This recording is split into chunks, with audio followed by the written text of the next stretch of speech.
Democrats don't speak for me. Speak for me, speak for me. Republicans can't speak for me. Speak for me, speak for me. A bitch ass nigga can't speak for me.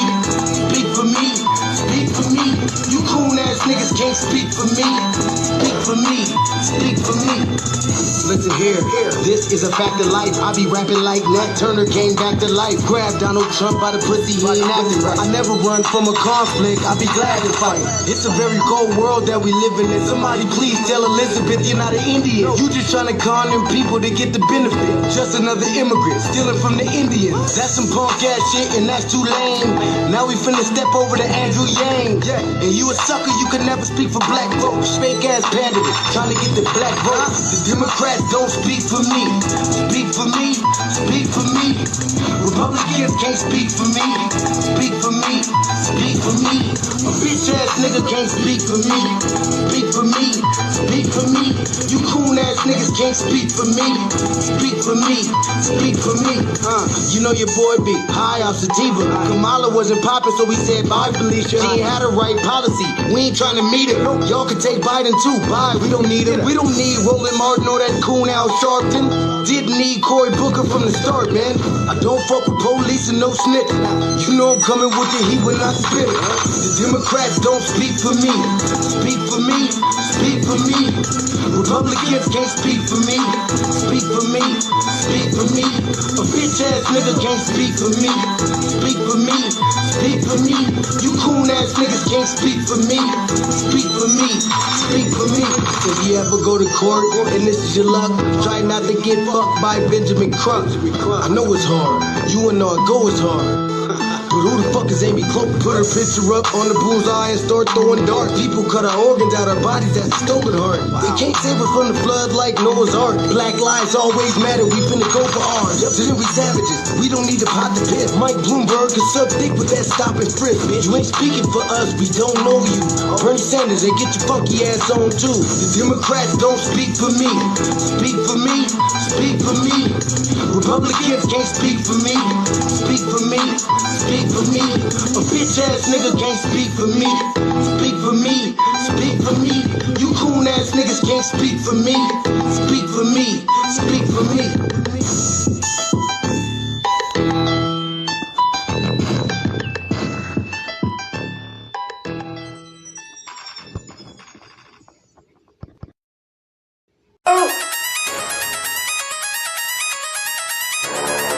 I'm talking about Shawty going crazy. People going crazy in them motherfuckers. Run that shit back, man. But it means nothing. Nothing about a woman all day.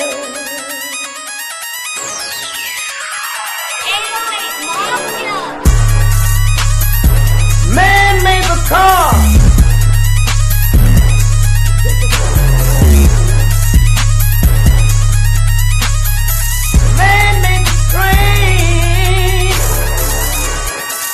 Carry the heavy load. Man made the electrolyte to take us out of the dark. Man made the boat for the water like the seven no meter. Man thinks about a little bit of baby girl and a baby boy. Man makes them happy because man makes them strong. But after man make everything we can, do you know that man makes money?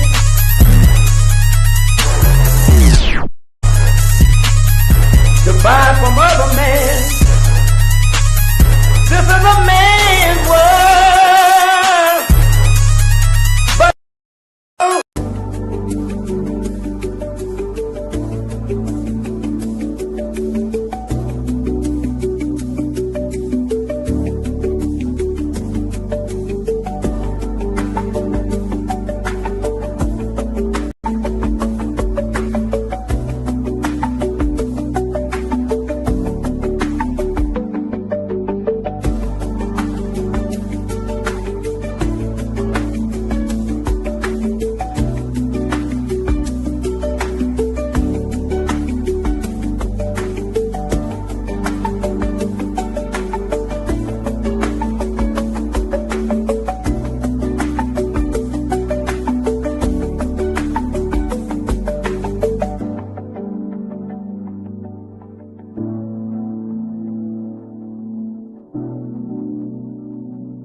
Greetings, Black family, greetings. And thank y'all for tuning in to another episode of the Frontline Black News. I'm your host, Chan Chroma. Hopefully, we'll be joined with Lady Che. She's at the dollhouse. So I just sent her the link, so hopefully she joins us. And Shabaka as well. And on this season 5, episode 44 or 44, part 2, part deuce of the Frontline Black News, we'll be discussing several topics. The first topic is white woman says she feels safer around black men than the men of her own community. The Democrats unanimously pass a vote for October 14th as Charlie Kirk Day. The caudacity. Mind you, Black family, it's the same day George Floyd's birthday is as well. Why did the Senate pass a national day of remembrance for Charlie Kirk? Because the Senate is a racist white supremacist, just like the House of Representatives is racist white supremacists. Like the whole United States government is a bunch of white supremacists and shills and minions. Erika Kirk named CEO and chair of Turning Point USA after Charlie Kirk's death. Trump slips up big during Charlie Kirk's funeral, which was today. During his funeral speech, free speech under attack, left versus right. Supreme Court kicks Fani Willis off the Trump case for good. There's Lady Che. She's not going to be able to connect because she ain't got no headphones. Damn it. Okay. I'm here by myself, cuz? Yes, you're No, here. I don't know. Yes. Um, I'm going to the intro, Lady I see Che. you, three little eyeballs. I see you. Who's in here? Matt, Twin. That's just back. Let me finish doing the introduction. Thank you for joining us. I was going over the topic. Well, it looks weird on the phone, cuz.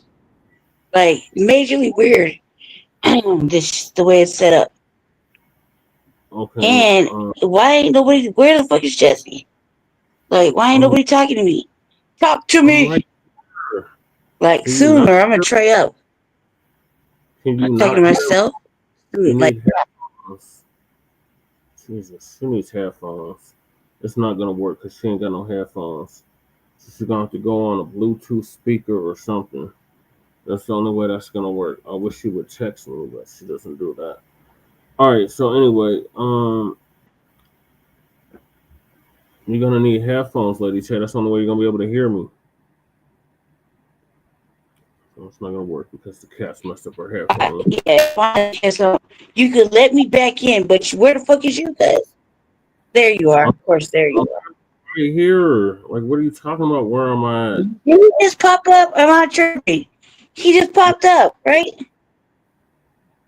What? Good Lord. Anyway, I'm in here for a little bit.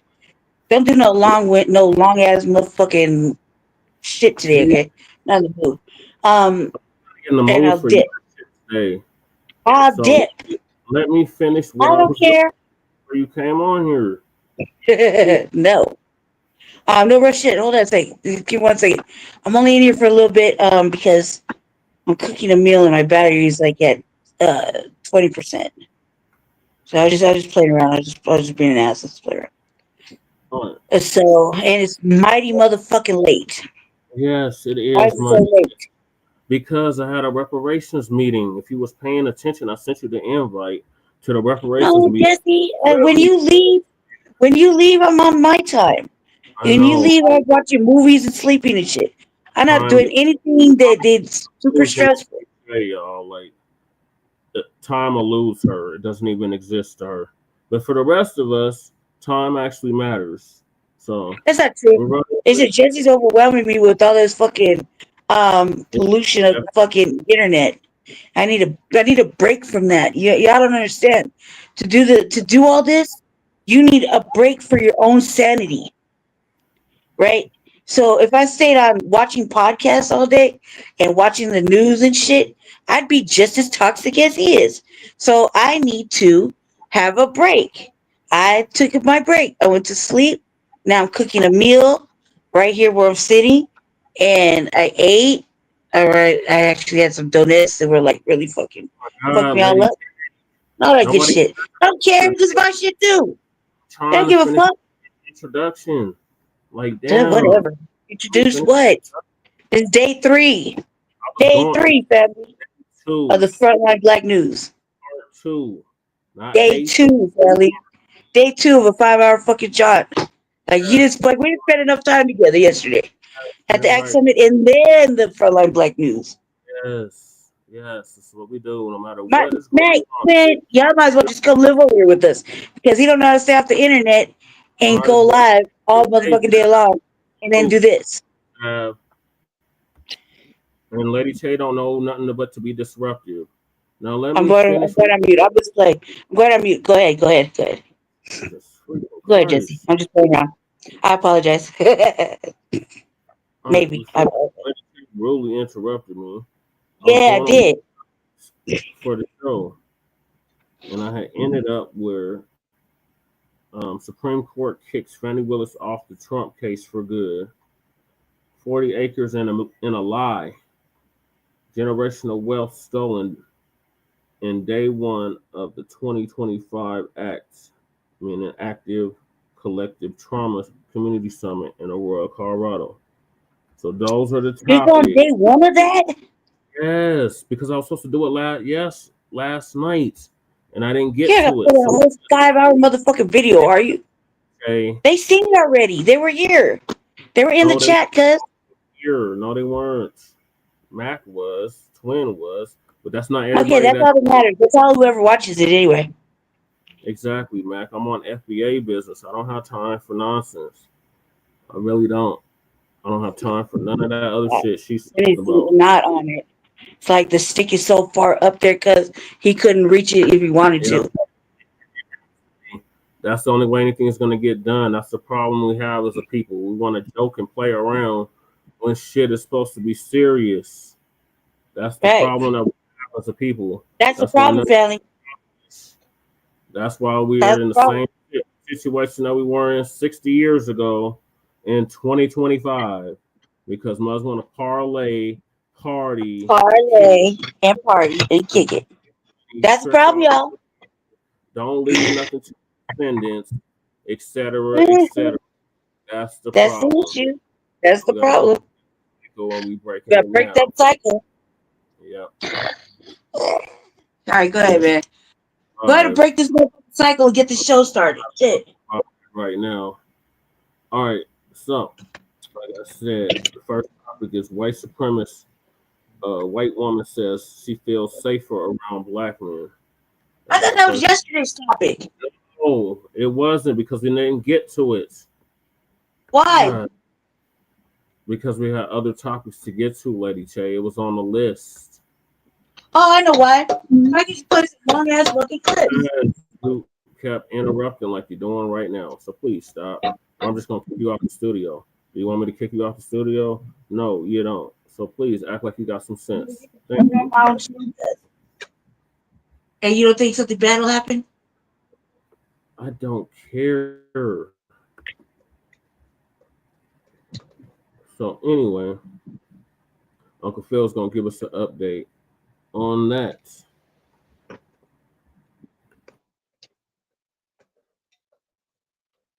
You know, when you look at the truth about who's really violent in America and who is the group that you are most worried about if you're in the mall, if you're in school, if you're in the church, if you're in a movie theater, if you're at an outlet mall, there's one group of men who have a documented history of attacking innocent people in these locations. And then you have another group of men who have never done that, who don't even get down like that. Case in point, I want to show you this video what this white woman has to say and who she feels actually safe around. So this is probably going to be very controversial. I feel more safe Only in a $2. space shared with Black men, then I feel very unsafe in a space shared by white men. Now, before y'all get your panties in a wad and get all pissed off about this, when I am surrounded by a bunch of white men, I'm constantly looking around. I have no fear in a room full of Black men. The reason why, when I go to the movies, I don't worry that a Black man's gonna the movie theater. When I go to my church, I don't worry that a Black man's gonna the church. When I go to the mall, I don't worry that a Black man's gonna the mall. When I go to my children's school, I don't worry that a Black man's gonna the school. Black men will target 1 or 2 or 3 individuals. White men will go schools, movie theaters, churches, your grocery store. So before you say that you're worried about being surrounded by Black men, you better think about that. Boy, I know they are hot with her for making that video. And the reason why they hot with her for making this video is because it's true. It's the truth. I mean, we have documented cases. We have news reports. People have made documentaries. Many have went to jail, right, in their community for doing exactly what she's saying. You don't have brothers doing anything like that. And I know that, to try to dismiss her, they're going to try to say, oh, she dates Black men. Oh, she's a mud shark. They try to say all these little dumb words like it matters. And let's talk about that. Calling white women who date Black men names. The reason why you call them names, because like I said, I've studied just psychology. A lot of them feel like white women belong to them, and how dare they go choose to mess with another group of men, especially Black men.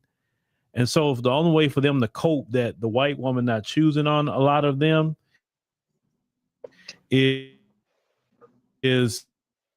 to call her names, to try to dismiss her, whatever the case may be. He said that he was so angry and upset because he kept seeing beautiful white women with Black men. He didn't worry about the white women with Hispanic men or Asian men, but it has to do something with the Black man. The Black man is the one that triggers them, not Asians, not Hispanics, or anybody else. But the fact is, it's just a reality. What she had to say. And, what they'll probably do with her is try to find out who she is, find out who she worked for. I'm telling y'all doing that mess. The Democrats are way better headed than y'all. And when they get back into power, y'all gonna be crying because y'all really got it stirred up with them, and y'all showing them new ways of doing it. Oh man, like I said, man, I see it coming, and I already know the crying gonna be there. I already know, because the Democrats gonna be so relentless when they get back in power with them, because they're gonna be so relentless. They're gonna try to fix it with y'all can't ever get back in power again. Or whatever. And a lot of America probably thinking that as of now too, because like, wait a minute, they ain't doing too much. It's like, why is it not focusing on the economy? You know what I'm saying? You worry about everything else but the economy. But they a lot of them run around just angry. And a lot of them are angry because I heard this one white lady talk about this. It say they got everything they want, but they don't feel fulfilled. And that's what they're angry about. Like, how is it I got everything, but I feel empty? I don't feel anything. And the Black people who don't have any of this, they happy. They enjoying their life. They're fulfilled. And that just really angers them. They know what they did to us as Black people, and yet we still smiling. We still doing good. We still progressing as a people. Yeah, that really angers a lot of them. They don't like seeing us progress at all. But I've been saying that I'm gonna tell you something, white people are extremely safe around Black people because they'll call it what it is. Black folks not gonna put a hand on a lot of them, even some of the criminals, because they know if they put a hand on them, they gonna go get more time. They know that. All Black folks know that. That's why white people will be very, very safe in the Black area. They know that.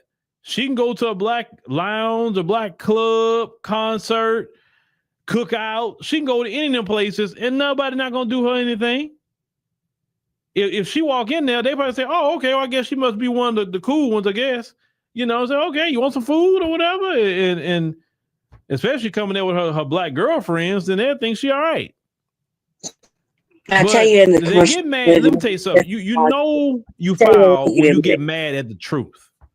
See, it's what I'm with you if someone's lying on you and you get upset by that. Now I'm with you 2,000% because nobody should be lied on. Nobody.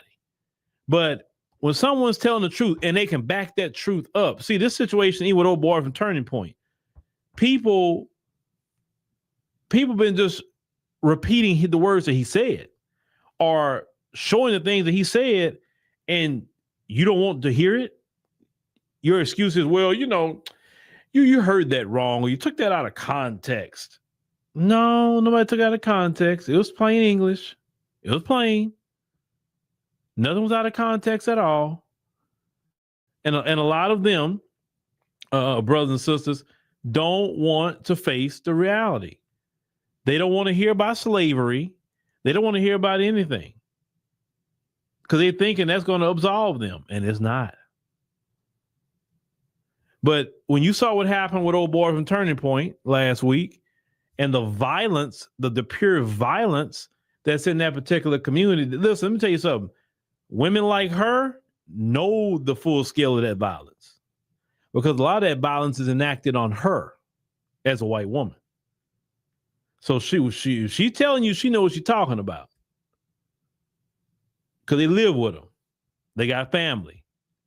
You understand? They got people in their lineage that were domestic terrorists on black people and took lives of black people and know where the bodies are buried. So when she say, I feel safer around black men because the men in my community, I don't know if they're going to pull up and add a place out. That's a fact. But I'm going to say this much. We are not the refuge for people.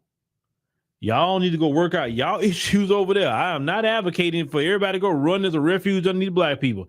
No, go work out your problems over there. That's why I say black folks, we need to gatekeep everything we got going on.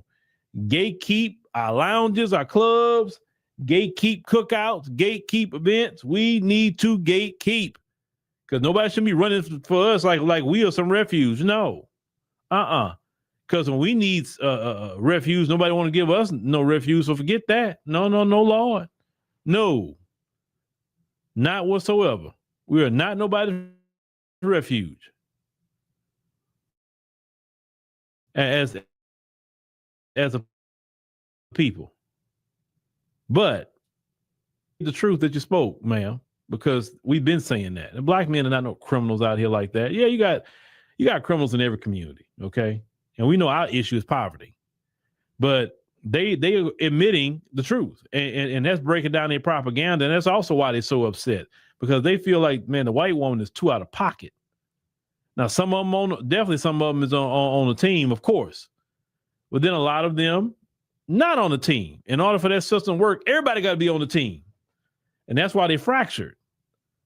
And they can't keep operating like that, being fractured. But like I said, I'm here for it. We staying out the way. We not bothering nobody. We resting. Leave us alone. Leave us out of it. You know, fix our issues. Fix. You know, a woman like her, if you have a white child, raise your white child, the son the right way. Raise them the right way. The only thing I can say, maybe learn some of the values from Black America. And apply those values to your son so you don't repeat the cycle. And stop putting guns in their hands when they like 4, 5, 6 years old. That's one thing I can give you. Don't teach them that that's normal to have an instrument to take a life. Don't teach them that. Stay away from it. But I don't know, brothers and sisters, what y'all think about this lady here and what she said about the black community? They just trust me. They know we not no violent people. They know because and we were told this whole country about now. If you're not already subscribed to the Right. Phil, big one salute to Cuzzo J Militant. Appreciate plugging the channel earlier.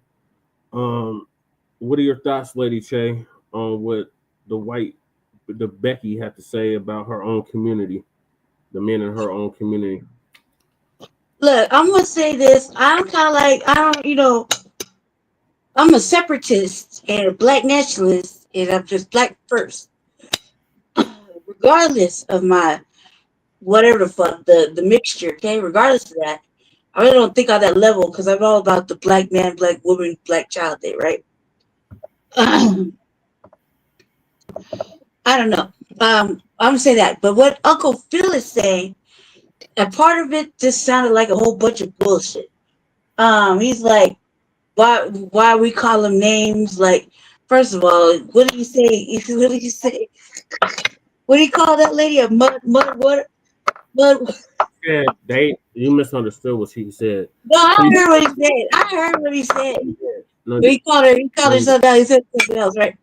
Mud something or other, right? Men in her community call Yeah, but we do it too. We're not guilty of that. I do it too. I ain't gonna fucking front.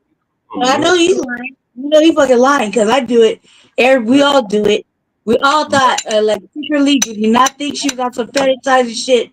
What black person calls a white woman a mud shark? That doesn't even make any sense. White people don't do it. White people do that. That's what I'm saying, and that's what Uncle Phil was saying. Just let me finish my statements before you interrupted me, cuz. Fuck. Anyway, back to what I was saying. We all call these broads some kind of name, okay? When they talk like that. Well, I thought, that's what I initially was thinking about when she first started talking. But she didn't say nothing about nothing sexually. So she was just talking about the random acts of violence and shit, right? So I'm like, the way the topic was like, why she feels better and whatever the fucking topic is, sounded salacious like a motherfucker, and it made it seem like that.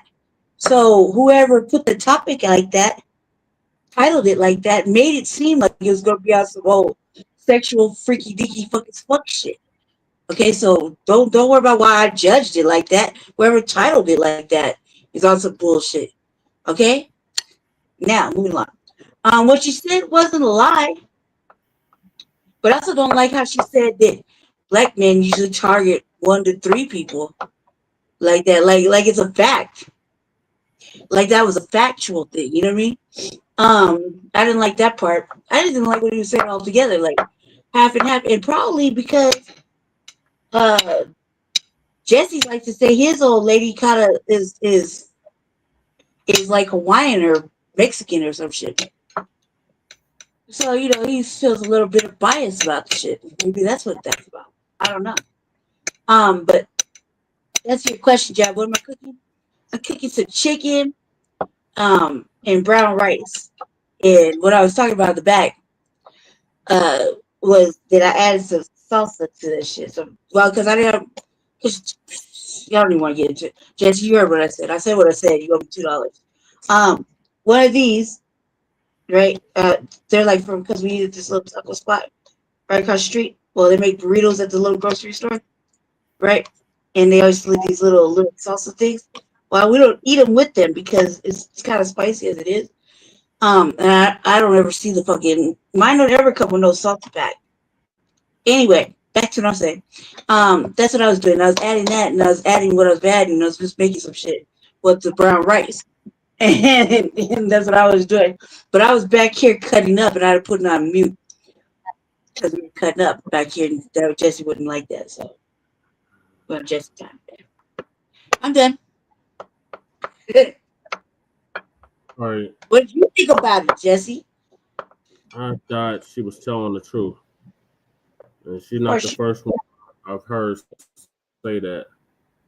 I've heard several of them say that same thing, that they feel safer around us than they do their own people, because you guys think they live. You don't know nobody till you live with them. They've lived with them. they lay down with them. They give birth to them. So of course they're gonna know them better than we're gonna know them. And Of course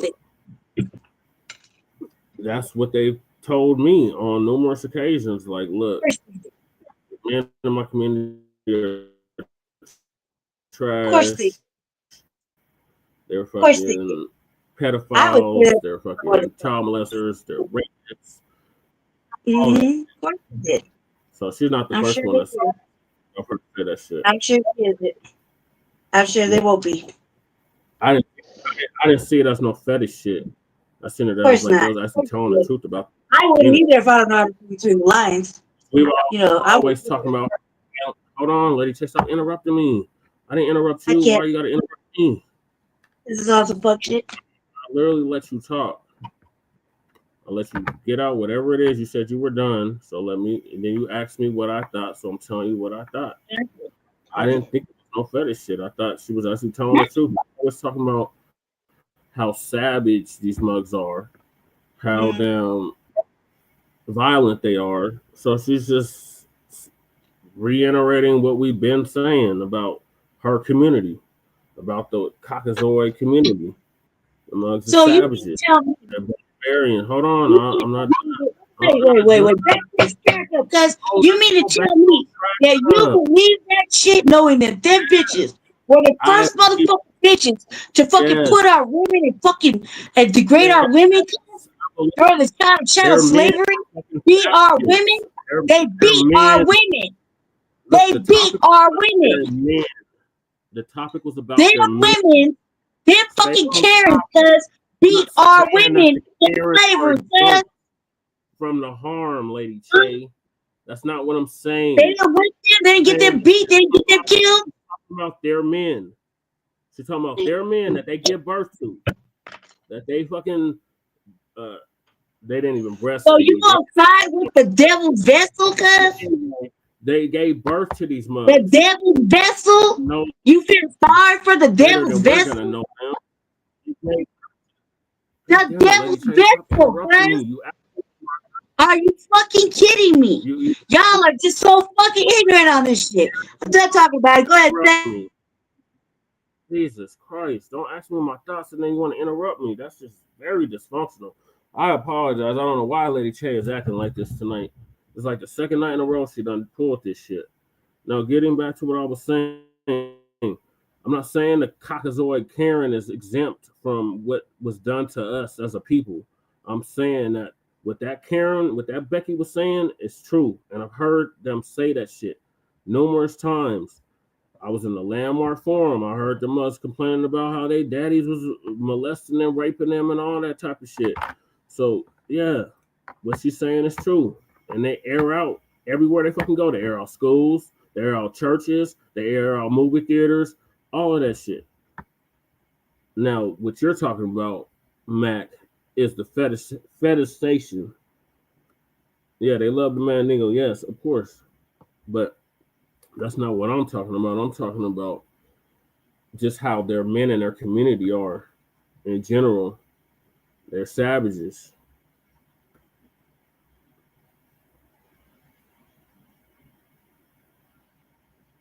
Exactly. That part. Well, now y'all going where Lady Che was going with the shit. I wasn't even talking about it like that, but okay. Max said they told him that too. And Jay Millie said he just had that conversation the other day. Mm-hmm. Yep, Becky was all over your Johnson, I believe it.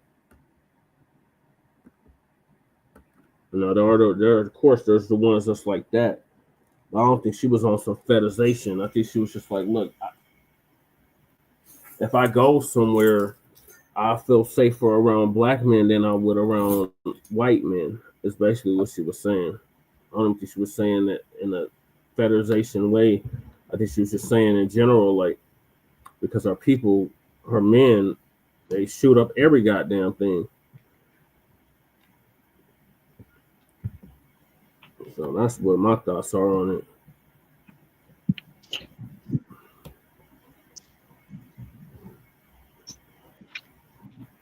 Yeah, know y'all just joking around.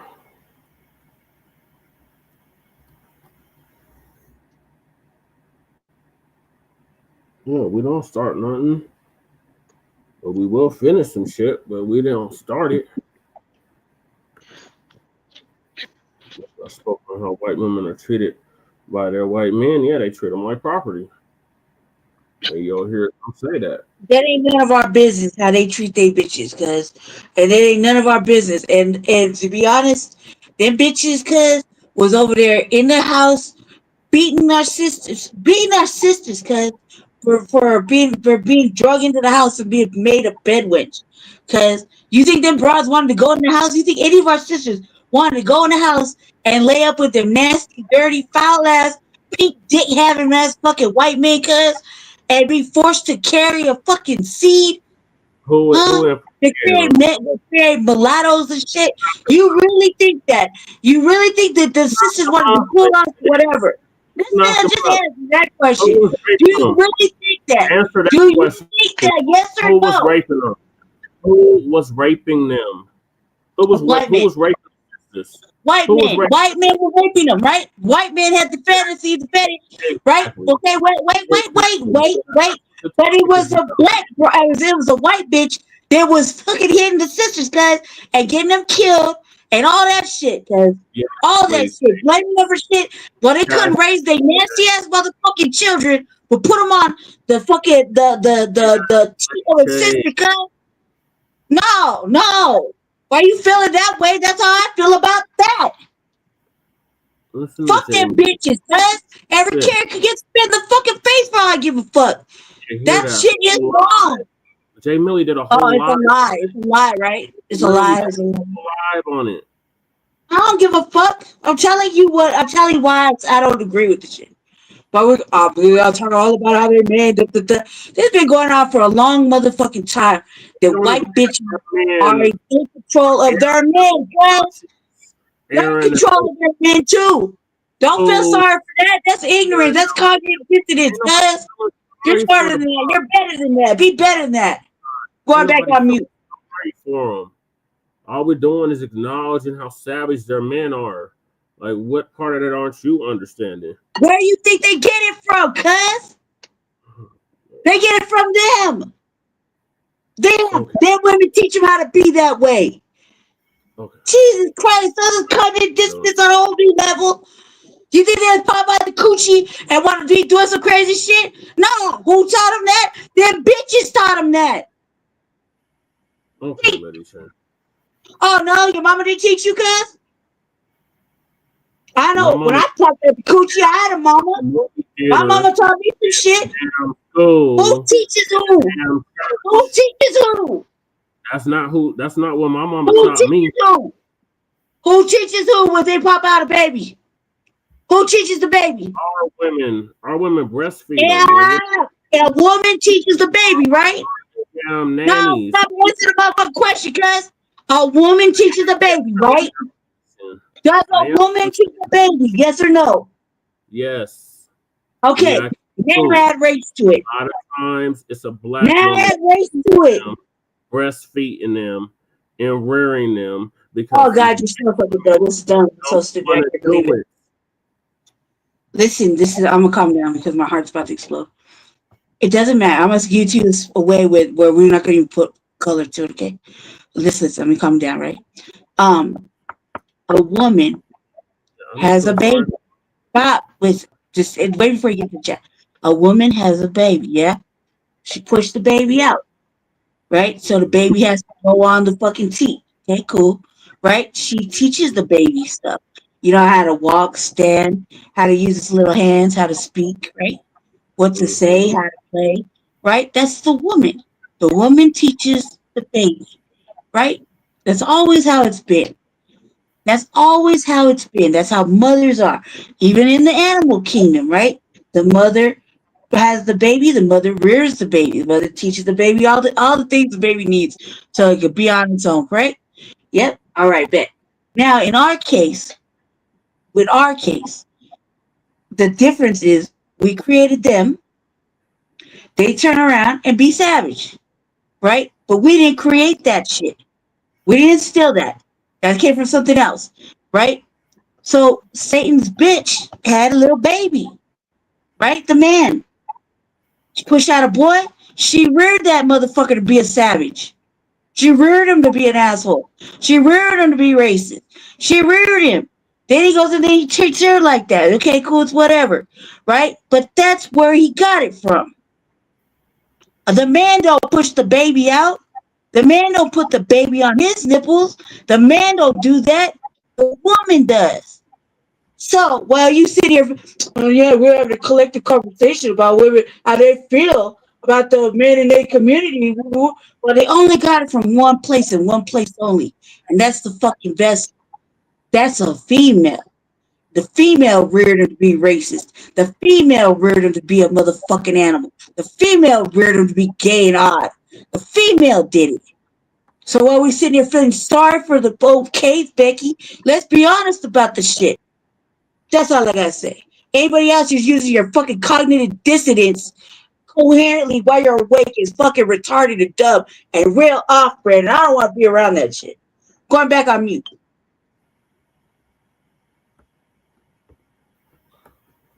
All right, Lady Che, that's your VGQ. I don't even know what to say after that. She's calling people off-brand and all this shit just for disagreeing with her, which is very childish. But anyway, ain't nobody feeling sorry for the Beckys. All we're doing is acknowledging what they're saying is true about their men. That was it. That was it. That was all. Crew said he grew up around them. I grew up around them. I seen that shit firsthand. Their daddies won't even discipline the children at all. And that's because they become submissive to the white man. She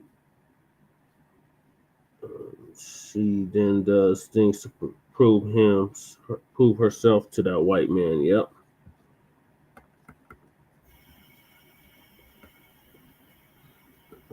To teach the child life.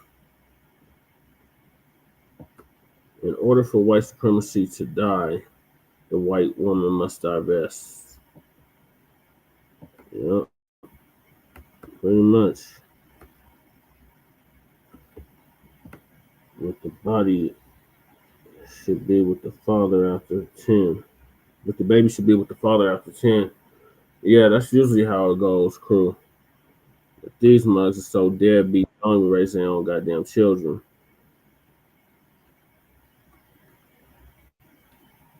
Okay, sorry about that. My phone's heating up. And it's showing me at 20%. So sorry about that. That's all I gotta say. I'm sorry about that. Carry on. All right, Lady Shane. I'm gonna move on to the next topic because this got real heated. Like just. No, it's okay. It's cool. I'm over it. Let's just move on to the next topic. I'm just telling you that the phone is hot, and I'm at 20%. All right. Yeah. Understood. Yeah. I'm going on mute. So speaking of white supremacists, Charlie Kirk was buried today. Had his punk ass funeral today, and right before that, the Democrats unanimously voted to give him a holiday, which is ironically the same day as George Floyd's birthday. So Democrats unanimously vote October 14th as Charlie Kirk Day. So Professor Blacc Truth is going to give us an update on that. Shout out to Professor Blacc Truth. I've been listening to him for over 10 years, and everything that he said has come to pass. Yeah, I want a funeral. No, it was today. What are you talking about, crew? It was all over the internet. His funeral was today, or his memorial was today. One of the two. Either the memorial or the funeral was today. But either way, the dump spoke, and a bunch of other white supremacists spoke as well, including his wife, talking about she forgive. That you said the memorial was bigger than Michael Jackson's? Hell no. All right, so Professor Blacc Truth gonna give us an update on that. This YouTube channel, go ahead and hit the subscribe button now, along with the bell icon, so you can be notified whenever a new video is posted. And if you're already subscribed, check and make sure the YouTube hasn't unsubscribed you. And of course, be sure to give the video a like as well as share it on your social media. The white supremacists hate that. And now the Sunday address. The DNC shills are constantly lecturing the black public in general and the black media in specific, telling everyone that the Democrats are the only resistance. So the creeping fascism of the white right, isn't that their favorite word? It's been their favorite word since 2015. We're the resistance, we're the resistance. Well, let's see how well the resistance is going. Oh, what a surprise. In the House of Representatives, there was a vote to, quote unquote, honor Charlie Kirk, the racist, for, well, I'm not sure, I guess for being a white male who said racist stuff that delighted the likes of racists like Mike Johnson and his ilk. Roads are crumbling, bridges are literally falling apart if you drive over them. The cost of groceries is as high as the cost of tuition. People can't afford rent, much less buy a house, but this is what the House of Representatives chose to waste its time on. And the measure passed. Why was there not an effort by Democrats to block it or stall it or whatever? Not only did Democrats not try to stall or block this, they actually to honor a racist who was totally dishonorable. Not surprisingly, the Democratic House leader, Hakeem Jeffries, voted for this pathetic measure, and he wasn't alone. Jamie Raskin voted for it. Pete Aguilar and Ted Lieu, both congressmen from California, voted for it. So another example of liberal California in action. In fact, a lot of Hispanic and Asian congresspeople voted for this measure. And Sarah McBride voted to honor the racist Charlie Kirk. For those of you who don't know, Sarah McBride is the transgender congressperson who the white media made much hay out of being elected. Charlie Kirk excoriated transgender people, yet the transgender congressperson voted to honor him. Just another demonstration that these white liberals are not confused. They understand their position in the world is not tied to their religion, nor to their alleged education, or their gender or sexual orientation. Identity politics is not what gets them their place in the world, except for their identity as being classified white. They know exactly what side their bread's buttered on. Now, Hakeem Jeffries, in case you forgot, he is the nephew of Dr. Leonard Jeffries, a black academic who, by the way, was excoriated back in the 90s as being an anti-Semite. Just keep that in mind. Hakeem Jeffries has bent over backwards and twisted his forked tongue in knots to stick up for Zionists who tried to destroy and do everything they could to wreck his own uncle, his own blood relative.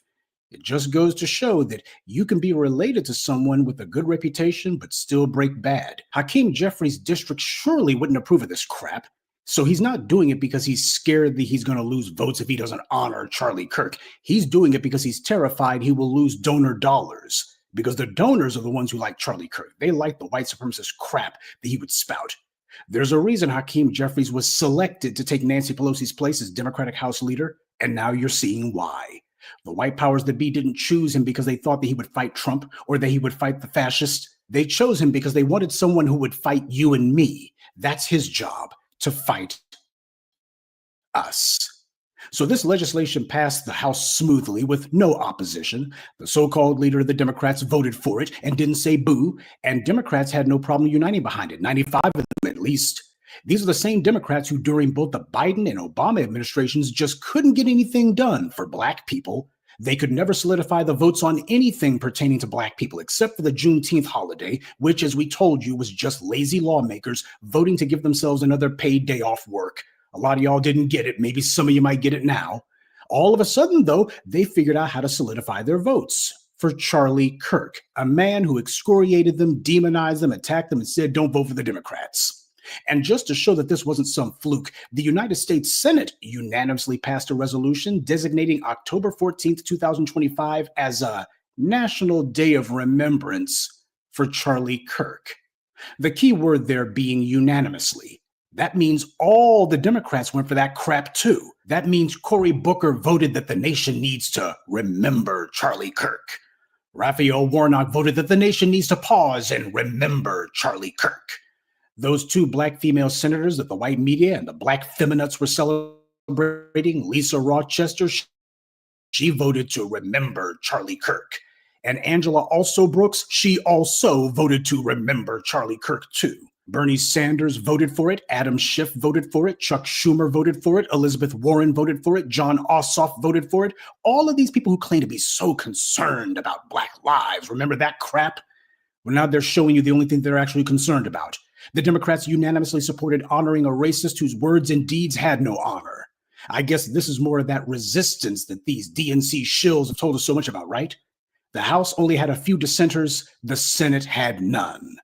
As Dr. Noam Chomsky said, it's the most sophisticated form of propaganda when someone presents themselves as opposition when in reality they're actually support. You know, it's interesting how times like this, those DNC shills and their sock puppet accounts and their bots and others, they always go quiet times like this. And for some of you people who went along with the get along, you hard-headed fools, you're going to realize you were wrong and that we told you this. We have no friends. For all you DNC shills out there, remind me again why you want us to vote for the Democrats. Because they're going to do what again? All you clowns saying, you Blacc Media, y'all just a bunch of GOP cheerleaders. Well, obviously, we don't love the GOP as much as the Democrats do. We don't love the GOP as much as Hakeem Jeffries does. We don't love the GOP as much as Elizabeth Warren and Bernie Sanders do. But of course, the shills are being real quiet right now because the Democrats are being put to the test and failing with lying colors. I didn't say flying, I said lying colors. By the way, there's one last point. October 14th is a very interesting date because you want to know who else's birthday was on October 14th? George Floyd. Isn't that something? It's perversely ironic that Charlie Kirk, an inveterate racist who lied about George Floyd and mocked his murder, also has the same birthday. Perhaps that's the reason that Charlie Kirk was ready to bend over backwards and jump out a window to attack George Floyd and lie about him every chance he got. And also, you DNC shills who are laying low right now, please remind all of us, what did the Democrats do to honor George Floyd? After all, his birthday was on October 14th. Joe Biden made some loose talk about a George Floyd Policing Act. That's all the Democrats did, some loose and insincere chatter about that, which they never passed because they never intended to. It was always just meant as some empty rhetoric for them to go ahead and get those angry people who are outraged about George Floyd's murder to pipe down and don't worry, we're going to do something when in fact all they were trying to do was to run out the clock. They were waiting to see if people would forget about it so they could move on. That's what their plan was from the very beginning. Do you see the Democrats deciding, you know what, we need to honor George Floyd like we should honor all of the victims of police murder? They didn't do that. So the Senate has now declared the birthday of George Floyd to be the day of remembrance for a mouth-frothing, knuckle-dragging, drool-on-his-shoes racist Charlie Kirk. And every single Democrat in the Senate voted in favor of it too.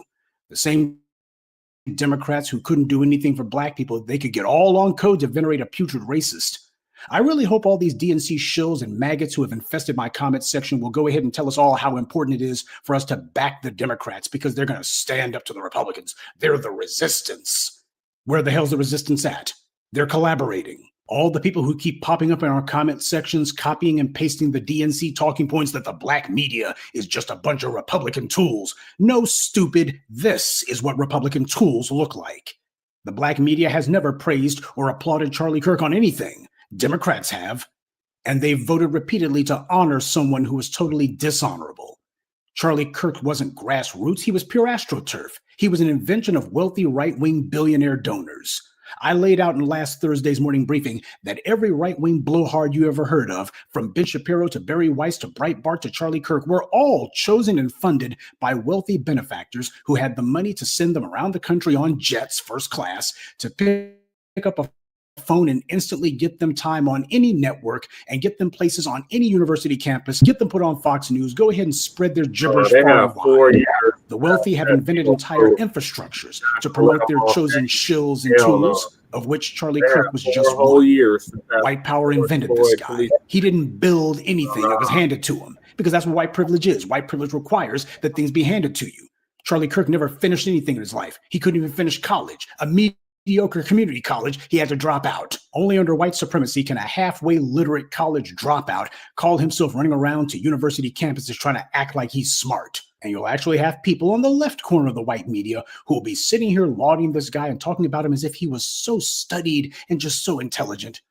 So to talk about honoring him for his alleged accomplishments, that's a joke and a lie. You might as well invite the one remaining Koch brother and Bill Ackerman to speak, because they were far more responsible for Charlie Kirk's accomplishments than Charlie Kirk was. But as usual, the Democrats have no problem solidifying their votes and getting on board to get legislation passed just so long as it doesn't pertain to Black people. Now, the entire reason that I made this the subject of this Sunday address is to ask you one question. Is this the so-called resistance that these shills and bots and suck-ups and sock puppets for the DNC have been promising us all these years? When they've been calling themselves finger wagging at the Blacc media and lying about us and calling us Russian bots like Joke Reed did, when these people sit here and say, these guys, they're on board the Republicans, is this supposed to be the opposition to the Republican Party? For years, they've told us the Democrats are the only ones who are standing up to Trump and the creeping fascism he represents. But we aren't hearing that line of crap now, are we? I want to see Roly-Poly and the other political prostitutes get out here and tell us what a great job the Democrats are doing now. Go ahead and tell us how they're standing up to the Republicans, standing up to the racists, how they're the ones who are the only things standing between America and full-fledged fascism. These people on the left who played the fools for the DNC are so pathetic. They're all angry and crying right now, a lot of them. How could the Democrats just roll over like this? They're not even trying to fight the Republicans. They're just agreeing with them on everything. Oh my God, are they on the same side as the Republicans? This is why they're going to lose the midterms. I'm not voting for them after this. Gee, I'm so shocked to hear that kind of talk. That the Democrats could ever be revealed as just a pack of liars and frauds, and that they were never actually an opposition party, but rather collaborators with the DNC, and that it makes no sense to vote for Democrats when they're not actually opposing the Republicans. Gee, where have I heard that before? Oh, wait. So all these fools who spent the last 17 years attacking the Blacc media are now the ones who are saying, man, the Democrats don't deserve our vote if they're going to do this. Yeah, they're talking just like us now. You know, I don't want to keep company with people who are so stupid that they need 20 years to figure out something that was obvious in the first 20 minutes. And even then, they don't actually get it. They only seem to understand when it's so blatantly, ridiculously slapping them in the face that they simply can't deny it. Democrats are voting to honor someone who attacked Dr. King, who called Dr. King a bad person, who lied repeatedly about George Floyd, who falsely claimed that Floyd died from a drug overdose, and who giddily celebrated a violent attempt on the life of the spouse of one of their colleagues. How can you shills say the Democrats are going to protect America when the bastards won't even protect themselves? You're all bent out of shape about Jimmy Kimmel getting suspended. Well, nice to see we finally found the one thing you actually care about, your entertainment. Sad to say, more of these people are upset over Jimmy Kimmel not being on the air than they were over the National Guard in D.C. And don't kid yourself, even if Republicans were in the minority in both the House and the Senate, Democrats still would have allowed a vote to come to the floor to honor Charlie Kirk. And you know what? They would have voted to support it too, regardless. Same way we see Gavin Newsom slobbering all over the white right to praise Charlie Kirk and twisting his linguini spine into knots trying to appeal to the white right. It's the same way we've seen Democrats for years trying to appeal to Republican voters. Remember Rahm Emanuel and his so-called Biden Republicans that never materialized. And the Democrats are doing this because the Black grassroots have stopped voting for nothing. Black folks started making demands. The Democrats realized, okay, we're not going to be able to send out any pork chop preachers to get them back in line or to distract them or to otherwise take their eye off the ball. This is more of the Democrats pursuing their appeal to the white right political strategy. And has it worked? Of course not. Have Democrats consistently lost elections trying this? Of course. But they don't care because the only ones they're actually trying to appeal to are their rich donors. And the donors will continue to give them campaign donations, albeit modestly, so long as the Democrats keep making fools of themselves like this. Right? The tools, shills, and sellouts are wrong. I really want the vote blue no matter who crowd to make sure to show up for this one. I mean, we haven't heard from those creeps in a while, and they've been radio silent ever since Friday. It's interesting how many of these fools who had previously been waving the vote blue no matter who flag are now trying to lie and pretend that they were skeptical about the Democrats all along. Oh, you know, I've always had my reservations about the Democrats because I was disappointed I was skeptical from the very beginning. I was waiting to see what they would do with this or that legislation. Well, you're common sense deficient and your IQ is lower than your shoe size if you actually needed to wait to figure this one out. The Black grassroots, the Blacc media saw the game from the very beginning, and we were attacked for it. But as usual, if you're not listening to the Blacc media, you'll always be the last to know. And these online bootlicking clowns are just now figuring this out, some of them, but don't let the DNC cheerleaders lie to you, family. They were dyed-in-the-wool apologists for the same Democrats who today they're whining about. Their problem is that the Democrats have embarrassed them. The Democrats have exposed them, humiliated them, look like the fools that they are. And now they're trying to save face by saying, well, you know, I had my doubts about them for a while now. That's a lie. They were solidly on the Democrats' side, solidly on Team DNC, carrying water for them. They're just embarrassed and humiliated now because the Democrats are now just caving into the Republicans wholeheartedly. They switch sides at this point. And best of all, these butt-kissing shills and bootlicks and liars, they can't deny it. That's how pathetic their defense of the Democrats has become. See, this is the importance of Black folks getting on code and putting our foot down, forcing everyone to say where they stand. Take on those hardline issues like reparations. Force everybody to have to go on the record with what they really believe. Make things come to a head. And of course, let's not forget about the fact that we made it very clear the only way you're going to keep the orange man from getting back in the White House is to do what we say. If not, well, then the nation's in for one hell of a political face peel when Donald Trump's back in there, and you see what the result is. They know that there's no way to put a spin on this or to dilute it or to downplay it. This puts the lie to everything the shills have said about the Democrats and about the Black grassroots. So don't let them sit here and try to take off their DNC uniforms, try to take off their official I Love Nancy Pelosi pins, and then try to pretend like they weren't on board with the BS. And this is the reason why you didn't see the Black grassroots getting terrified about the orange man getting reelected. Why? Because we knew that this would force everyone to have to go on the record. If there actually is an opposition party out there, then they would have to actually be forced to fight. They would actually have to oppose something. Are these guys about representing the American people, or are they only about representing themselves? And now we've gotten the answer. People have been asking for a while now, will the Democrats actually ever fight for anything? And now they're proving what they're going to fight for. They'll fight to honor racists. Not one of them will say a peep about how divisive Charlie Kirk was. And divisiveness was literally the only thing that he did. We were told that reparations was divisive, remember? Well, what the hell was Charlie Kirk? Liars are always saying, we're fighting so hard for you. Well, now we're paying attention and we're keeping tabs and records on what people do. And what a surprise. It's been an uninterrupted record of lies and capitulation and outright collaboration with the very Republicans who they claim to be fighting against the white right, much less fight them, because the game from the very beginning was to con you into thinking there was some sort of resistance, when in reality, they're both two wings on the same white supremacist vulture. I've been telling you this for 17 years. How do you dial people in to be oppressed for the long haul? It's a trick as old as the Romans. Present them with phony opposition. That way they have the illusion that there's some sort of choice in why they can work within the very system that their oppressors set up. That's the purpose that controlled opposition serves. It gets you to sit on your hands and do nothing, and you sit there and think to yourself that one of these sellouts and suckers, one of these traitors is going to actually do something to empower you when they were put there by the very people who subjugated you in the first place. The entire reason they're called controlled opposition is because their job is to control you. So, while the shills and DNC plants are going silent yet again, the Blacc Media won't. Some of you fools actually tricked yourselves into believing that if Trump got back into the White House, that this would force the Democrats to finally have to stand for something and to stop playing games, and that Republican adversity would force the Democrats to finally grow a spine. Well, we in the Blacc Media told you this was never going to happen. As the old saying goes, adversity doesn't build character, it reveals it.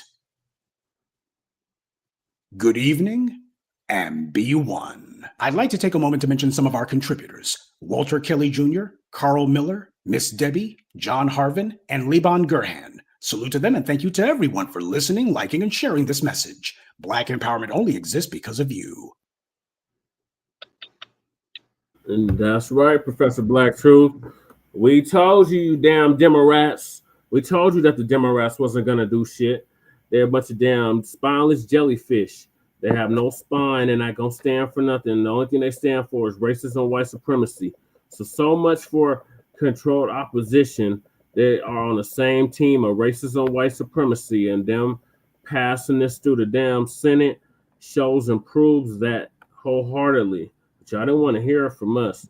Y'all kept telling us we was Russian bots and disinformation agents, and we didn't know what we were talking about. Jeff Fart and the rest of you Democrat shills like Roly-Poly Martin, Joyless Reed, Tiffany Cross-Eyed, Andrew Bussy Gillum.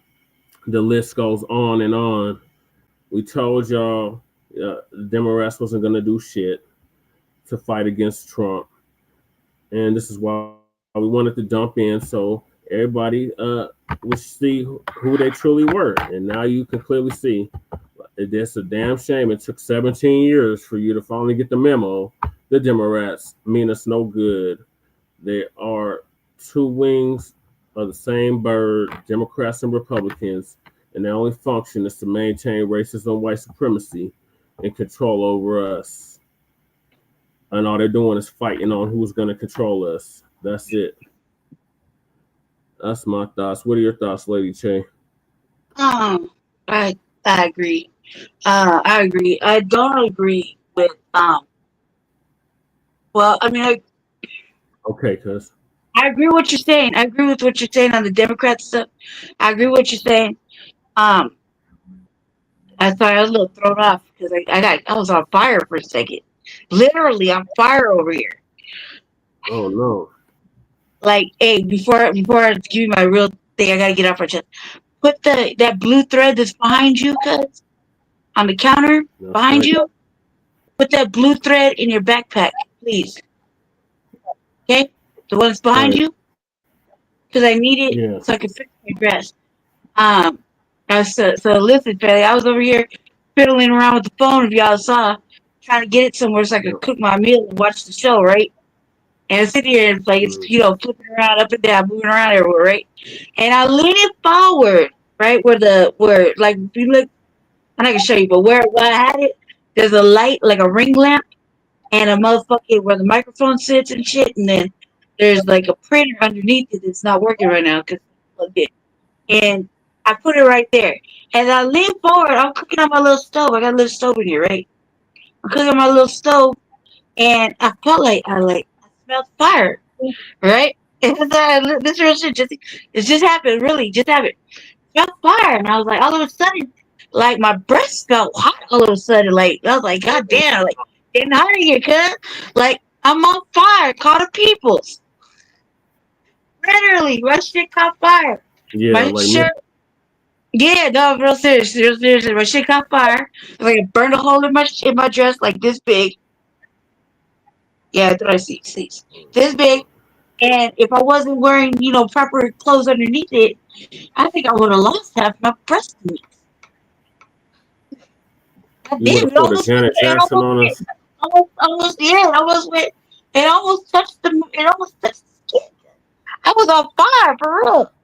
Like for real. Like you, like there's a little, like a hole like this big in my shirt right now. Oh my god. Thank God for clothes underneath it, to save my life. Anyway, real Right. shit. Real shit. Put that thread in your backpack, okay? Please thank you. But I think about it, I think that it's some fuck shit that they all voted unanimously for this. And that just means we definitely can't trust any of them. And for their to be shared on their birthdays and George Floyd, why would that don't even that's so offensive. That's so offensive. So the birthdays fall on the same day, or his birthday falls on the death day. Their birthdays fall on the same day. Mm. I don't know what you think about that, except that's gross. That's just horrible. That shit was funny. Whoever said that in the comment. They talk collectively about their naked. That was funny. Yeah, I Um, think it was. and nobody should be deleting Jay Millie's comments at all. So, I mean, I think that's uh That tube and string hard on that bullshit as usual. yeah. I think that's what it is because I'm on the phone, Jay. You see, I'm having struggles. I can't even really read the comments unless I pick it up and see it. 'Cause I can't barely see the screen. Like I'm wincing to see the screen right now. So, and Jesse, we know Jesse's not doing it because Jesse got like a million motherfucking windows open. So we know he's not doing it. And I'm pretty sure it's not the fellas in the chat that we all know is love. So, gotta be the streamer, Right. I think. Tube on that bullshit. Like, all the motherfuckers in the chat is like fucking family. So, we know they're not doing it. So but that's my thoughts on the subject. I like how Professor Black Truth and TBA and them have been breaking this down. So it's easy to understand and take in. Because I really just didn't. I just don't. They're all showing their anti-black card, evidently. Even the black ones. You dig? So go ahead. I'm done with my comment. They're just towing the party line, like I always told you about.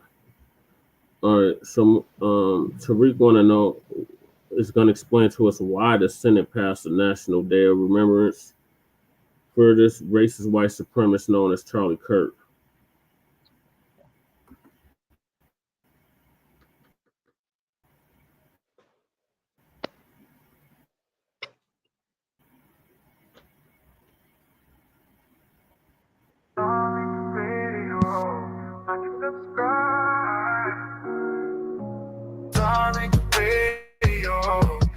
Subscribe. Darling Radio. Like and subscribe.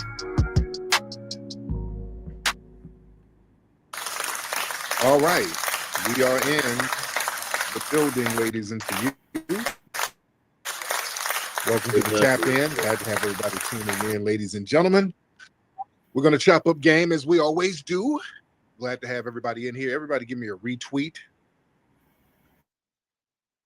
That would be absolutely phenomenal if you guys can give me a retweet to let everybody know that we're in the building. And while you're retweeting, let me do some real quick shout outs. We got Zatter. We got Ernez, Grinds TV, Stephanie, Hoodoo. We got Sir Mike. We got Trinity, Highland, Martin. Crew was just saying that we got Malcolm, Kirk, the Black Receipt, FBA Town Business, and Lady Shake has no.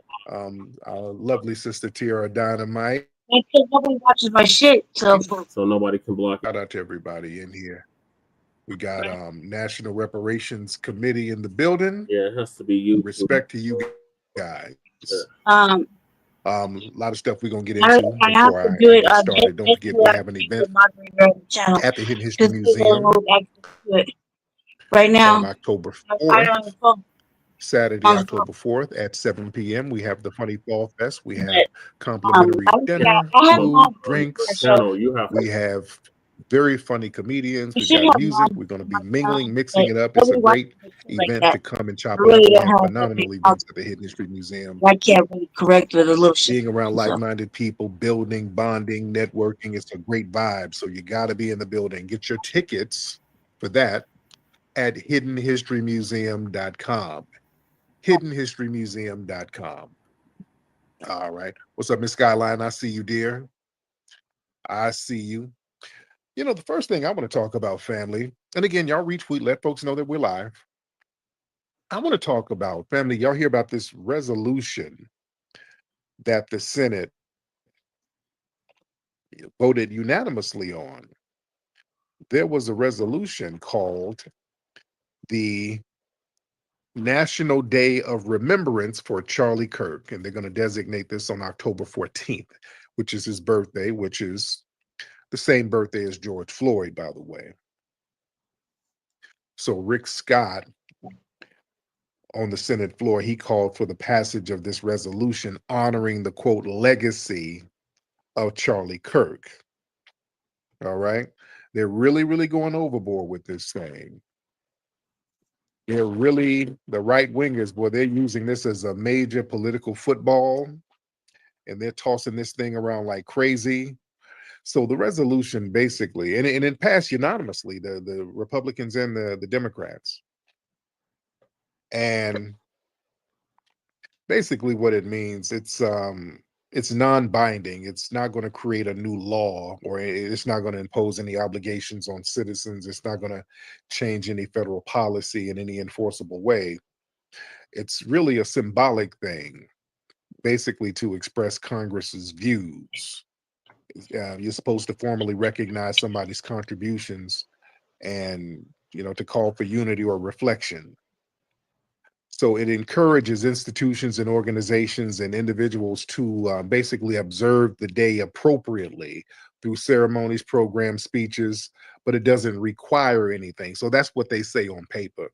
But just the fact that they were forced to do this, because the Democrats didn't really want to do it, but they felt that they had, and this is what I'm hearing, they felt that they had to vote unanimously for it, or they were going to get some kind of backlash from the Republicans. The Republicans were going to use any type of dissent to just go buck wild and say, oh, look at these people. Oh, look how the Democrats are insensitive.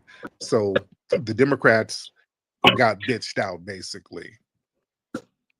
The Democrats got hoed out and they were forced to bow down. They really got bitched out by the Republicans. Any Democrat, where the Democrat shields? Where y'all at? Where's Dan? What's his name? Is it the Daniel guy, the Haitian guy? Where are these guys? Where's RJ and all these people?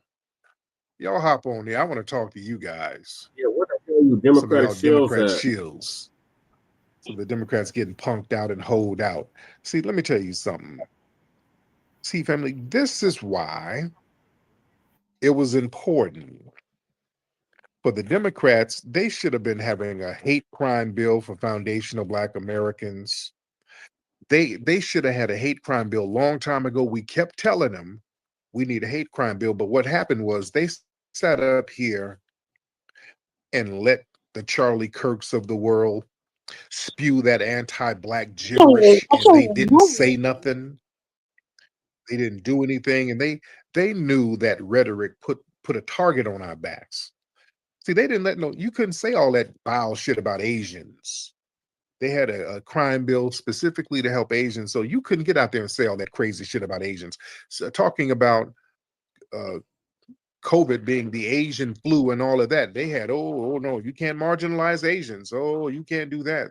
The minute they start saying anything negatively about Asians collectively, they put a stop to that immediately. But the Democrats sit up here and let the right wingers talk all crazy about us, mock our deaths, sit here cacaing and kikiing about it. And now this is biting the Democrats in the ass right now, which is good to me. Listen, the Democrats failed to protect the group who's most targeted by hate crimes. We're majorly targeted by hate crimes, always been. Foundation Black Americans, we have been historically and presently the primary victims of racially motivated hate crimes in the United States. But no specific legislation exists to protect us by name. It's always some kind of lift-all program. But they have all of these other protections for these other groups by name. You see? See, if the Democrats had passed a very specific foundational Black American hate crime bill, they would have built a moral high ground that could not have been hijacked by the far right. You see, without any type of tangible protection for foundational Black Americans, see, now the right wingers, they've hijacked the narrative now. So now, in the absence of any kind of real legislation for foundational Black American justice, so the Republicans now, they're able to elevate a figure like Charlie Kirk, who openly denigrated Black victims all the time, and now he's a martyr. So they've shifted sympathy and discourse in their favor now. And the reason why this happened because the Democrats, they failed to prioritize foundational Black American dignity and protection first. So now, again, this is biting everybody in the ass. Cool, I'm cool with that. See, the Democrats sat up here and they let racial injustice just fester by sitting up here, twiddling their thumbs, playing the coalition game. Instead of them carving out some lineage-based protections for foundational Black Americans, the Democrats did this whole overextending, their focus to broad coalitions. Oh, well, minorities. We need to protect minorities like immigrants. So when they come over, we're going to have all types of protections for them. No, that's not what we asked for. We asked for something for us. No, we got to be inclusive now. They played that game. You see? And a hate crime bill, see, that for Foundation of Black Americans, that would have exposed all of that hypocrisy of Charlie Kirk and all the right-wing white supremacists and the left-wing white supremacists. See, Charlie Kirk, his whole platform, and others like him, not just him, as others like him, their whole platform is all about dismissing anti-Black violence. They sit here and mock police brutality victims who are Black. And they go out of their way to basically deny that systematic racism existed against us. It's not racism. It's, well, you don't have a father. Oh, yeah, there's too much crack in your neighborhood. Oh, you love too much rap music. It's always our fault because of white supremacy. Now, if we had a hate crime bill, that would have publicly invalidated a lot of that rhetoric. So people can't go around spewing that bullshit. That puts a target on our back. And again, this guy sat up here and put a target on our back with that rhetoric, and they're elevating this guy. They're elevating this guy as an icon. And that's the only reason why they're doing it. They're doing it because of his anti-Black rhetoric. Again, like I said, Charlie Kirk ain't known for nothing else. Notice whenever they talk about Charlie Kirk, look how vague they are about Charlie Kirk. Notice they can never tell you what's so great about him. You notice that? Find somebody saying something specifically great about Charlie Kirk. They can never say, okay, he's going to be elevated to the likes of Dr. King and all these people because of A, B, and C. They can't tell you what's so great about him because there is nothing. He was just a white supremacist suspect podcaster who denigrated Black people. That's literally it. And that's why they want to elevate him, because he represents their views. Nothing more, nothing less. You can't say freedom of speech and all of that, because anybody who says something about him, they're getting stifled. So it can't be a freedom of speech. You can't use that argument because everybody's speech is now being suppressed. You see? And the Democrats sitting on their hands and not acting on any of this rhetoric, they empowered the right wingers to basically weaponize Charlie Kirk's death. So they're really weaponizing that death as political leverage. So now they're accusing the Democrats, well, you don't care about violence. You know? Now, see, if the Democrats had passed a hate crime protection for Foundation of Black Americans, they could have said, hey, look, we took a major stand against hate. We put together the historic anti-hate crime bill for Foundation of Black Americans. So yes, we do stand against hate. But the thing is, they want to practice that same anti-Black racism as the damn Republicans. And again, that's popping them in the ass right now. Now they're being victimized by that crazed right-wing rhetoric, which is good, because we had to stop allowing ourselves to be the main targets. We allowed ourselves for so long to be the sacrificial lambs. So we get whooped on while everybody else get the benefits from us getting whooped on, and they get protected while we're sitting up here being their whipping shield. We said enough of that. If we get whipped, everybody's going to get whipped. Now everybody's getting whipped. Yeah. So listen, the Democrats, man, they sat up here and let white victimhood eclipse Black pain. Instead of them centering some kind of legislation around the historic terror that we face, the Democrats, they just sat idle. Now Charlie Kirk is being elevated. They're elevating him above civil rights icons. They're being as disrespectful as possible. They're doing this to be, they know what they're doing. They're doing it to be disrespectful. And, you know, Charlie Kirk was somebody who denigrated our icons. In fact, Charlie Kirk denigrated the Civil Rights Bill. He said it shouldn't have been passed. He denigrated Dr. King. He denigrated the Civil Rights Bill itself. And they have the nerve to elevate this guy as a civil rights icon. The left, boy, you guys, see, y'all should have been acting right. Y'all should have been doing the right thing. See, foundational Black American specific laws, that would have forced the GOP into a corner. A hate crime bill for us, that would have forced the Republicans to support it or openly oppose it. And then y'all could have used that to say, hey, look how racist they are. But y'all wanted to share that same racism with them. Now they're flipping it on your ass and getting your shows canceled. Yeah, they're going roughshod right now. So now y'all gave them the room to pretend to be victims now.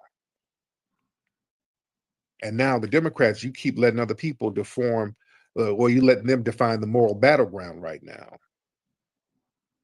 Instead of them drawing a clear line around who gets protected and why, the Democrats, they let the right wingers define what martyrdom is. So now they're talking about honoring Charlie Kirk nationally and Black victims of hate crimes and violence. You don't get no federal resolutions like that. No targeted protections.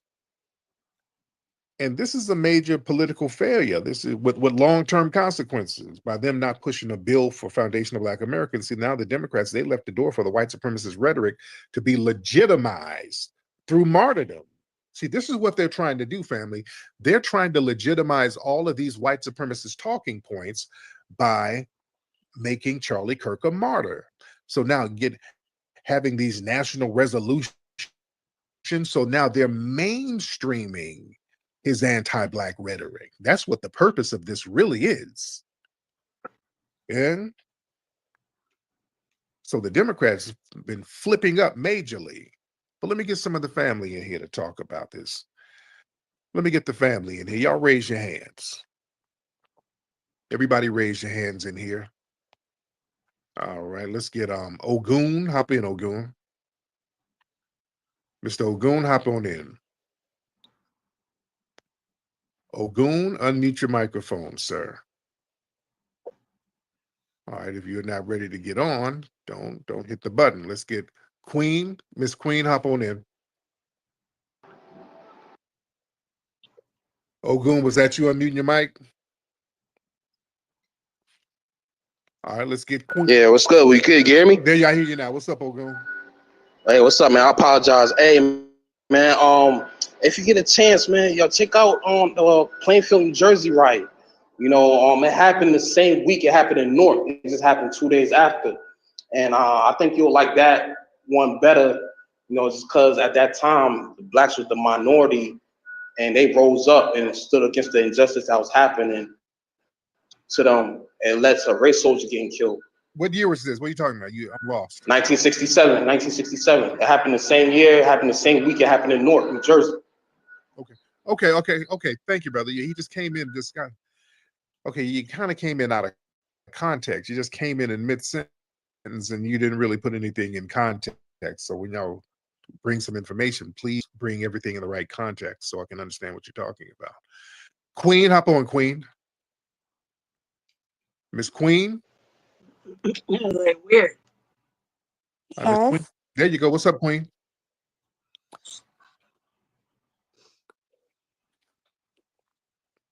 Queen? But it wasn't even that hot either. And I used like damn near 8 of those. Are you all right over there?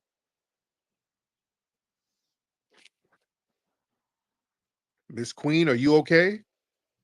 It's like the right amount of okay. Okay, well, what do you want, ma'am? You requested to get on. What do you want? I just wanted to say you are a piece of shit. Just ma'am, like, ma'am, that's your house. Your house smells like a piece of shit, okay? You sound like an old, funky cat lady. Your house is a piece of shit, ma'am. You have a Section 8 trailer, and it smells like cat shit, all right? That's why you can barely talk on your phone. Your house is raggedy. You got a T-Mobile phone from 2003, all right? Oh, look at you muting me. Well, ma'am, you're not saying anything. My house is good. No, it's not, ma'am. It smells You like cat piece shit. of shit. Ma'am, Just it like smells. a fuck Charlie. Ma'am, no, you're not. Watch that potty mouth, ma'am. You don't No, suck you don't suck your landlord's balls with that mouth. Now calm down. All right, calm down with that potty mouth, ma'am. We don't do that. You don't hop in here with the potty mouth. All right. Now, what's on your mind? Now, why are you so upset, dear? What's on your mind? Are Because he you hit every other black person. Like seriously. okay? Now, yeah, you have an accent. Where are you from? Like it doesn't matter where I'm from. You hit It does me. matter where you You from, hit Miss my Heather. people. Who is your people? Ethiopians? You look like you're from East Africa. What Yeah, part of I'm East? Ethiopian. There you Fuck go. you. No, no, no, no, no. The Red Cross rice that No, y'all share you're with each just other. That's the y'all got to share Red Cross rice. So that that's what you're. Now, are you over here in my no, home? no. You're just like the white supremacists. My mic is on now. I'll get you in a minute, Cat. I'll get you in a minute, brother. I'm dealing with You're this. just like a white supremacist that hits every other black person, regardless where they're from. And Regardless. look at you. Did you say regardless? Okay, you can't even get the language straight, dear. They didn't give you a booklet. Fuck. They didn't give you a booklet at the immigration office. You said regardless. Okay, No, okay. They should have gave you a book to get your little English together. So you're over here now, ma'am. So you fled to my homeland and now you want to denigrate and talk crap? How dare you? your How much it- homeland. Yes, Where? my homeland. You're in my homeland. America? Yes, ma'am, you're in my homeland. Oh Why? my goodness. How dare you denigrate me in my homeland and you had to flee? In your homeland. I still have a home to go back. No, you Where are you don't. gonna go No, you back? don't. No, you don't. No, you don't. You fled. You don't have nothing to go back to. No, you don't. Yes, I do. No, you don't. You're What never are you going back. talking about? Ma'am, you escaped your homeland. You're never going back. You're in my homeland. You're never I going back. literally can go back any day. I No, you literally can't. can go back tomorrow. And What the you're fuck not are though. you You're not. talking? You're not though because it's too impoverished. You're not going nowhere. You're going to stay right here with FBAs. That's Oh, what you're stop muting. How about going that? to. No, well, stop fleeing. How about that, man? No, I'm Yeah, not. I'm not fleeing. you flee. You're a fleer. You fled. You fled your big forehead self over here. Huh? Oh, I fled. No, I Yes, did you did. not. Yes, you I did. come here with my own will. Yeah, With they're my fleeing. fucking parents. You're fleeing. Yes, you and your family No, that's fled. not fucking fleeting. It is. You're a musty little refugee with a big forehead and Look at Jera you breath. muting. You oh Ma'am, yeah, because you're not, you have a potty mouth, ma'am. You are a filthy little potty mouth in your homeland, and now you're a filthy potty mouth here. And we have decorum here. We don't let people run amok like they did in your homeland, right? oh really? Like Right. it's That's why you let had to flee. You see how filthy you are? How let dirty me back up. how filthy and disgusting you are? That's why your homeland is in shambles. We like to have order over here, man. We You're don't want fucking that. disgusting. Not That's me. It's not me. it is Fuck you. off. No, no, no. You just No, no, it's not me. and ma'am, and you probably Oh, got a section. that's you. You got a Section 8 apartment somewhere in New Jersey somewhere, and you got a giraffe in there. You can't have giraffes in Section 8 apartments, ma'am. You're gonna get your Section 8 revoked. You can't do that. That whole house smell like giraffe pee. You can't do that, can you? Look how insulting you are. Like, Ma'am, do you hear you? really, you called up using profanity while you're in my homeland against me, and you saying I'm insulting, ma'am? Really? Your house smell like flip flop wind. That's what your whole house smell like. Your house is better than mine. Yeah, it's better, much better. Yes, it is. Much, much better. Okay. Okay, Any, let's go with that.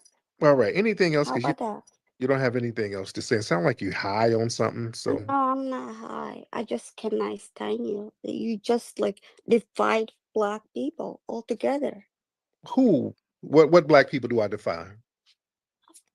Like anyone is black. Like What do you you mean? know, like people from Africa is also black, right? Are you black? Yeah. No, you were very skeptical. But y'all run No, around no. telling people, no. Y'all run around telling people you're not black. I'm not black. I'm Oh, Ethiopian. oh, I'm not black. I'm No, telling no, no, people. no, no, no, no, no, no, no. So no. You don't play that game, ma'am. You guys are black when convenient. You go out of your way to tell people you're not black. So we uphold blackness over here. We're the only people who stand on black business all day, every day. You guys are black when there's a check or a grant or a program to leech off of. Oh my goodness. Huh? There you go again. Yeah, you don't want to go there, man, with the black talk. You don't really want to go there with the black talk because you guys, you tethers, you denigrate and delineate blackness every chance you get. The minute you get a wind under your belt, you go, I'm Ethiopian, I am Kenyan, I am Nigerian, I am Jamaican. Oh, Ask me. all right. So yeah, don't do that. You You don't. think I go outside and like white people see me and then they think I'm white? No, I'm black. No, you're But then Ethiopian. you go there and then you You're Ethiopian, man. You're Ethiopian. All right, you're Ethiopian, and they know your forehead. They white people know foreheads. They see that big ass forehead, know you're not a foundational Black American, ma'am, and they know the smell. They know that must. They know that you're not a foundational Black American, ma'am. you're Right? a must. How about that? Your little your little bra. You got a musty bra strap, ma'am. No, Your bra you strap. do. That's why you. That's why what? That's why you created that urine shit, right? And you need some. Do I need to send you No, some? I don't. Like I I need to give smell you. good. I need to give you. Trust me.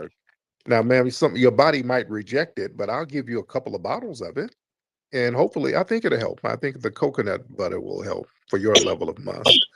But I can't do nothing about the hyena pea smells. I can't do nothing about that. I can Go handle ahead. Behave right. black people. Ma'am, I'm loving to Black people, but No, you you don't. came in here denigrating, ma'am. You're very denigrating, and that's very disrespectful. You don't do that to people you had to flee to. You need to thank me. Thank me and my family for providing a place for you to flee, right? Hmm? Come on, Tattleesh. Oh, like I said, you piece of shit. That's Go the best you ahead. got. Did you just get a book on cursing? You didn't said the same. No, I'm just saying you piece of You, shit.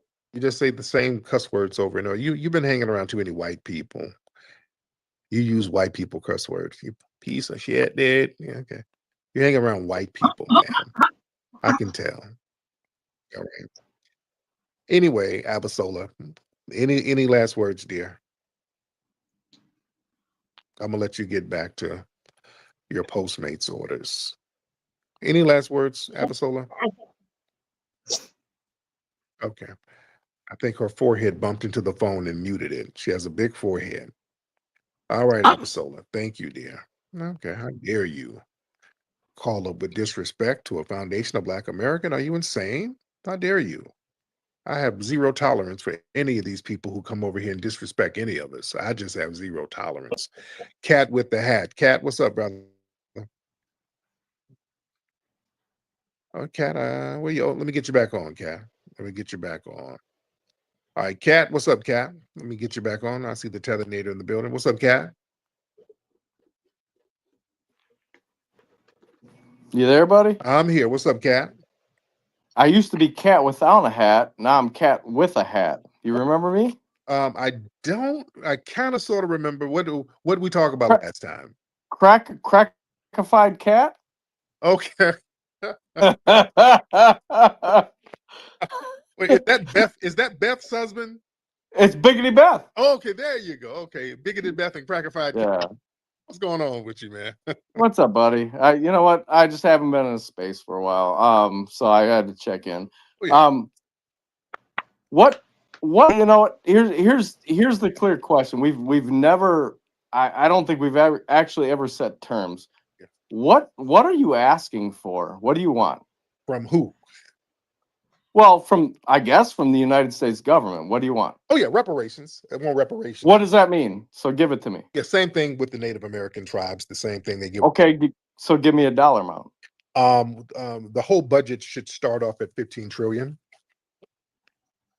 That's what's the GDP of the United States? We got the money. Yeah, we got it. Anytime. No, we don't. Oh. We don't. I mean, we're like 40 trillion in debt. Every time you see, that's the problem. When there's COVID, there's money. When there's immigrants, no. Oh no. Right. Yeah. COVID, they gave $6 trillion, I think. Right. Giving them money when they come across the border. There's checks. Who did that? The U.S. government. No, but what political party? It was the U.S. government. All right. No, but what political party? The U.S. government. No, what political party? Doesn't matter. It does matter. All of them weigh in on it. That's the thing. Well, we're deporting people right now. Good, but some of them yes getting money. Some of them are still getting money when they get over. Well, okay, so we're 7 months into this administration. I mean, you got to give them time to correct all the bullshit of the past, right? Right, but the point is, the money was there for non-citizens. They come over here and they're getting apartments. Listen, I agree with you. That's bullshit. That's complete bullshit. We should have never done any of that. But that was Obama. That was Biden. Coulda, coulda, shoulda, but they did it. That's the thing. I don't give a damn who signed the check. Woulda, coulda, shoulda. It happened, so they can do it for us. So that's what we got to get those reparations. That's the main thing, and we got it. We'll get it. It's just people are kicking and screaming, but fuck. Yes, Lady Tay. What? Are you busy? You got company or something? Like, can you get back here? Like, no. These long fucking ass fucking clips, guys, and you don't even interact anywhere. Yeah, you got company? You busy? Literally 30. No, Brandy. You got company? You busy? Why would you ask me? Here. Because you're off camera and you're fucking out of nowhere. I'm trying to get your fucking attention. I need your attention. Maybe I'm eating, bro. Maybe I'm eating. Maybe I'm doing something else. What are you eating? Right, chicken. Exactly. Same thing. Here you are. I'm not eating chicken. What are you eating? That chicken pate shit. Exactly. Anyway. Listen, I bothered your fucking busy little schedule back there. I bothered it for a reason.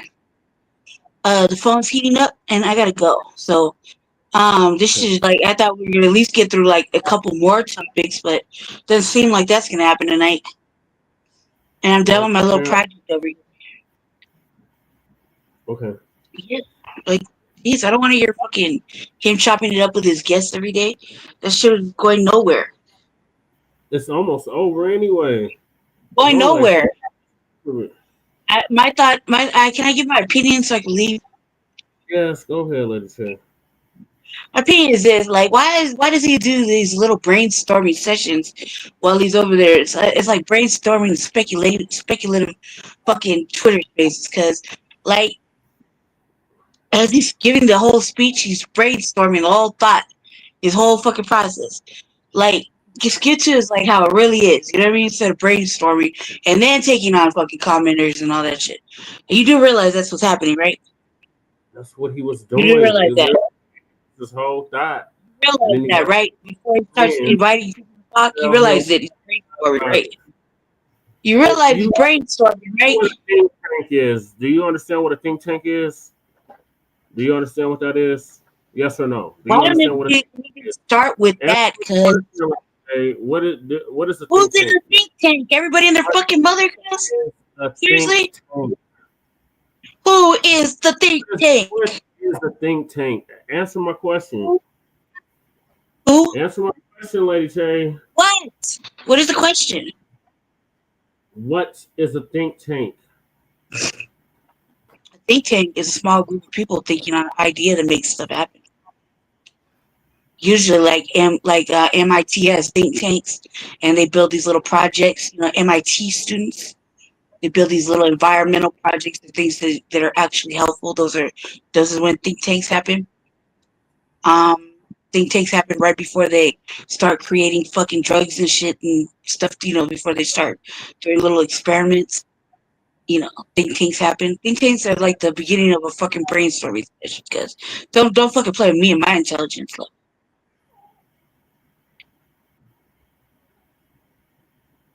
Give me an example of a think tank. I just gave you some. An actual name of a think tank. I did give you some. I said MIT. You know what MIT students are? You know what MIT is? They have an MIT. They have a think tank. That's the name of it. You know what they do? Do you know what the Harvest Institute is? Do you know what that is? The Harvest Institute.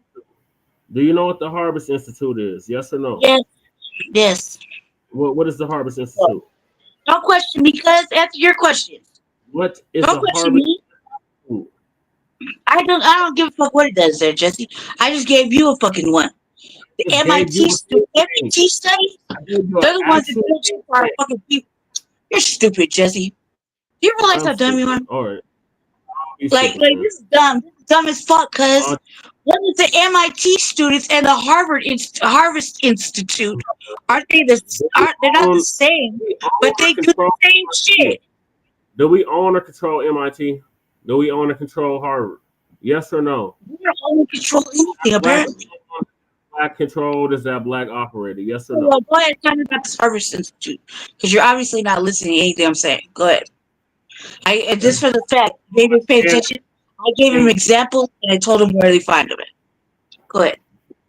And I gave you an example. No, you questioned, you double talk because you gave me a question with a question. No, it's like that. No, carry on. Tell me about the Institute. Just log off. Just log off. Tell me the Institute. Just log off. Don't be like that. I want to learn about the Harvest Institute. Tell me. Tell me. Tell me. If you stop talking for once in your pathetic life, I would explain it to you. The Harvest Institute is a think tank that Dr. Claude Anderson came up with over a decade ago. That's what the Harvest Institute is. To help draft policy, specifically for freedmen, for Native Black Americans, foundational Black Americans, etc. That's what the Harvest Institute is.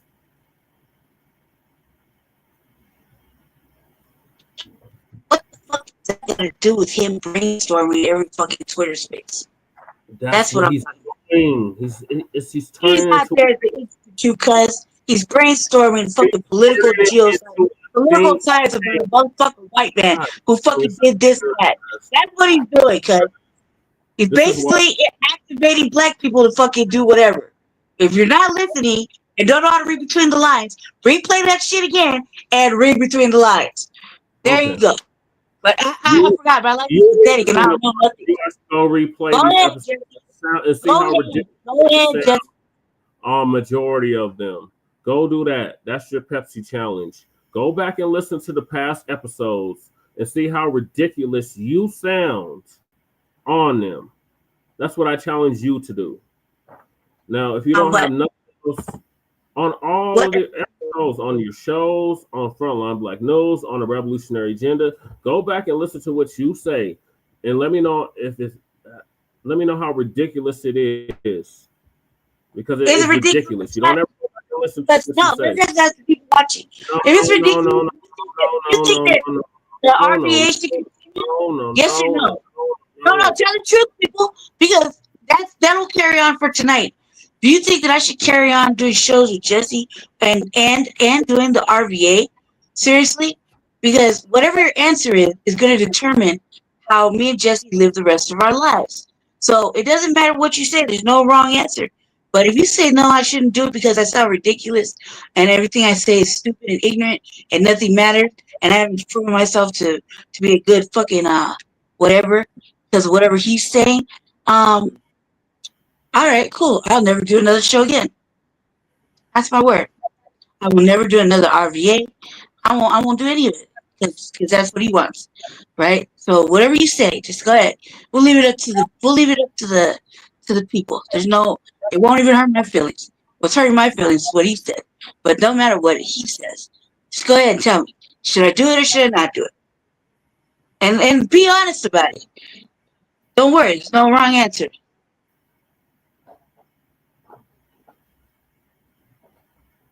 Should we start playing Jeopardy music while we wait? Or can I move to the next topic? Because this is just ridiculous. Sure, tell your world, do what you want. Yes.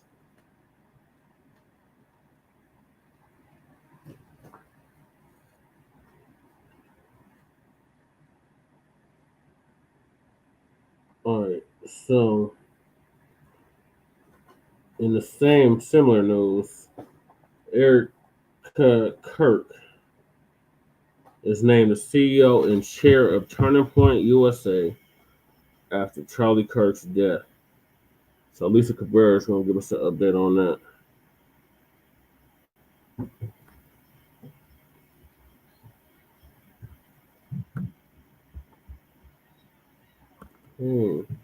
Y'all quit that.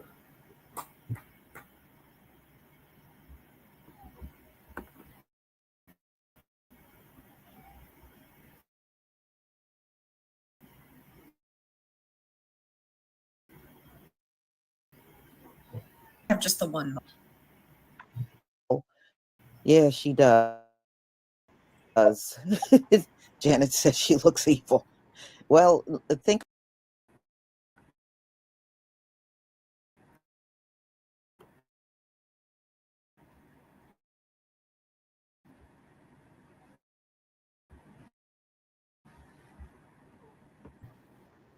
think about who she was married to. That should say a lot. A lot of times when these women marry men that are racist, they're generally, in lockstep with them. She would feel the same way too. So it's real interesting because when I go online, there's a lot of people that don't like her. So, this whole thing, in all honesty, y'all, I don't think Turning Point USA is going to survive. You took out the head of that organization, which was Charlie Kirk. His wife stepping in, you know darn well that's never going to be the same. And many of these conservatives believe their women should be quiet and not say anything. I don't think it's going to go over well with her flop, and people don't know her like they know Charlie Kirk. So I think the organization is gone. I really do. Her becoming CEO and chair, Charlie did not let her work. She had to stay home and raise their children. And I don't know why she don't want to do that anyway. I think the one child is 3 and the other one is still a baby. So those kids aren't even school age. And you're going to be a CEO. And yeah, that just seems really off. So we're going to listen to some responses to the announcement that she will be taking over as CEO and a chair at Turning Point USA. So, yeah, I guess she wants to run out there. Like I said, I don't think that's going to go over well. And number 2, I don't think she's got Charlie did. Charlie was pulverizing and he was racist, and you know what I mean? And I just don't see her pulling the same crowd. Look at how everybody reacted to her speech. Everybody thought that was a real strange speech for somebody that just lost her husband 2 days ago, and yeah, I'm just telling you.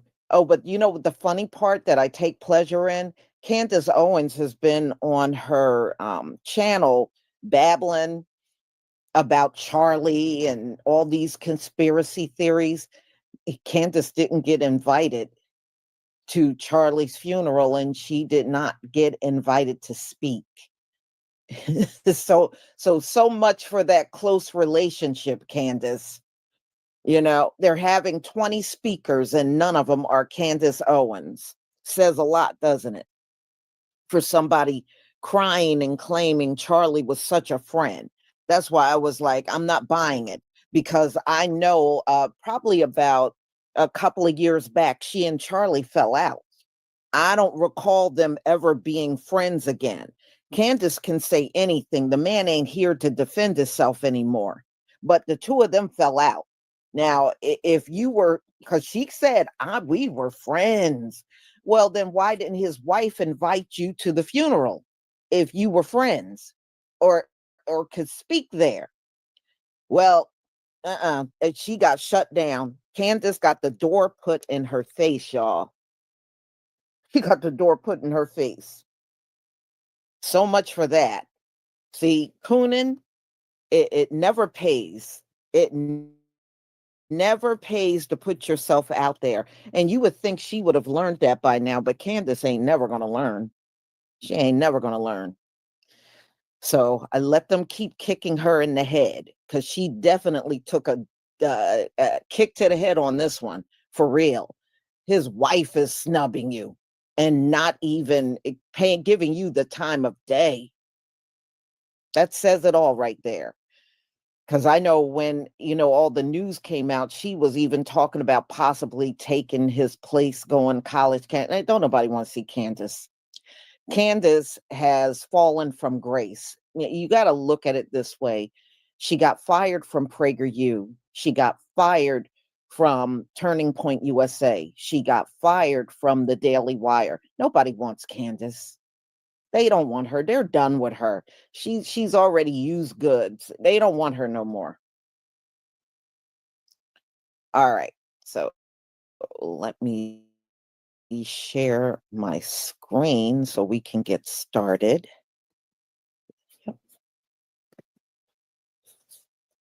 All right. Please give me a 1 if you can see my screen.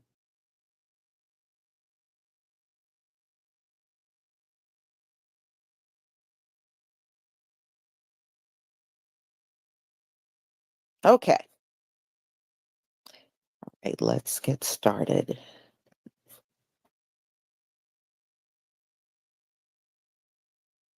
Anna Paulina Luna, a Republican member of Congress, Florida, knew Charlie Kirk, knew his wife Erika and the kids, and is very familiar with Turning Point USA. I wanted to bring her in. I sent you a note, my condolences for your loss of a friend, especially the way it happened. What does this loss, this murder, mean to you?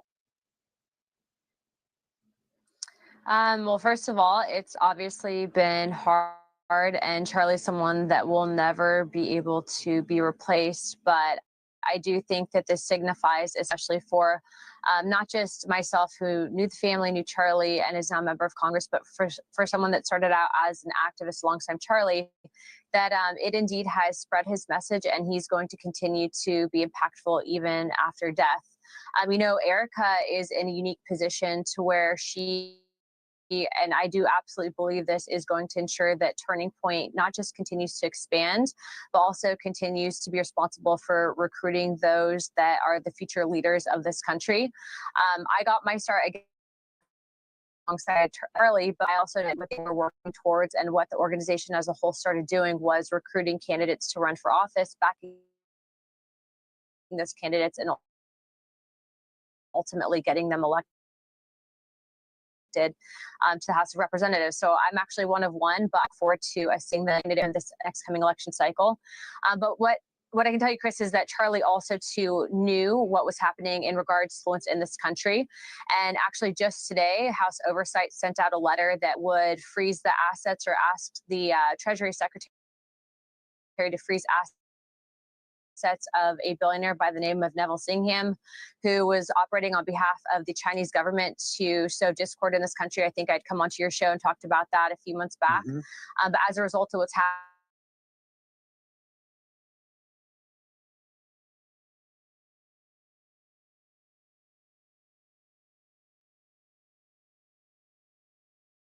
spend the following hours actually contacting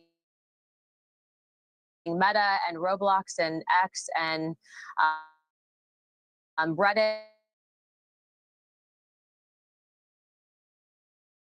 politicians, and obviously that type of behavior is not tolerated on social media, especially with their terms and conditions. So they're enforcing it. Social media, the algorithms. Am I wrong to point the finger at them? Yes, you've got to think it, you've got to write it, you've got to want to hear it. Of course, and it can't be the government. The government can't regulate speech. But do you think it's time for the platforms to have more responsibility for what they magnify with their algorithms? I think right now, my main concern obviously is that within 3 days, I saw, and this is, by the way, being showed to children, right? So there was a video of a woman in Philadelphia being executed with a firearm. She's a Black woman. There was a video of the Ukrainian refugee being stabbed to death. That went viral. That was horrifying. And then obviously the murder of my friend. And I think that when you have a society that desensitizes death and removes humanity like that, it's obviously a problem. But more importantly, these platforms, if they want to maintain licensing, do have terms and conditions, and many of those terms and conditions include not dispute or violence in an effort to, protect children that are on the platform, but also to, if they have users that are on there, you're opting in to adhere to those standards when you're using the platform. So I think that there might be something coming down the pipe from the FTC on this, but what I can tell you is it was horrifying having to see this stuff over and over again and having to then flag it for these platforms. But I was very happy that some of these CEOs, specifically Roblox, specifically on X even, and then also to these other platforms, that they're willing to take down that information almost immediately. Blue Sky, that tends to be the left-leaning Twitter, was actually the quickest to respond. And they said that they're horrified to see that people were making calls for violence and that was not something that they condoned. They released a statement and they actually got to work immediately removing this content. Federal law enforcement are tracking what they call several threats of unknown credibility against Sunday's Charlie Kirk Memorial in Glendale, Arizona. President Trump and Vice President Vance are expected to be there. The funeral will have the same level of security as the Super Bowl or the Boston Marathon. Kirk's widow, Erika, has been named CEO of Turning Point, the conservative nonprofit that he founded. In his statement, Turning Point USA said Kirk designated his wife to be CEO ahead of the shooting that took his life. Erika Kirk, Charlie Kirk's wife, was named CEO and chair of the board of Turning Point USA, the company that her husband founded. She was unanimously elected. That announcement comes as students returned to Utah Valley University 1 week after Charlie Kirk's assassination on campus. Erika Kirk is now CEO chair of Turning Point. If I'm not mistaken, she and he spoke about the importance of a woman to be home with her child / children. He also told girls that were in college that they should be there to find their husbands. See, what he didn't understand is that if a woman does not have money, what does she do? She gets divorced, her husband dies, she never had any work outside the house, okay? And as far as their situation, again, she has the Juris Masters, et cetera, et cetera, et cetera, et cetera. She was never going to be staying home all the time playing Miss Muppet, sitting on her tuppet. She was not. And she had a business before she was even with him. So when they want to have the hypocrisy to tell people, girls, you don't need to go to college but for finding a husband, that's when my blood boils. When they're throwing this shit out, okay? But meanwhile, now she's the CEO chair. Why? Because of this. It's called money, period. End of story. Have a good day. Okay, so you guys know we are going to have to talk about this Erika Kirk being named CEO of Turning Point situation, all right? Now, look, I'm not here to tell anybody how to run their family, okay? Because I had a corporation when I first got married and had 2 children, and then as we ended up divorced, I ended up exiting that company because, of course, those children needed to have at least one available parent to them, all right? That was my choice, all right? But I'm not here for, my point is, Charlie's whole life, this whole package that he and she, Erika, were selling, all right, was skip college. You don't need to go for college unless you're going to get your MRS degree, find a husband. And you need to be at home making babies, all right? And he said repeatedly that women who had children, their place was in the home. Okay. He also, let me circle back for 1 second. So the whole thing about free speech, right? So it's like everything that's happening now is literally the complete opposite of what Charlie preached the whole time he was on earth spewing hate, okay? I mean, not everything the man said was hateful, but yeah, like 95% of it, all right? Okay, guys, let's go over Erika Kirk's past for a minute, all right? Just to show you the hypocrisy here, okay? And then I'm gonna get to the whole CEO thing in a second, all right? Because I can speak on that intelligently because I had an S Corp for many years, so I appreciate the difference between an S Corp and a 501c, all right? not in a boring way, but just stay with me for a second, okay? This woman, Erika Kirk, whose maiden is like Franceby or something like that, I don't know. Anyway, she went to college. She was an NCAA athlete. She played basketball, okay? Then she graduates college. She's off doing like modeling or some other nonsense, okay? Then she goes back and she gets so her undergraduate is in like government and politics or something, and with a focus on international relations. Then she goes on to get a quasi-legal degree, and then goes on even further to get her doctoral degree. So Charlie Kirk is married to a woman who is educated so far past him, right? From my understanding, I don't know his whole past, Charlie Kirk, but as I understood it, he's a college dropout, okay? And your wife has a doctoral degree, but you're telling her to stay at home, which, anyway, okay, so think about that, whatever you want. And guys, I don't mean this with any disrespect. I'm simply looking at it through the lens of, are you fucking kidding me? Like, walk the talk, okay? Anyway, so they meet, and he's always talking about like, oh, if you get to 30, you know, your chance of having kids are blah, blah, blah, this, that, and the other. He didn't even meet Erika until she was, I believe, 29 going on 30. And she didn't even start having his children until she was 33, all right? So now this thing has happened to Charlie Kirk, which of course means that these children now only have one parent. So you would think that to honor Charlie's legacy, she would step back and say, like, there are tons of people to run TPU, right? And that her focus, she can hire people to run Charlie's legacy or to run Charlie's what do you call it, TPU, but the kids, they only have just the one mom, right? You can have a nanny, but that's not the same as having your mother, okay? And when one parent, and again, I've walked this talk, all right? So this was my choice. I'm not telling Erika Kirk what to do. I don't know what I would do if I were in her situation. I'm only reflecting on the fact that this feels distasteful, all right? So now the kids only have one parent, and instead of honoring all that shit that they made all that money on, preaching all that nonsense to all those young people, right?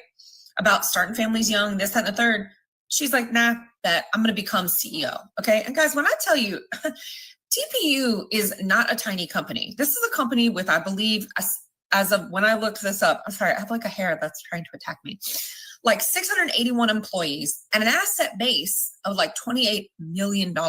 Okay. So just for clarification, because I didn't know this until I had my own corporation. Okay. So you have a 501c and then you have for-profit corporation, right? You can have a So a 501c, a nonprofit, all right, they cannot do direct political endorsements, cannot campaign for, and I'm sorry, real quickly though, like which political party is TPU aligned with? I mean, there's no question if you ever look at any TPU event who they're aligned with. But to maintain 501c status, you cannot campaign for another political party. So we'll put that to the side, all right? Most nonprofits, all right, so for-profit corporations, they can take their assets and they can distribute them to the owners or their shareholders, right? So let's say that the company made $100 a year, right? The bosses could each take $20, and if there were $60 left over, if there were shareholders, they would distribute those $60 amongst the shareholders, okay? So that's how a for-profit corporation runs. A 501c, that operates like you have to reinvest the dividends, right? Anything that you earn, your earnings, anything that you earn has to be reinvested, okay? But you are allowed to pay. Shut. Sorry, my watch had an opinion. You have to reinvest them, okay? My point is you can't distribute them to shareholders or owners. What you can do is you can pay owners a reasonable salary. Now, when I had my company, I did not pay myself this. I mean, I wasn't running a nonprofit either, but he was paying himself between $300,000 and $400,000 per year. That's what I understand from the filings, the tax filings. Okay, so is that reasonable? I don't know. Y'all tell me. Private jets, first class plane tickets paid for by the nonprofit. All of that for me feels like you're looking at a for-profit. I mean, guys, this nonprofit has scaled faster than most tech startups. Okay, they went from like 4 million, I want to say a few years back. They took in $85 million last year, from what I understand, between speaking engagements, merch, donations, all that nonsense. Okay. So yeah, I mean, quite frankly, it never even occurred to me that Turning Point was a nonprofit. I almost fell off my chair when I looked that up. I'm like, what? Like they're classified a nonprofit? Like, wow, we are really playing fast and loose with the tax laws.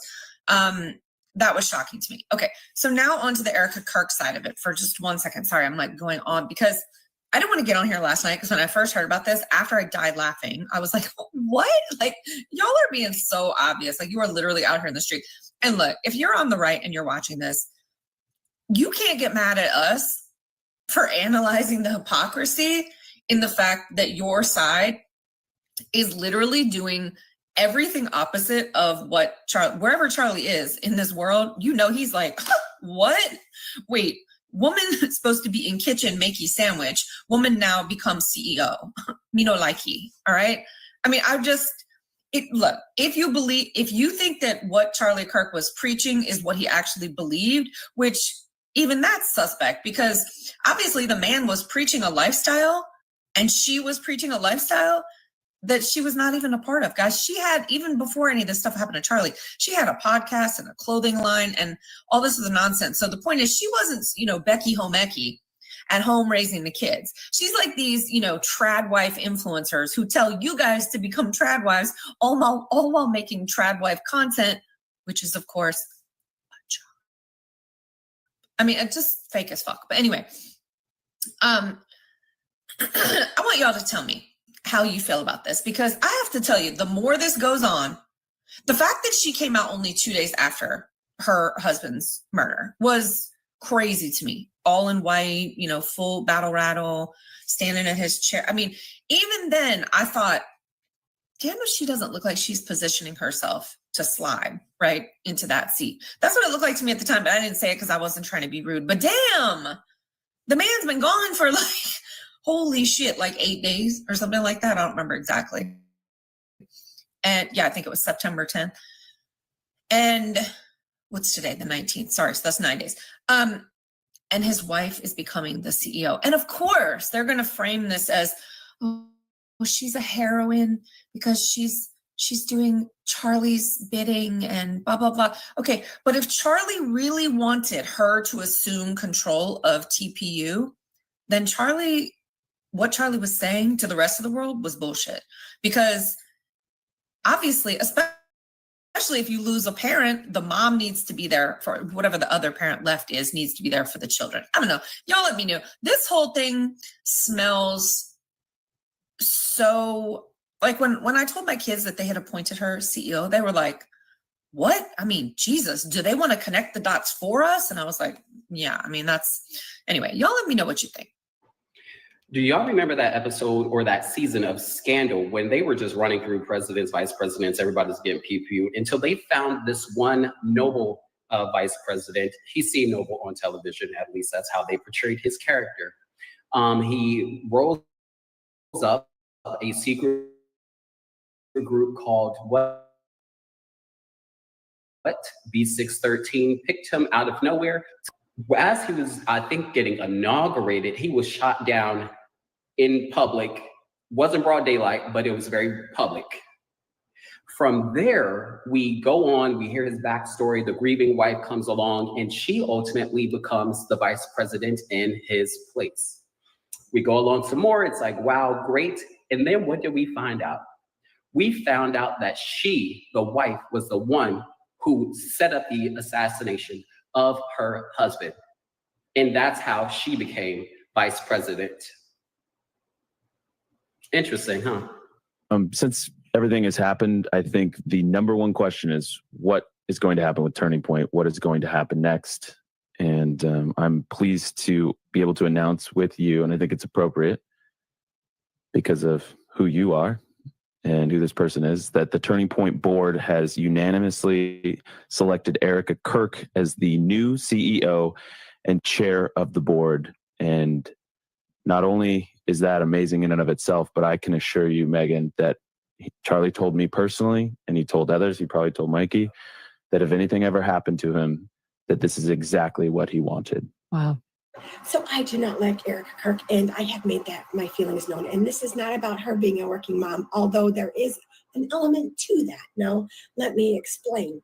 So her and Charlie are out spewing for years and making millions off the fact that they're explaining to incels that their wife should be at home making them a sandwich, right? They need to be at home making them a sandwich. They shouldn't be working while she's out working 3 and 4 jobs when nanny's raising their children, right? And that's a lifestyle choice, but don't push the opposite on other people, right? Don't brainwash people into thinking the opposite. Then she's standing at that podium, right? And she's explaining that her daughter, her oldest one, comes and says, "Where's Daddy? When's Daddy coming?" And she explains that Daddy is up in heaven with Jesus, making money to pay for the daughter's blueberries. She put the weight of that murder on her 3-year-old child, and she's out there spewing the story like it's no big fucking deal. Right? Now, that little girl, mommy's going to be off who knows where, doing who knows what. Daddy's gone, right? So she goes to the nanny and she says, "Can I have my daddy back? Here's my blueberries." "I don't want my blueberries. I want to have my daddy." That's why I do not like Erika Kirk. Anybody who would tell their child that would put the weight of that on a 3-year-old.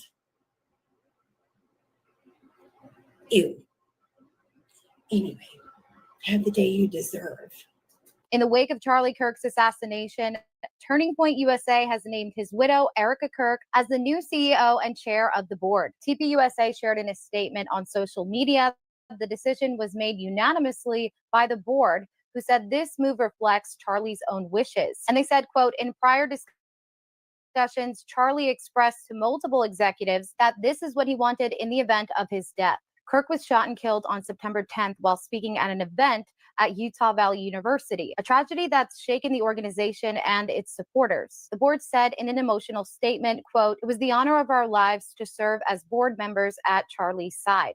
Charlie prepared all of us for a moment like this one. He worked tirelessly to ensure Turning Point USA was built to survive even the greatest tests." The board emphasized that TPUSA's mission lives on and that every member of the organization now plays a role in carrying forward Kirk's legacy of, quote, "fostering a prosperous country for generations to come." As they put it, quoting Kirk's well-known phrase, quote, "We have a country to save. We will not surrender or kneel before evil. We will carry on. The attempt to destroy Charlie's work will become our chance to make it more powerful and enduring than ever before." In the days following his death, the response has been overwhelming. On Sunday, TPUSA spokesperson Andrew Colvett posted on X that the organization received over 32,000 inquiries in just 48 hours to launch new campus chapters. That surge may have been fueled by Erika's powerful address to the nation Friday night. In it, she made a passionate vow to continue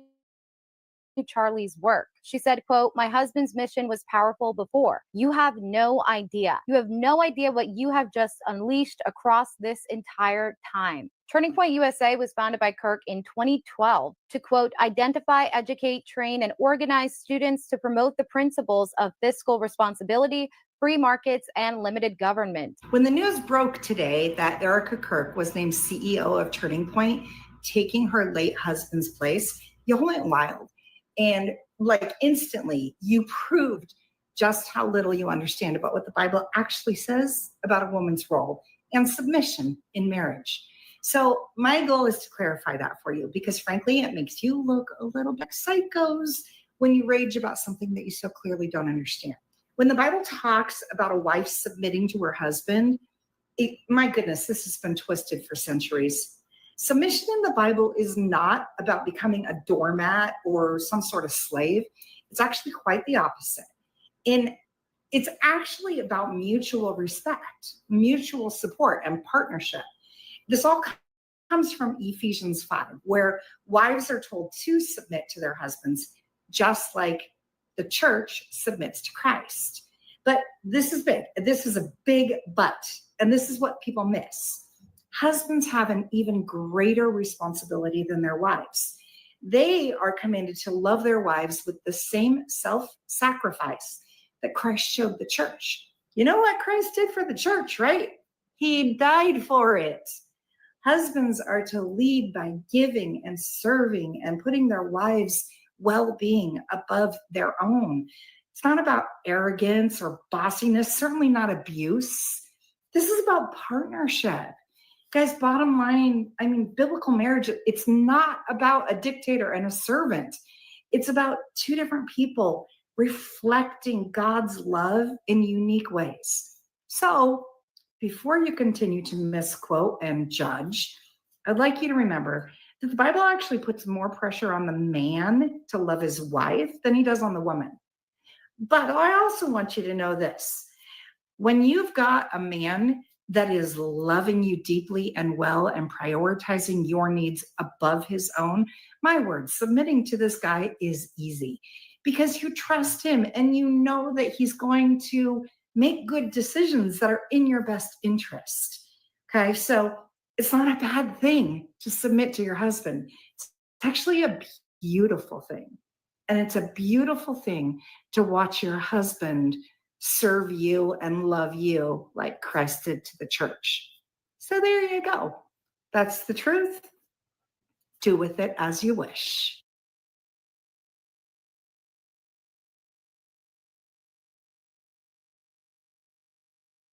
You know, they've been throwing Christianity around a lot when it comes down to Charlie Kirk.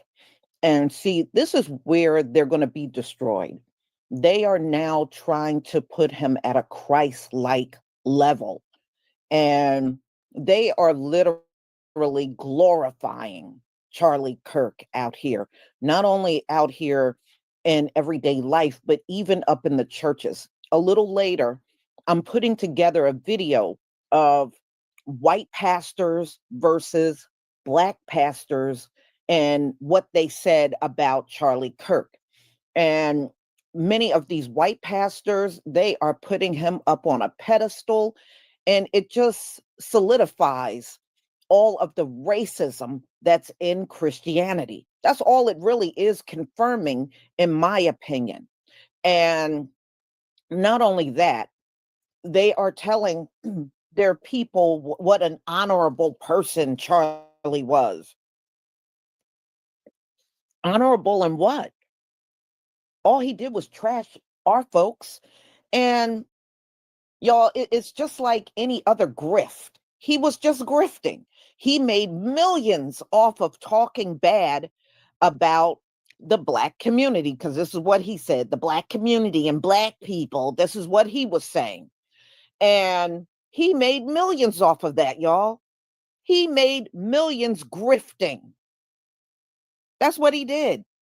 And as you can see, his wife don't want to give up the grift, because giving up the grift, that's giving up millions of dollars. Okay? It's a lot of money and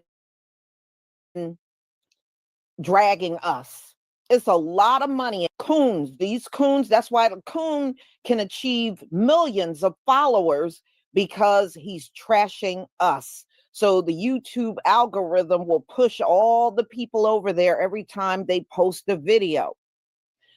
And with us, it goes above and beyond to hide us and stifle our voices. But they're all trying to elevate him up to this fame and glory that I'm sorry he didn't have. And there's an awful lot of videos out there saying Black people are not showing enough emotion over Charlie's assassination. Well, what emotion are you looking for? The man never said nothing decent about us. He lied about statistics. All of the stuff he was, on those college campuses saying were lies. Well, it's easy to get lies past a bunch of college kids that really don't have a lot of life experience. So in many cases, they don't know how to come back at him. That's why he's 31 years old and they're 18, 19 years old. Yeah, I can shoot. Put me on a college campus. I could shut all of them down too. I've lived a lot more life than a 19 and 18-year-old. So yes, I will be able to shut them down. That is easy. But see, when Charlie started out, he was going to HBCUs and getting in front of melanated men and women. Okay. He switched over and started going to white colleges. You know what? He probably would still be alive if he was still going around to the HBCUs, y'all. That's the sad part. Nobody over there, they would have been mad that he was on campus. They probably would have protested, but he would still be alive. Nobody harmed him over there. Isn't that amazing? They want to talk all this crap about us, but it was somebody that looked just like Charlie that took him out. When Charlie was going to HBCUs, not a hair got touched on his head. He was safe at HBCUs, but he was not safe at a college where the student body largely looked just like him. Says a lot, doesn't it? That's all I'm saying. So again, I don't believe Turning Point USA is going to last. I don't believe it's going to last. They're going to have to probably do a complete overhaul if it has a glimmer of a chance of surviving. But just throwing Erika at the top as the chair, that is not going to give it lasting power, y'all. It's not. It's not. So this is all I have on this subject matter for today, but I got more upcoming videos and we will get to that. So I hope you can return to see more. And I promise you, it is going to be really interesting. So I will see you later. I do have somebody to thank. T-Key, thank you for the super sticker. And all right, thank you, Lisa, for that update. So Erika, Kirk, oh my God, Erika, Kirk is now the head of Turning Point USA. So, like Lisa said, that shit is going down the tank. And rightfully so, that shit needs to go. Turning Point USA was used as a vehicle to justify the killing of unblack citizens in this country, the mocking of which led into policy. So it was beyond opinion, it was policy. So, yeah, goodbye and good riddance to Turning Point USA. That's what I have to say about that. No, I did say the memorial or whatever it was today, so I was going to play the news report from ABC World News about that, and then the dump slip up during Charlie Kirk's funeral speech next.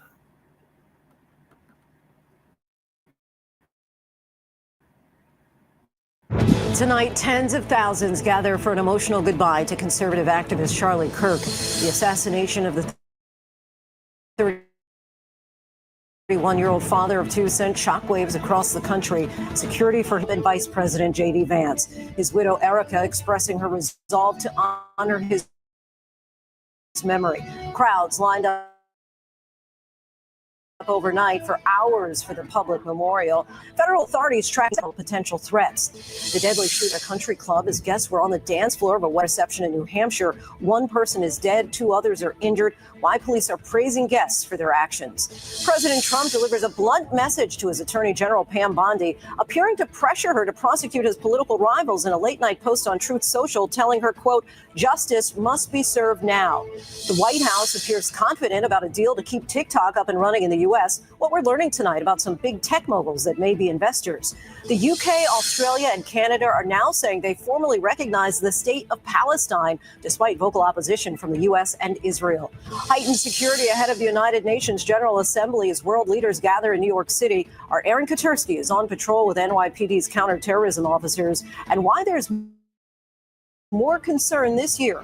Also tonight, a caretaker at an animal preserve in Oklahoma killed during an accident involving a tiger under his care. The new details coming in tonight. Some of the busiest airports in Europe face a second day of disruptions after a cyber attack. The little sig move, the so-called tush push, is facing renewed scrutiny, while some in the NFL are once again throwing a flag on the play. And America Strong, the special surprise for the golfer still swinging strong on the green at 100 years young.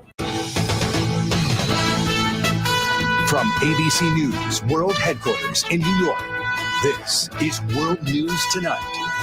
Good evening, everyone. Thanks so much for joining us on this Sunday. I'm Lindsay Davis. We begin tonight with a day of remembrance for the slain conservative activist Charlie Kirk. Tens of thousands in attendance at his memorial service in Arizona. Crowds showed up before dawn, waiting for hours to get inside State Farm Stadium in Glendale, where family, friends, President Trump, and Vice President J.D. Vance all vowed to honor his memory. Inside the stadium, a who's who of the big names in conservative politics, from billionaire Elon Musk to Defense Secretary Pete Hegseth.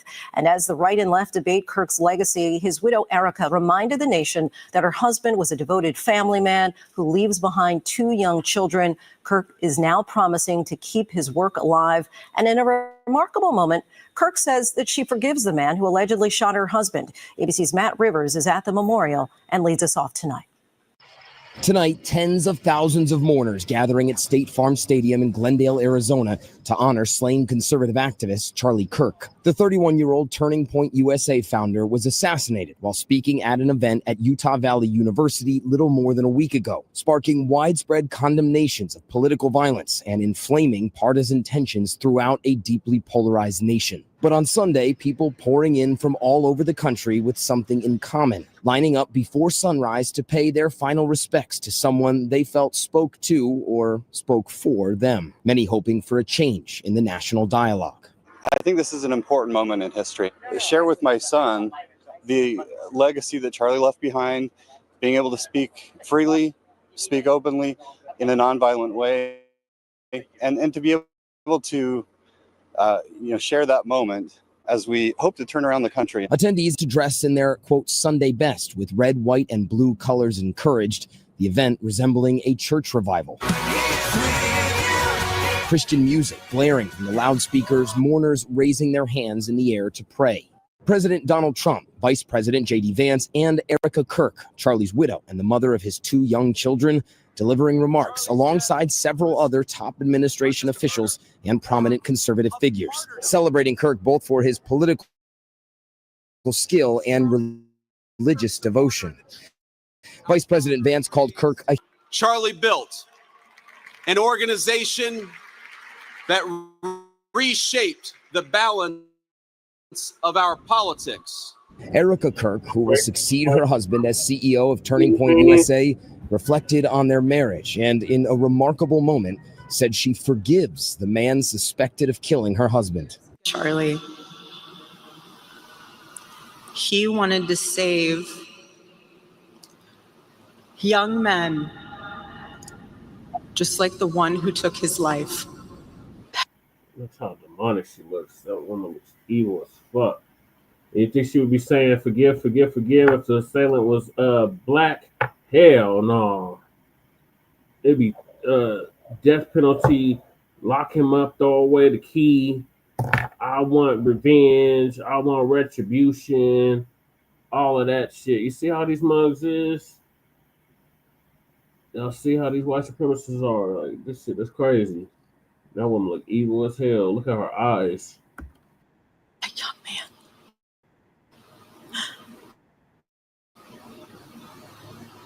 I forgive him.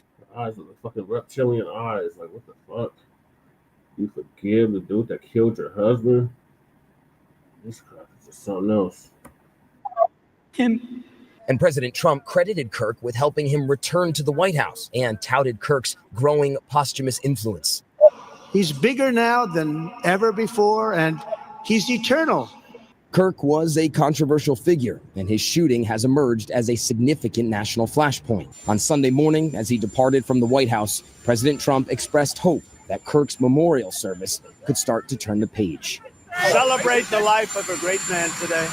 Really a great man. He's a young man, but a great man. And We look forward to it. It really is. We want to look at it as a time of healing. But on Sunday night, Trump said there was one point on which he disagreed with Kirk.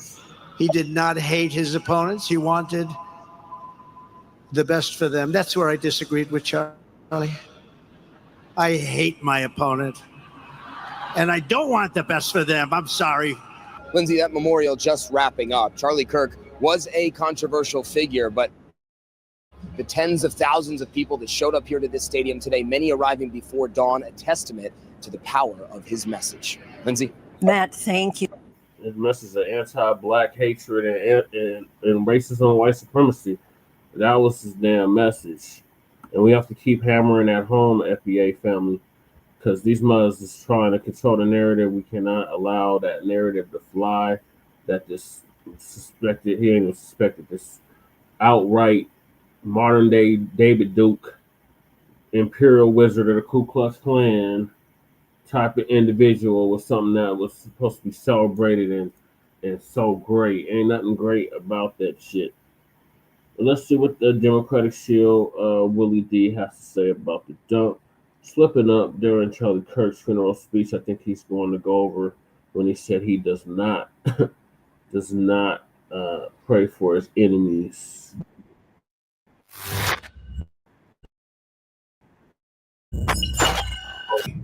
Donald Trump, your president, spoke at conservative podcaster Charlie Kirk's funeral today. And it sounded more like a rally. Yeah, a political rally. Trump talked about Joe Biden. He said that Charlie's bigger now than he's ever been. He talked about him looking down on us and, being happy because of the size of the crowd that was gathered at the stadium. He made a point to say that they were in a stadium, not an arena. He talked about stopping crime in D.C. He said, now your wife can walk along. They took 1,500 criminals off the streets. So there's no more crime in D.C. So don't expect any robberies, any RAPs. Don't expect any burglaries, and absolutely not. There will be no murders in D.C. For the rest of eternity, because Donald Trump has put an end to crime in D.C. and he's taking the show on the road. Chicago is up next. Yeah, he said he's coming for Chicago. He's going to clean that place up because they have a corrupt governor. He said the governor doesn't know what he's doing, and he's coming to Chicago to clean it up. He's going to do just like he did in D.C. He also talked about commentators, influencers, and others who greeted Charlie Kirk's death with jubilee. Yeah, he said they know the names and they are coming to get y'all. Yeah, he said they're coming to get y'all, man, coming to get you. They know the names. It's going down. He said no side has a monopoly on power, thought, and speech. No side has a monopoly on power, thought, and speech. This as he uses his power to limit others' speech. Yeah, he talked about the whole Jimmy Kimmel thing, and he said he's coming for the rest of y'all. So get ready. Ooh, boy, I know some of them coconuts gonna be dancing, dancing, dancing, dancing, dun, dun, dun. Ooh, they gonna be dancing, boy. Ooh, don't get me messing, don't get me messing. So let me tell you a little bit of what Trump said verbatim at this rally. He was talking about going to speaking engagements with Charlie Kirk and it being dangerous and how Charlie Kirk talked about he had threats on his life. He said threats, pulled fire alarms, and countless rage-filled radicals who tried to shout him down. It was nasty. I used to say, Charlie, this is nasty stuff. You do it. At one event, police had to build barricades to protect students from angry mobs of thugs. Many of these people, by the way, are paid a lot of money to do this. They're agitators. They're paid agitators. Remember that when you see, they all have the same beautifully printed sign. Every sign is identical. Comes out of a top-level print shop. That's not the signs that are made in somebody's basement. Those are paid for by very bad people. And hopefully, we're going to be finding out through the DOJ who those people are. At another college event, Antifa terrorists shattered windows, threw rocks, and tried to storm the building where Charlie was speaking. It was a really bad one. Often dozens of police officers were needed to prevent left-wing violence. And the violence comes largely from the left. You don't want to hear that from too many people, do you? Virtually every day for years before he was murdered, Charlie received these horrible threats. People don't know. I used to talk to him about it. He said, I got some threats. He always felt that when they actually made the threat, they were not the ones to worry about. The ones to worry about, the ones that don't make the threats. I think you know what I mean. He knew the risk, but he and I shared a certain motto: never back down and never, ever surrender. Just don't surrender. Trump just couldn't help himself. Yeah, at a funeral, dude. Everybody that was stepping up was being reflective.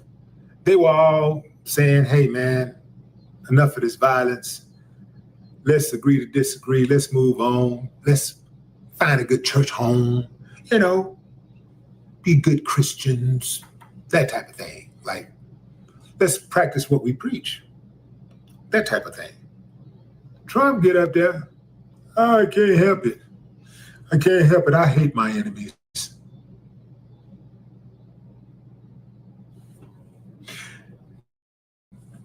Have you noticed that people who say that they support Charlie Kirk are behaving in a manner that is greatly contrast to what he would have wanted? Even the whole empathy thing. Remember, Charlie Kirk said himself, I think empathy does a lot of damage. So what's up with all the empathy?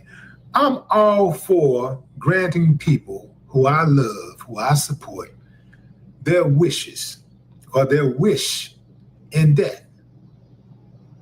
You know, y'all know how it goes. People say, well, that's what he would have wanted. You know, I don't think Charlie would have appreciated all of this empathy. Said that he was a peaceful guy, even though he was inciting a lot of hate. Yeah, and a lot of violence. His wife at least said he wasn't a violent person. So that brings me to what Donald Trump was saying about how the people who make the threats, they're usually not the ones who carry them out. His words was, he always felt that when they actually made the threat, they were not the ones to worry about. The ones to worry about, the ones that don't make the threats. Those are the ones you got to worry about. See, because you know the ones that's dog whistle. Trump makes a lot of threats, but you don't have to worry about Trump. You got to worry about his henchmen. You got to worry about Trump saying, go get him. Get him. Sick him. You did? So that's the hidden message right in front of your face. Like right in your face. The people who make the threats aren't the ones you have to worry about. You worry about the ones who don't make the threats. The ones who don't make the threats are the ones who are serious about actually carrying out those threats. Most of the people who did the talking never shot nobody, never swung on anybody. But the people who support them, yeah, they know how to incite. They know how to get them riled up to go out there and do something wild, to go out there and do something violent, to blow up a church. Blew up that church in Alabama. They didn't just wake up one day and say, let's just go blow up the church. No, the politicians, family, the politicians and the activists are the ones, but mainly the politicians. Many of the activists are emboldened by politicians. They're emboldened by the speeches these guys make, their policies.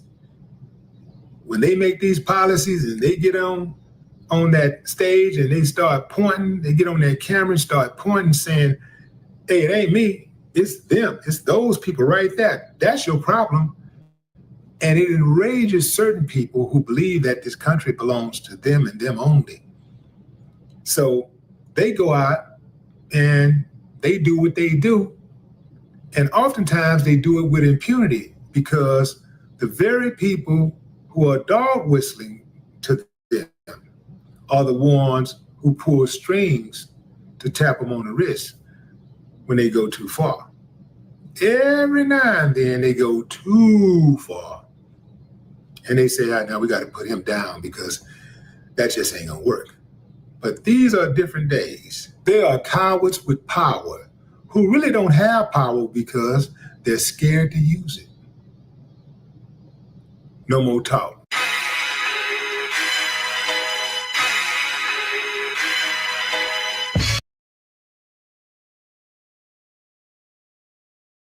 Yeah, so I played with the Democratic Shield. Willie D had to say about that. So moving along, we got fortunately, I think it's Charlie Kirk again. Oh no, we're done with that bastard. All right, we're on to Fani the Mammy. Supreme Court kicks Fani the Mammy off the Trump case for what? Cat? What do you want? Oh, that's damn cats. Okay. Supreme Court kicks Fani Willis off the Trump case for good. So the lawyers Fulton County DA Fani Willis now the state's highest court has rejected her. President Donald Trump and 18 others are accused of illegally trying to overturn Georgia's presidential results. The court issued its opinion early this morning, declining to review the lower court decision to remove her from the case. So it's official. Fani Willis cannot prosecute Donald Trump and the other 17 co-conspirators for election interference. Let's talk about it.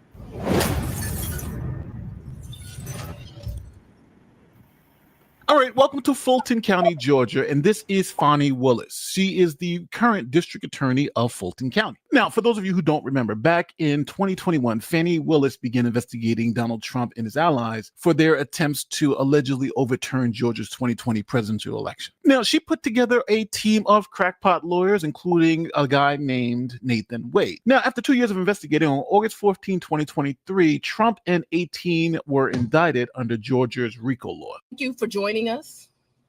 I'm here with the prosecutors and investigators who have worked diligently on the investigation of criminal attempts to interfere in the administration of Georgia's 2020 presidential election. Today, based on information developed by that investigation, a Fulton County grand jury returned a true bill of indictment, charging 19 individuals with violations of Georgia law arising from a criminal conspiracy to overturn the results of the 2020 presidential election in this state. The indictment includes 41 felony counts and is 97 pages long. Please remember that everyone charged in this bill of indictment is presumed innocent. Specifically, the indictment brings felony charges against Donald John Trump. So now this is where things get interesting. In January of 2024, one of the defendants, Mike Roman, he filed a motion claiming that Fani Willis was having a romantic relationship with one of the prosecutors she had hired to handle the case. His name was Nathan Wade. He was the one standing right next to her when she made the announcement of the charges. Now, the motion essentially laid out a kickback scheme, saying that DA Willis had hired her boyfriend to prosecute Trump, and in turn, he would then spend the money that was paid to him by Fani Willis to take her on elaborate vacations to Napa Valley, Caribbean cruises, etc. We're able to verify that through other subpoenas or open records requests or whatever? Yes, I was. I was able to, I subpoenaed bank records, I subpoenaed credit card records, and then I actually subpoenaed the travel agencies that Mr. Wade used for some of those trips. He used two of the cruises that they took, he used a travel agency. So there was a cruise to the Bahamas I got through a travel agency. There was a trip to Aruba that I got through the travel agency. And then there was another cruise, I think that one was to the Bahamas also, that I got through a different travel agency. And then his credit cards are the ones that showed all the Belize trips. And they showed that he was buying the tickets for both himself and Miss Willis. Oh, yes, the credit card statements. So because I guess he used a travel agency, his credit card statements actually had her name and seat number and all that on it. Clear it was paid for by him on his credit cards? Yes. Oh, yes. Is this the document you gave us from the Capital One there? It is, yes. And there you can see, so Clara Bowman is Mr. Wade's mom. So this trip, this was the cruise that happened October 31st, around that date. Mr. Wade paid for Miss Willis, Mr. Wade, and then his mother's plane tickets, and then also their cruise. Now, since the argument was that Fani Willis was paying Nathan Wade and then getting this kickback for elaborate vacations, Fani Willis said that actually she paid back. She paid back Nathan Wade all of the money. So when she was asked, well, do you have any receipts of those reimbursements? She said she has no receipts because she paid them back all in cash. And then after that cruise, you all flew to Aruba and spent a couple days in a hotel there, correct? Right. And his mother was not happy. He that we left her initially paid behind. for that. He initially paid for that. For Aruba, yes, ma'am. So let's talk about both of those. I know he initially paid for it. Did you pay him back? For the cruise and for Aruba. Yeah, I gave him his money before we ever went on that trip. You gave him cash before you ever went on the trip? Mm-hmm. Okay. And so when you got cash to pay him back on these trips, would you go to the ATM? No, lady. You would not go to the ATM? No. Okay. So Fulton County pays you direct deposit, I assume? Yes, Fulton County and the state of Georgia both pay me direct deposits. Okay. So the cash that you would pay him, you wouldn't get it out of the bank? I have money in my house. You have money in your house. So it was just money that was there? When you meet my father, he's going to tell you as a woman, you should always have, which I don't have, so let's don't tell him that. You should have at least 6 months in cash at your house at all times. Talking about outside of that, did you ever pay him anything other than cash? I've only given him cash a few times in the course of what we're talking about. Probably the most money I've ever handed him is $2,500. The least amount of money I've handed him, probably between $500 and $1,000. You said in the affidavit that you roughly shared travel though, correct? Yes, ma'am. Okay. So this roughly sharing travel, you're saying she reimbursed you? She did. And where did you deposit the money she reimbursed you? It was cash. She didn't give me any checks. At some points, Wade appeared to struggle to answer questions about his relationship with Willis. Did you go to a cabin with Miss Willis ever? Ever? Ever.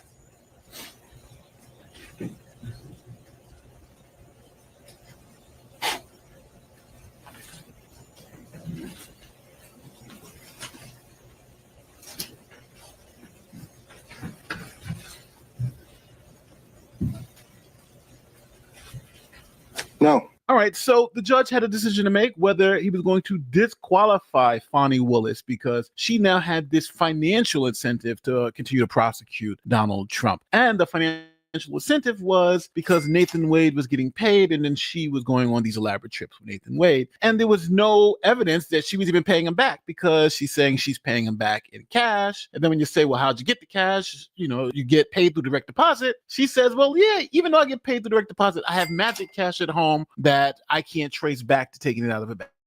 So the judge wasn't fooled, and he came down and said, hey, it's obvious there's some funny business going on. So the trial judge gave Fani Willis an option. Either she can drop the case in its entirety and send it to some other DA, or she can fire her boyfriend and continue on with the case. Fani Willis chose to fire her boyfriend and continue on with the case. A big headline at midday: a Fulton County judge ruled today that District Attorney Fani Willis may stay on the case, charging former President Donald Trump and his allies with trying to overturn the 2020 election results in Georgia, but only if Special Prosecutor Nathan Wade steps aside. Superior Court Judge Scott McAfee says he's giving the state of Georgia two options in its criminal case against former President Donald Trump and co-defendants.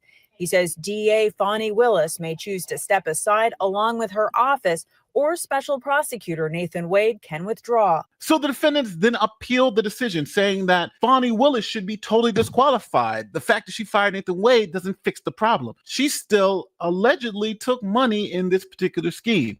So they appealed, and the appeals court agreed and said, we're going to just remove Fani Willis's office from the case. We do want to continue talking about this developing story that we brought you here maybe just about an hour or so ago. Today, a state appeals court removed Fulton County District Attorney Fani Willis from the Georgia election interference case against President-elect Donald Trump and others, but did not dismiss the indictment, leaving the future of the prosecution uncertain. So the appeals court kicked Fani Willis off the case. So Fani Willis and the district attorney's office there appealed that ruling to the state Supreme Court, asking the state Supreme Court to reinstate the lower court's ruling, essentially saying Fani Willis can prosecute the case as long as she fired Nathan Wade. Here's what the Supreme Court had to say. Thank you. Tonight, a major shakeup in one of the most anticipated legal cases ever coming out of Atlanta. Fulton County District Attorney is no longer prosecuting the case looking into the 2020 allegations of election interference by our now President Donald Trump. Today, the Georgia Supreme Court, with a narrow 4-3 decision, they decided not to hear DA Fani Willis's appeal to stay on this case. So she is off the case. Who is now prosecuting this case? Well, that's up to one man, the executive director of the Prosecuting Attorneys Council of Georgia. I sat down with him today to get some answers. Does that mean this case is dead in the water? No. What that means is this particular prosecutor, District Attorney Fani Willis, is now off the case. And who is now on the case? That's up to Pete Skandalakis, executive director of the Prosecuting Attorneys Council of Georgia.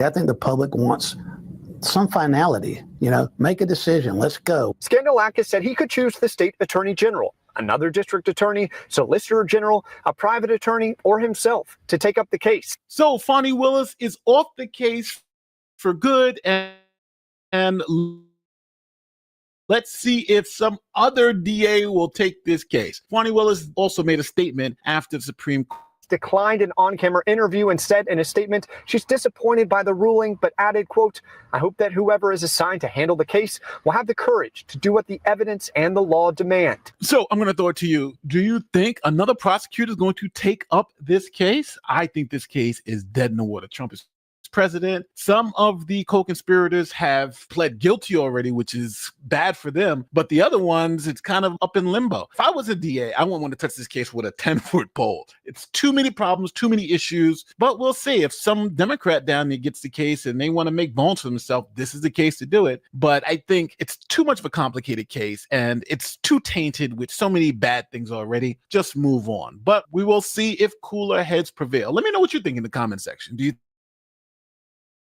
think this case is going to continue? I think the case probably shouldn't have been brought in the first place.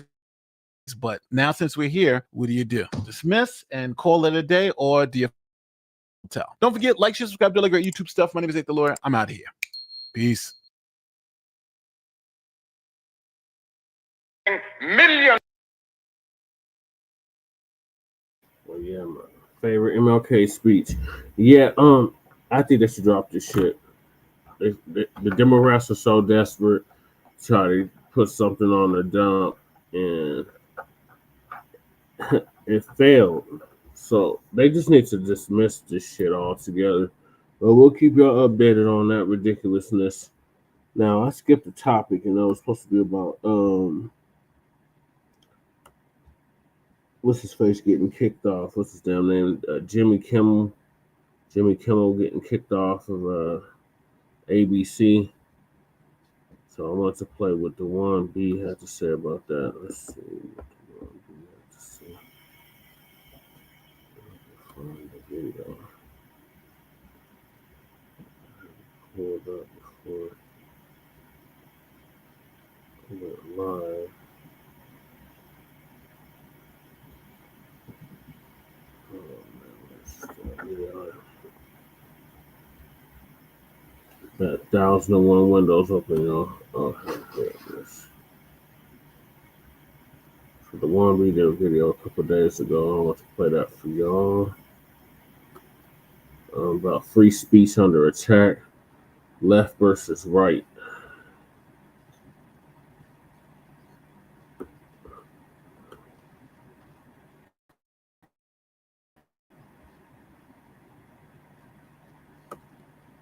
Shout out to the one we. Make sure y'all check out his Black music history family tree.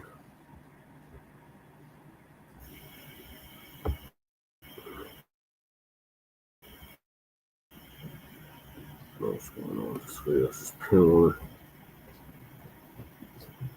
I don't know what the house spot was there. See, the light's still on. I'm supposed to put in charge. Kids. You made night. So that's what happened. It is that time. It is that time in America.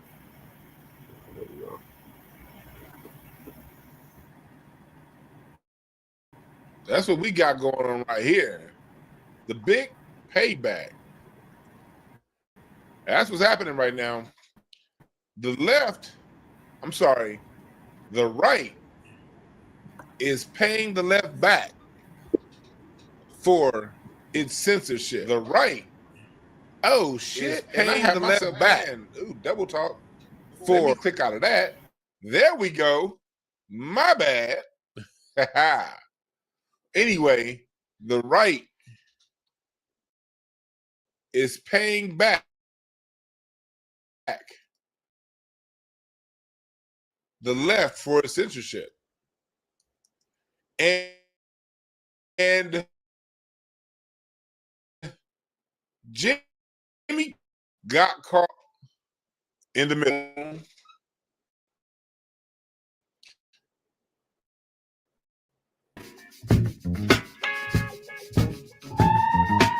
That's the time that we are about to get all the way into it. Give me about 30 seconds and we will get started.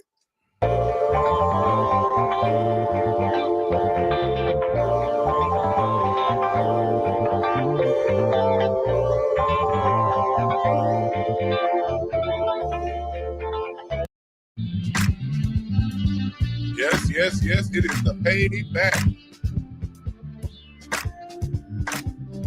It is the payback.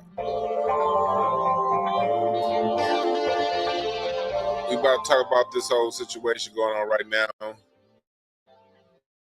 But you know what? This is the cost of censorship. And this is why back in 2016, 2017, they were talking about kick Trump off Twitter. Alex Jones, I was like, hell nah. Let Trump say all the hell he wants. Let Alex Jones say all he wants. Gangsters. All they're going to do is, if you allow them to let those degenerates get censored, they're just going to bring it back on people you may or may not like. On people you may like. So that's what happened.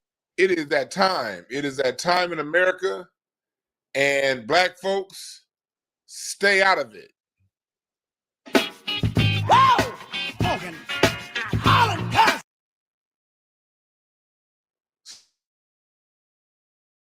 Stay out of it. But don't I could dig rapping. I could dig scrapping. Hey! The big payback.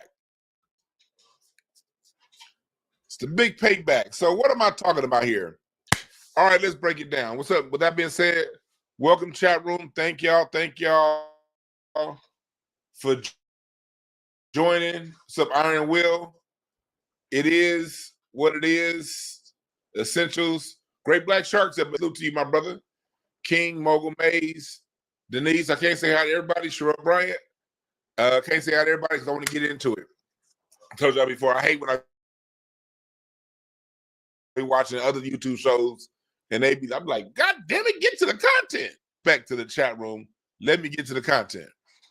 So, for those of you who don't know, late night unfunny host Jimmy Kimmel. I watched the show The Apprentice. You know, this is sort of an ode to that. He's not fired, but he's been indefinitely suspended, I should say. And they want him to, in order to come back, they want him to apologize, donate to Turning Point USA, and give a significant donation to Charlie Kirk's wife. And Black folks, I don't always say that. Nobody has truly apologized to us, including Vlad, because an apology always comes with money. When people got to apologize to them folks, you got to donate to their foundations. That's where the apology is halfway accepted. Anything short is not an apology. Anything short of donating significant money to a foundation that pushes your cause, not the NAACP, definitely not Al Sharpton. You know, Jimmy Kimmel was really put out and censored over nothing. Trump, at the end of the day, Trump is a sensitive, petty motherfucker.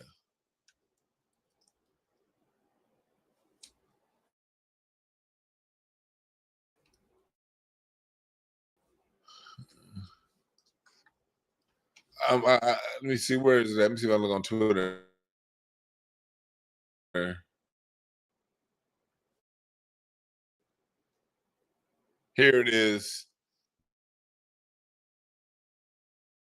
Trying to characterize this kid who murdered Charlie Kirk as anything other than one of them, and doing everything they can to score political points from it. In between the finger pointing, there was grieving. On Friday, the White House flew the flags at half to see how hard the president is. My condolences on the loss of your friend Charlie Kirk. May I ask, sir, personally, how are you holding up over the last day and a half, sir? I think very good. And by the way, right there, you see all the trucks.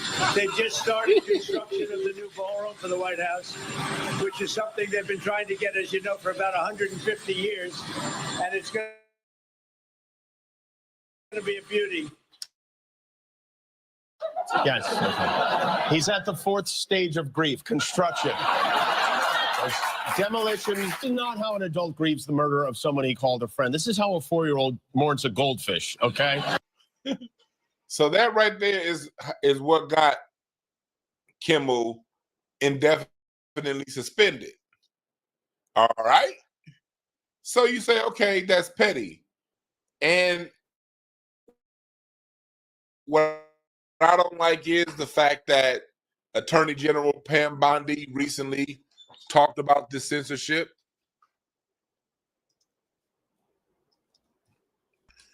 Pam Bondi recently talked about it. She wants a crackdown.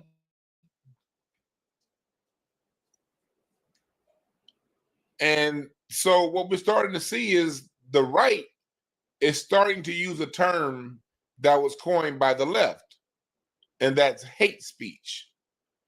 They try to consider hate speech things that are anti-Trump, things that are anti-Charlie Kirk, They want hate speech to be grouped in with racism. Let me turn some music on. There we go. They want hate speech. They want all that stuff grouped in together. Okay?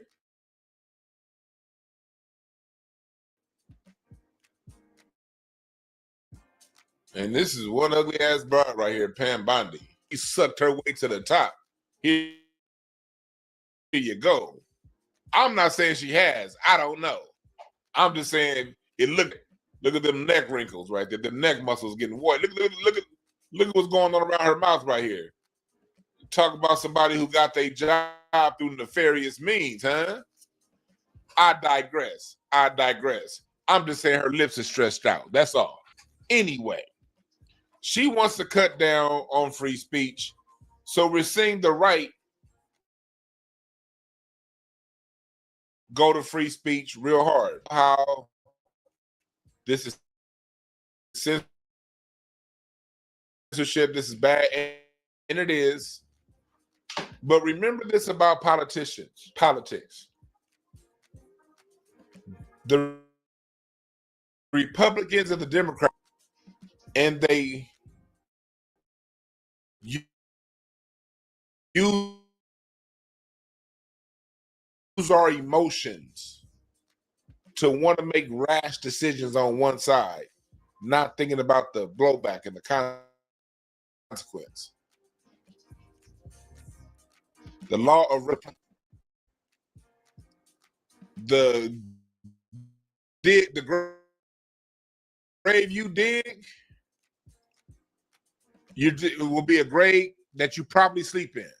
The grave you dig for someone else is a grave you'll probably die in. Everything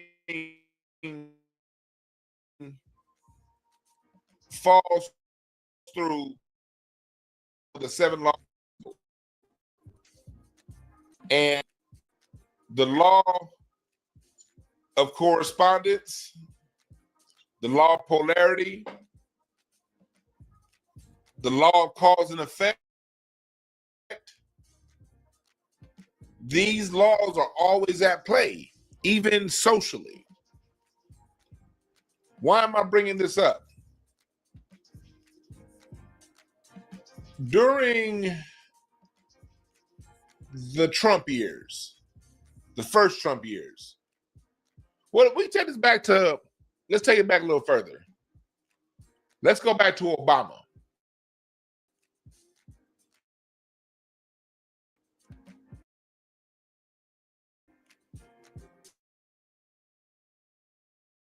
It was during to where,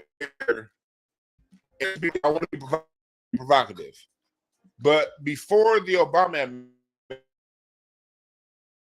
administration, you can say faggot all day.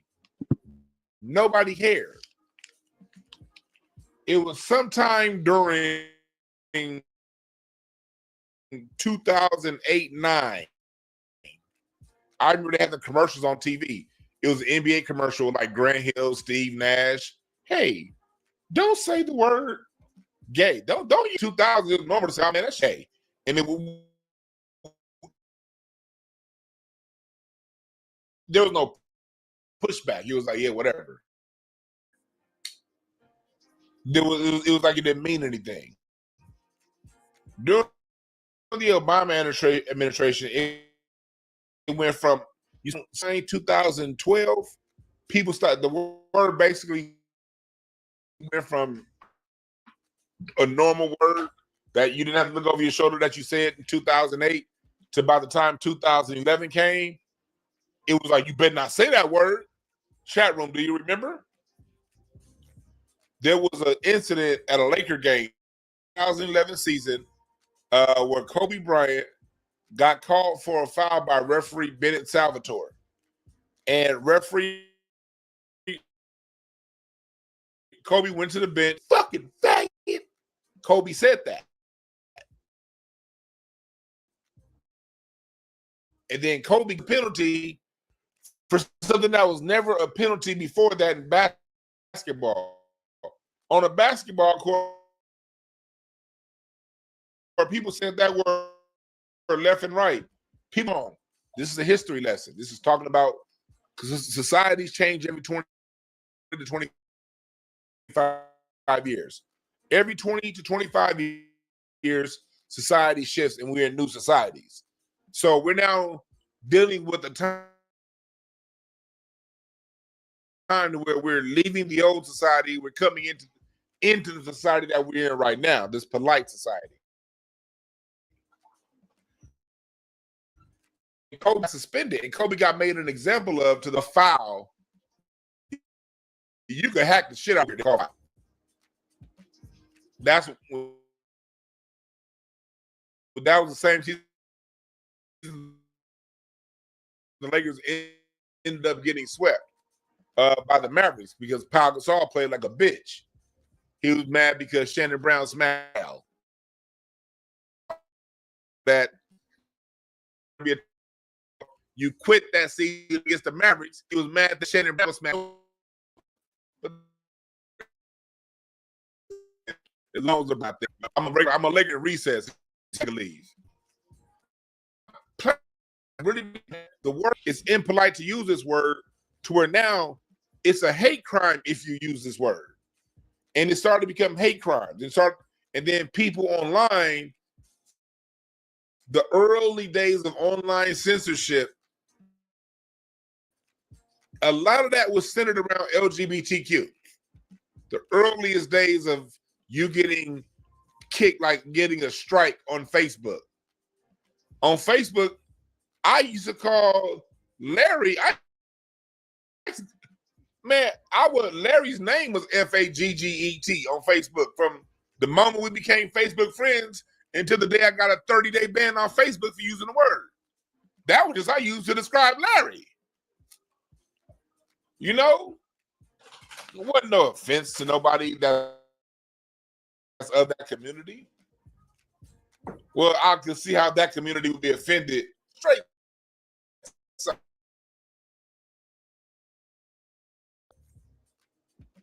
Social media platforms, during the Obama administration, 14, 15, and 16, you started getting censored for using the word.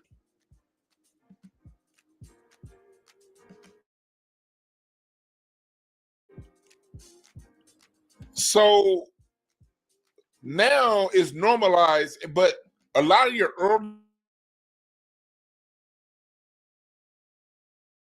word. People say the N-word all goddamn day. Nigga, nigga, nigga, nigga, nigga, and nothing happened. But if you called them the F, so that started. And when Trump got in office, one thing that helped Trump get in office was Trump was vulgar.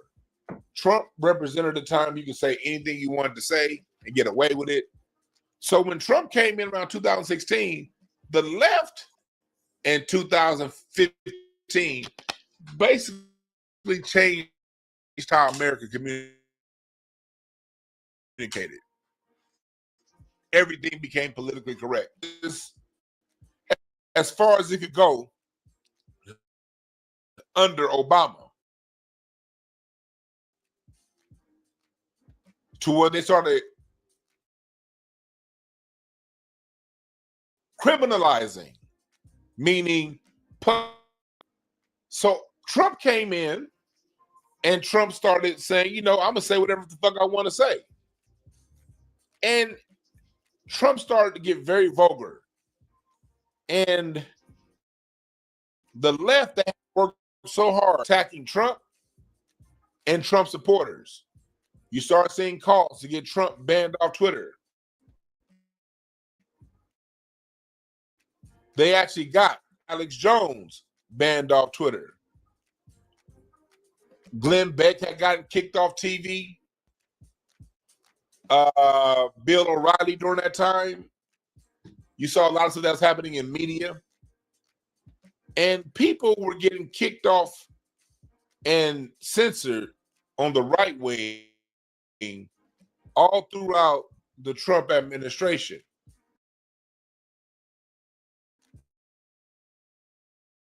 to where once Trump was out of office, he got kicked off of Twitter under hate speech, saying things that people don't like.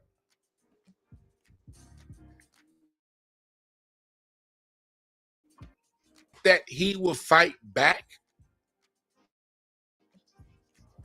that the right wing would fight back.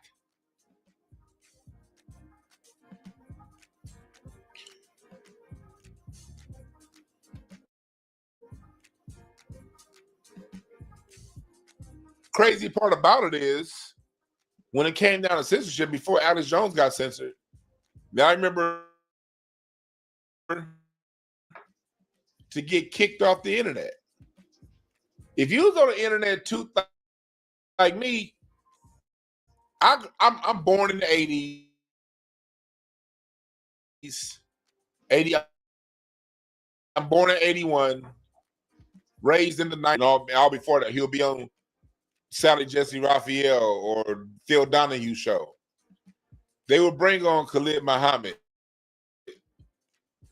and they would bring on Dr. Welsing on those talk shows in the early 90s, late 80s.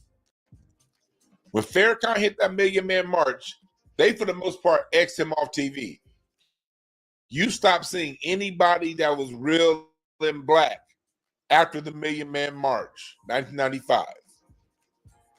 No more Khalid Muhammad on TV, no more Farrakhan, no more Claude Anderson, and the Michael McDonald, not Michael McDonald, what's that? Michael Eric Dyson, that proclivity speaking ass nigga. Like, where in the hell I'm looking for Farrakhan type dudes, and we getting this new dude named Michael Eric Dyson because of the proclivities of the infatuation of the what, nigga, what? Shut the fuck up and say goddamn English, you 6-syllable sissy. The proclivity fuck up. Time ago, it's always us first. They censored us off TV because we're always the first to get it. And then when the internet came around, our generation, we got to really hear Farrakhan, because I had a particular YouTube. And when YouTube came around,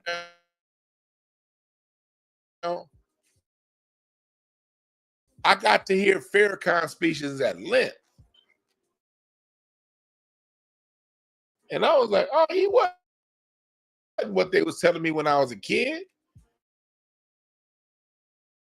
Because I was like 12 when Farrakhan was on TV.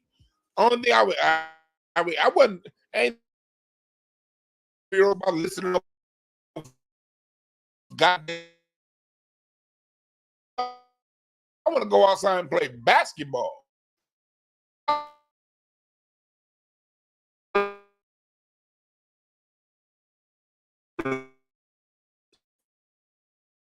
Off,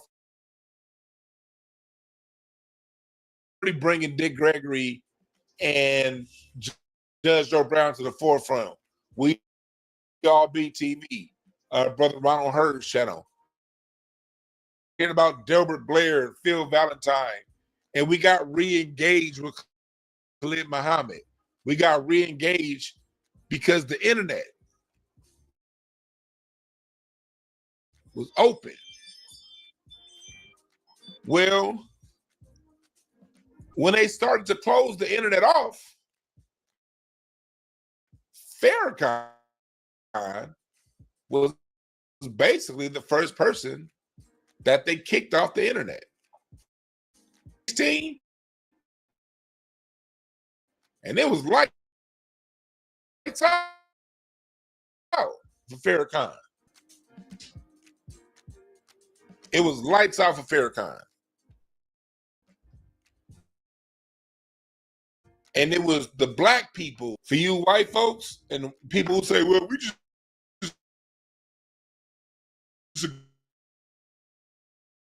get down. When the fuck have they ever spoken up for us? They didn't come out and say, hey, that's wrong. The left and the right agreed and said nothing. When Farrakhan got kicked, no conservative, no independent, all of them acting like nothing going on here, nothing to see, right?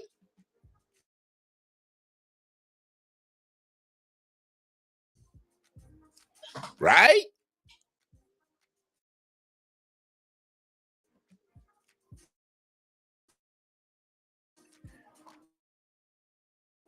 I remember Brother Ronald Hurd talking about them taking down his Dick Gregory video, like the Dick Gregory first. Nobody said nothing. Nothing.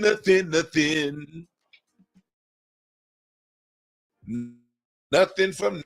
So they started going at us first.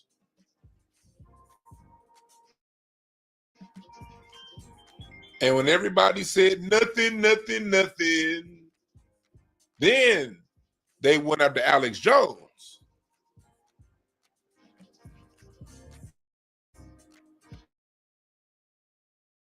Yeah, they got Rizza Islam, right? Every time. And then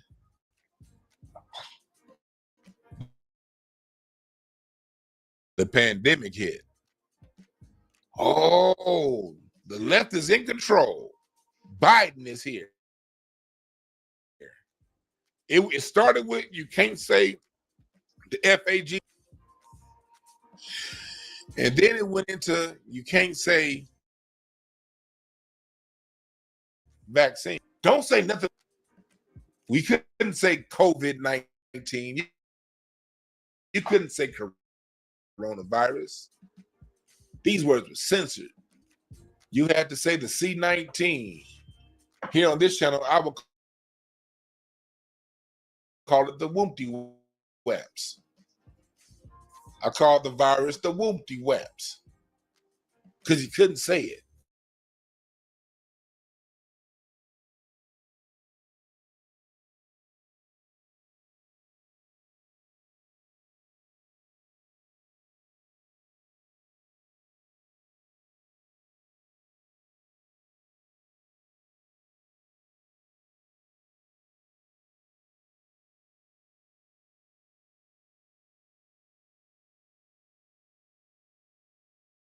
The Wompty Wham Boomty Bamps.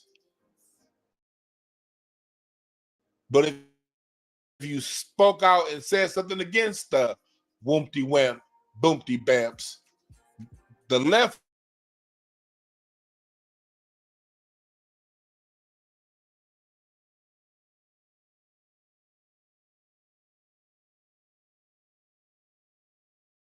and right. You said something about a jab, you're out of here.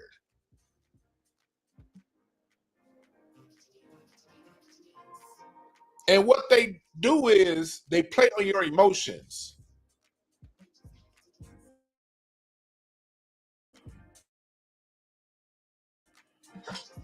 So are you saying that you're going to allow, there's no herd immunity. You can get are you going to get my great uncle sick because you refuse to wear a mask? Guilt. And through guilt, they created enemies. Okay, all of us, we gonna take the jab, we gonna wear a mask. Anyone who's not is our enemy. What happens when you make people your enemy can now get you to vote against your self-interest, to go against your self-interest. I had to deal with that with a friend recently. Somebody trying to make me an enemy by lying on me. And it made a friend do like this to me. But it all comes out in the wash. You dig? It all comes out, and it's coming out. It came out. We good. But I got a personal taste. Luckily for me, it didn't go overboard. But I got a taste of what that feels like, you know? It's impeccable. I do what I say, and I say what I do. So I haven't had too many, I've had very, a handful of instances in my life of personally dealing with people who switched up on me because of what somebody else said. Because I'm too consistent, very consistent. Life in it can get you to turn enemies to somebody who's on you. Even have to question your own people sometimes when they ask certain things. Not saying that they're wrong, but ask a few questions, because anything that's real to question. If you don't want to question because you don't want to know what's real, stop bullshitting yourself. Anytime you refuse, it's because you refuse to get down to what's real.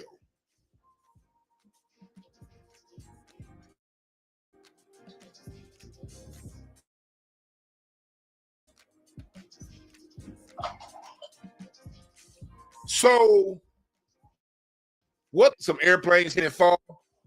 You create an enemy. Americans didn't know what the fuck an Afghani was in the September 10, 2001. Run a plane through a building, not one Afghani on that goddamn plane, bunch of Saudi Arabians.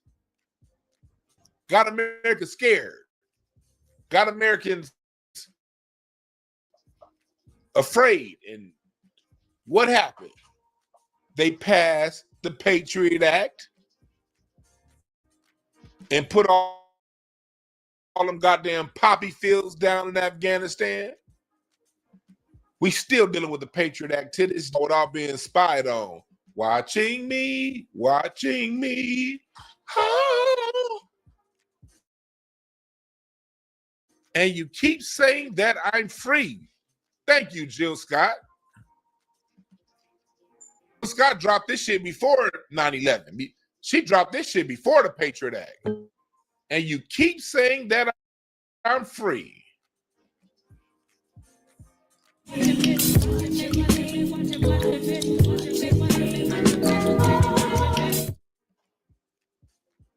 Jill Scott gave us that in 99, 2000. The Patriot Act happened a year later. And we've been watched ever since. Because we were scared and we allowed. That's how governments work. Enemies that don't exist to get you to vote against your shit. So it evolved. It wasn't no 9/11 attacks during the pandemic. It was an attack of a virus that's fucking been around forever. Goddamn, during 2020, you would see Lysol said protects against COVID.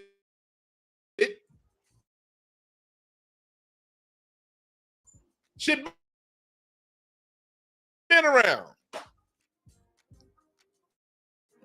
But it made an enemy. And it made us give away our rights. Because people were like, we have a pandemic. You better take that jab. Damn, I don't care. What about the polio? People don't get polio no more. Well, polio study took 35 fucking years. Polio didn't become an official vaccine for 35 years. This shit been in the lab for 35 days. Stupid. Kick down. And I'm like, no, dummy, no. No. All right, let me shut the fuck up. So now the right is back in control. And they have taken the term hate speech for themselves. Y'all see how that work, black people? Well, y'all going around saying, I'm not going to say the N-word. I'm not going to say this word because it mean that. No, dummy. Words mean what the fuck assignment you gave them. It's called the power of fiat. Words have the power and the energy that you give them. Period. Point blank. You could take a word and use it. Hate speech was a word that was used against the right from Obama through Trump through Biden. And overnight, the right done took the motherfucking word back to push their. Y'all see how quickly that happened? Hate speech just 9 months ago meant you were talking about someone from the LGBTQ community. You're going after a trans person. That was hate speech just 9 months ago. Let's not forget. Remember when Asians got a specific category overnight? One Asian gets robbed. One Asian business goes out of business. The world had to react. Stop Asian hate. And it became a crime.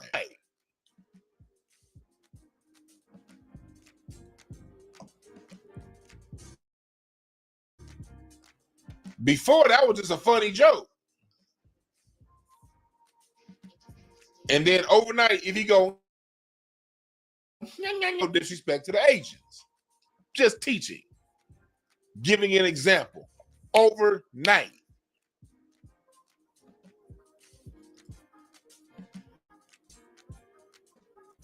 But y'all started it.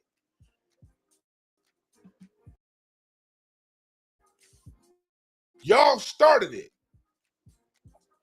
It's before a white person gets fired, before a white person faces a consequence, we are going to be the first to face those consequences, always. And they started with our youth. It was white on white crime that killed Charlie Kirk. Now you got white folks, Governor Abbott, putting up videos of youth that were just mocking Charlie Kirk. This young brother got suspended. Got expelled from dude.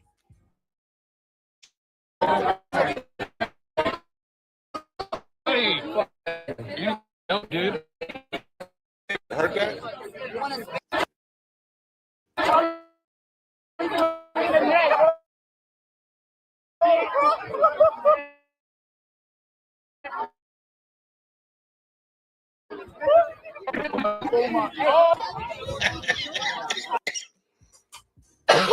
I'm not saying I would do that joke, but that shit was pretty goddamn funny. You saw they called him a dumb nigger, right? So who's to say what they told him before he did that? He was probably pushed into that by their comments. Brofly Lineage says, RNL starting to unite on releasing their files and cutting from Israel off some of Kirk murders and Lefty, all leading to plantier control. All right. Yeah, appreciate the super chat. Much appreciation. So you see what's happening. They go after us first. And you didn't look when that boy got expelled 2 days ago, they weren't saying nothing. The left did they? Well, the left just said, oh, that's just a couple of niggas. And then Jimmy Kimmel asked. They started fucking with a white boy they love Ain't that right, Rock?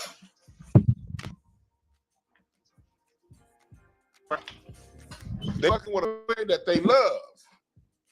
And what happened?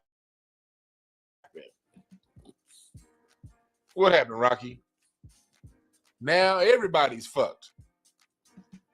And they're using free speech now as a political football. They're using free speech as a political football. Listen to what Gavin Newsom said. And watch what he said.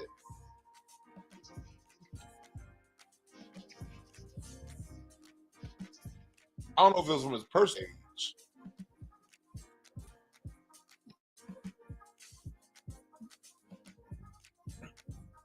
Here it is. Here it is. Now, you got Newsom left. I mean, with all of his trolling, said he ain't as funny. He's now trying to become the champion of free speech. Look at this move Gavin Newsom's dirty ass is trying to make right now. All up and down this timeline, he's talking about free speech, controlling media platforms. This is the same Gavin Newsom that when it came to the jab, supported getting Trump kicked off of Twitter, supported anybody who was anti-jab. He was a supporter of censoring people who are anti-jab. Now, all of a sudden, he's becoming a champion of free speech. Y'all see how they play us? Kevin Blacc says speech is free depending on who's talking. You goddamn right. Love Wisdom says the left forgot that they started cancel culture. Right, with words we couldn't say, even on YouTube. Not to mention during the pandemic, they censored people. Freedom of speech isn't free because of consequences. You goddamn right, Love Wisdom. Appreciate the super chat. James, I appreciate the super chat, the cash tap over here. Appreciate the cash tap, James. Malik, I appreciate the cash app. Didn't get to say thanks yesterday. Christopher Ellis, Courtney G, Latrivia Lawson.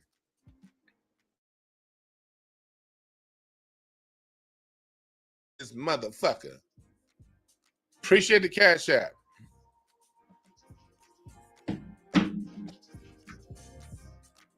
But you see, Newsom is down trying to play good cop.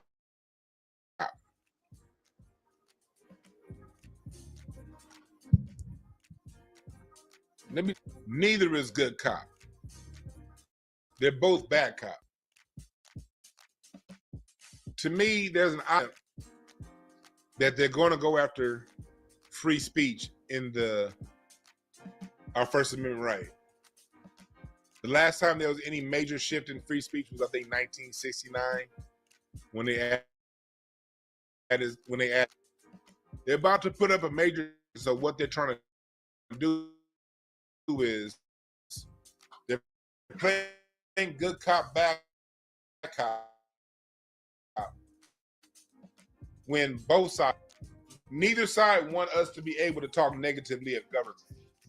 The left showed that when their agenda was a virus. The right is showing that through the agenda of white supremacy. He represented open white supremacy again. And the right wants to make sure that the whites, they're trying to bring back censorship, but censorship except for when it's white supremacy. They want that white supremacist caveat in censorship. Okay? And that's why Charlie Kirk means so much to them. You said the volume went low? The volume did go low. Why the fuck did the volume go low? I don't know. That's YouTube, y'all. I see y'all said the volume, it did go low.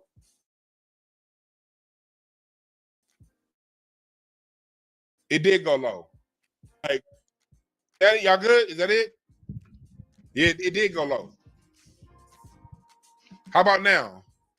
I'm seeing it get up to, let me zoom up. Look, they trying to fuck with the stream, y'all. That's what it is. I'm looking at my thing and it is showing that it's low. Y'all are not tripping. I'm maxed out. I'm maxed out on my shit, but I'm gonna keep going. Bring your shit up. Bring my mic up. Fuck them. We gonna keep talking. What's up, Aries, Damien? Appreciate y'all. Both, they do not want us speaking against different governmental agendas. They don't want that.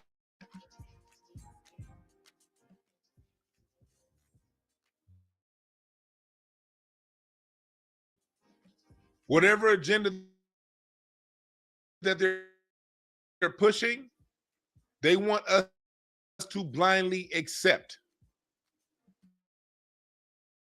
They're gonna play. This virus is gonna take us all right.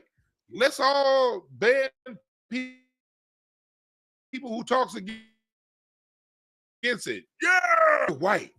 They're trying. They've already taken. They're trying to take America from you. They get all of these welfare benefits. Now they control how you speak. Don't let them talk about Charlie Kirk. He's one of ours. He represents freedom and freedom of speech. Yeah.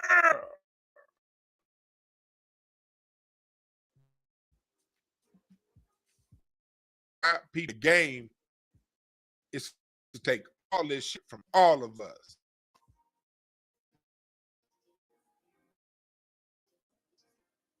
That's the game.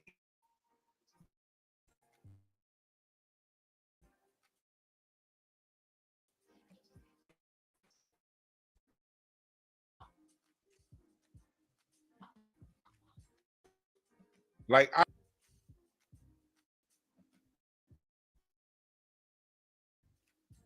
who's the Mac? One of these motherfuckers. You gotta ask yourself, who's the Mac?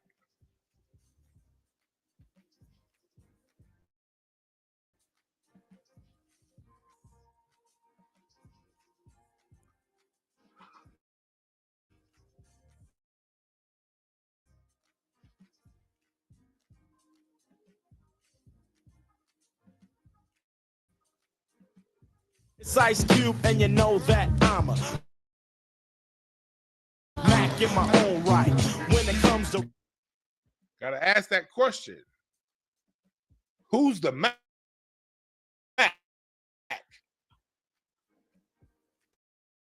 Is it the brother in the big hat? It's that politician in the silky shiny 3-piece suit. Ice Cube gave it. I think I'm gonna review Ice Cube's new album. His new album is dope. Ice Cube's new album is dope, man.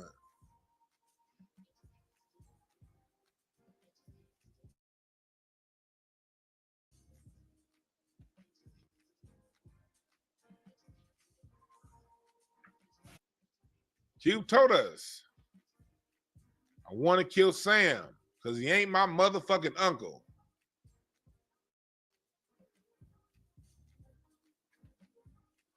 Just Uncle Sam ain't for none of us.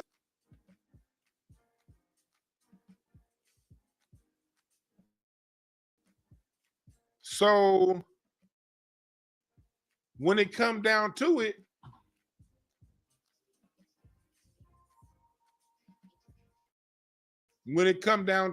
that's what we have. We have these people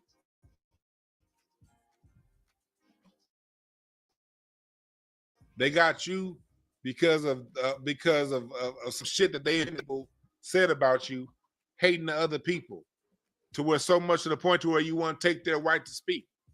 Remember, when you take somebody else's right to speak, you take yours.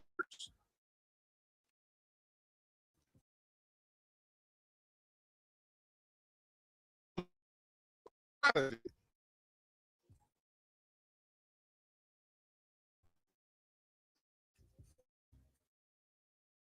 There's nothing I can do to stop Get Back. There's nothing I can do to stop it.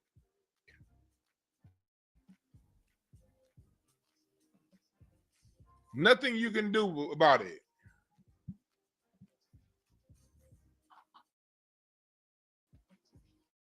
The stylistics told you that.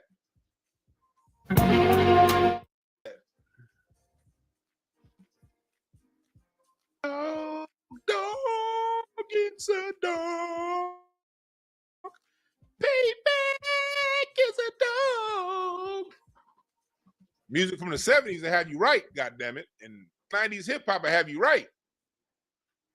You listen to music hip hop pre-95, R&B in the 70s, it will have you right. All this shit we dealing with, the 70s R&B put the game in our systems, let us know this shit coming, how to deal with it. Payback is a dog.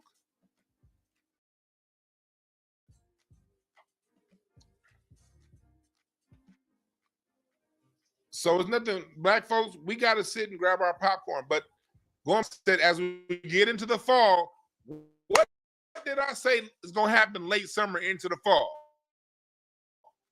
It's about to get cracking. Is it not getting cracking right now, y'all?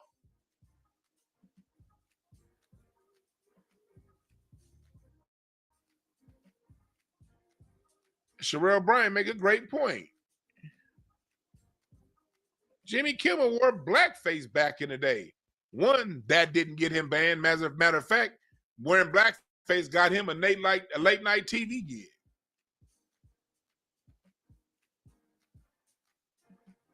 Oh, you just found that out? Yeah, he been wearing that blackface. Yeah. Like, hey, it's all. What's up, Great Black Shark? ATLia. It's always. What's up, Quan? It's always a joke when it comes to us.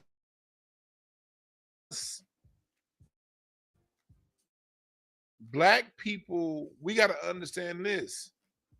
We are America's beta test. All right? We're the beta test. America, whatever,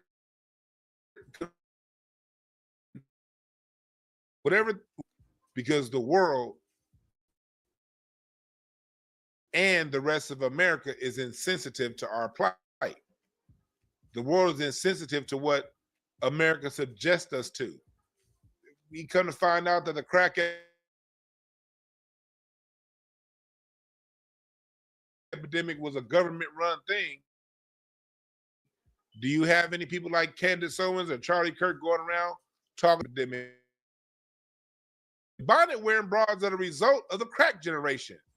People, anybody's wearing a bonnet and goddamn going outside to the airport, they mama was or in crack conditions. Do that. Go too hard on the bonnet wearers. I understand that they're victims of a particular sound. I stay away from the bonnet wearing brides. I was in the spot. I was in a chicken joint yesterday with a chicken with a. I was in Ramona's. Y'all know Ramona's. I'm a nigga. If you black in LA, you know about Ramona's. Let me stay the fuck from her. That's poison. But at the same time, I'm not going to use my microphone to criticize her. I know that she is the condition of an experiment that America put her through. Now she can say, far the fuck away from me, because I don't want to deal with bonnet bra problems. Bras that wear bonnets bring a set of problems that I don't want to deal with. But I'm not about to sit there and use them as an example the way Charlie Kirk did. They put us through these conditions and then mock the results of the conditions that they put us. And to make it worse, to make it worse, not only do they mock the conditions that put it through, they make jokes of it.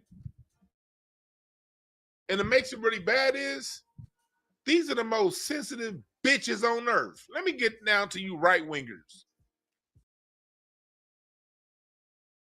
Yeah, I get it. This is payback. I get it. Y'all wanted y'all get back on the left wing. I get it. Fine. But y'all so real.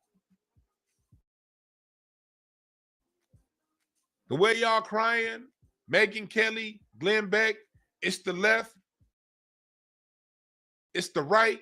No, it's you. Right wing, left wing too. But right wing, it's on you now. Because y'all the ones that's acting like the biggest bitches in the room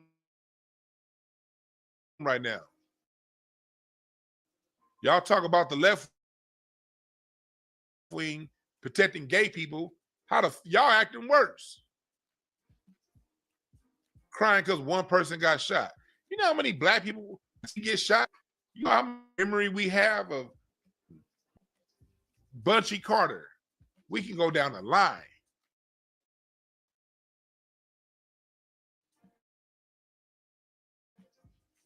Y'all just had one. Fucking punks. Put on your big boy suits and deal with it. Stop acting like bitches because one person you like got whoopty whamp boomty bam.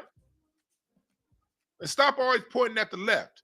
The right wing, y'all 9 out of 10 of these crazy ass shootings.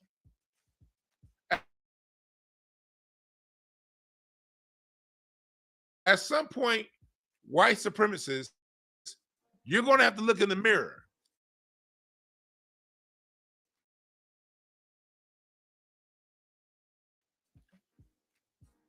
You're not going to kick enough black people out of college to avoid looking in that mirror. You're not going to cancel another mirror. You're going to have to look in that mirror.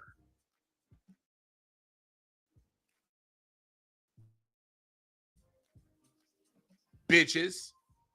And I say that with all my heart. Y'all some hoes. Flat out hoes. Everybody take a loss. People in Libya, Gaddafi, people all throughout Africa, police, had to see people that they love get taken out by a bullet made here in America.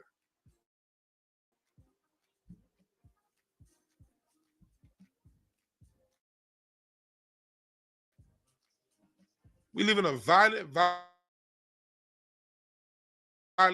world. And unfortunately, this happens. I'm not over here advocating. I don't want to see people die. Bringing up the left, bringing up these people. No. Y'all got sour pussies making that birth sour ass kids and you raise them in a sour ass environment and you teach them how to shoot guns and they bring your sour ass upbringing with them sour ass guns and they come, I'm going to have to look in the mirror. Trying to blame all white folks ain't bad. And I stand by that. It's some cool white folks out there that ain't part of the bullshit. But since they generally don't speak up, Kelly,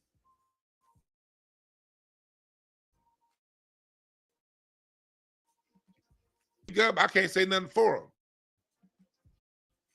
What I need is for the good white folks out there, and I know you're out there, I need y'all to stand up to your own people because they don't listen to us. They don't listen to us. I'm speaking to black people.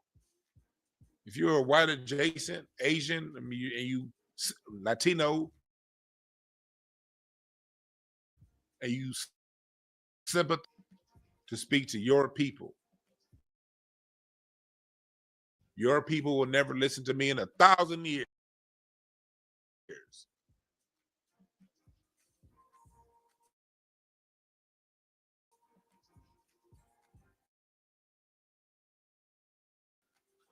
Y'all gonna have to find some John Browns in your community. Great. Y'all gonna have to find y'all John Browns. Take some accountability. They're raising moral justice.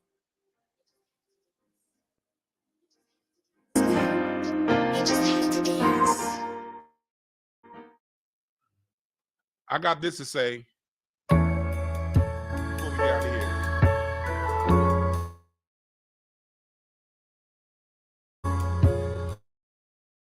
Y'all been acting like hoes.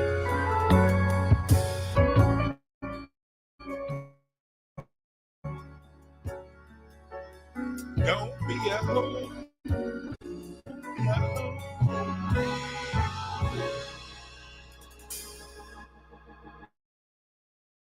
Y'all acting like hoes. Stop being hoes. Man up, woman up. Back.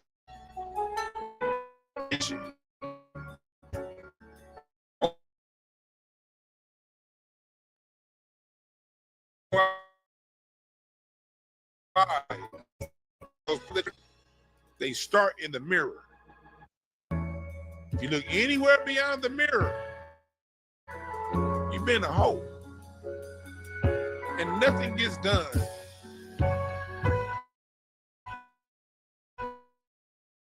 Being a hoe.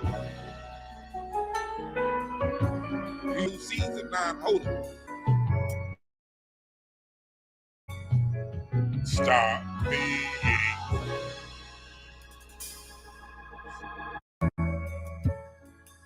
Stop being hoes.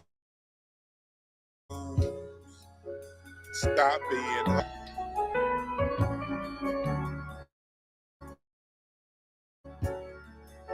Stop being hoes. Stop being hoes. Stop being hoes. Alright? Don't be a hoe.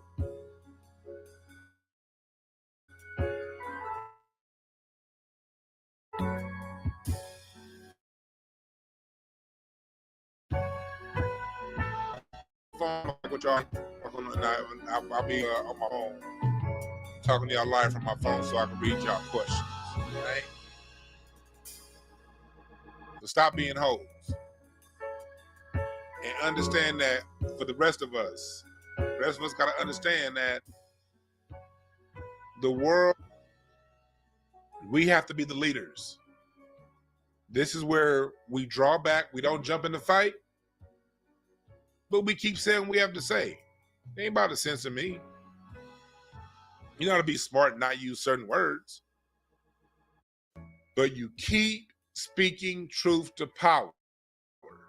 Because we Americans, Jack, and all the rights that we have as Americans, we earned.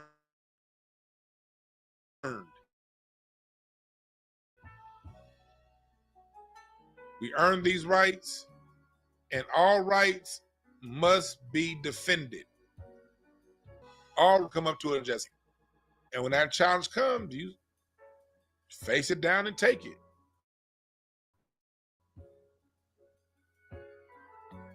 All right?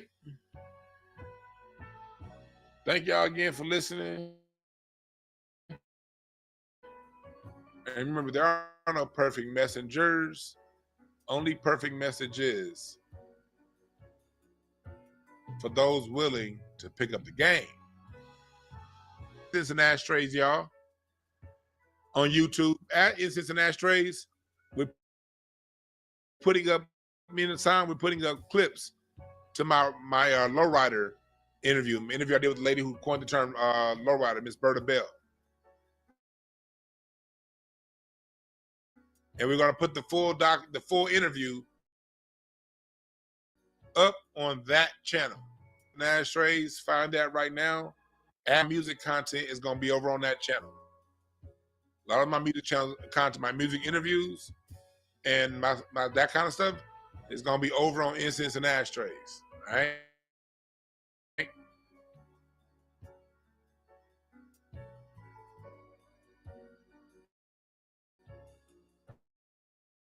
Y'all have a good one. We out.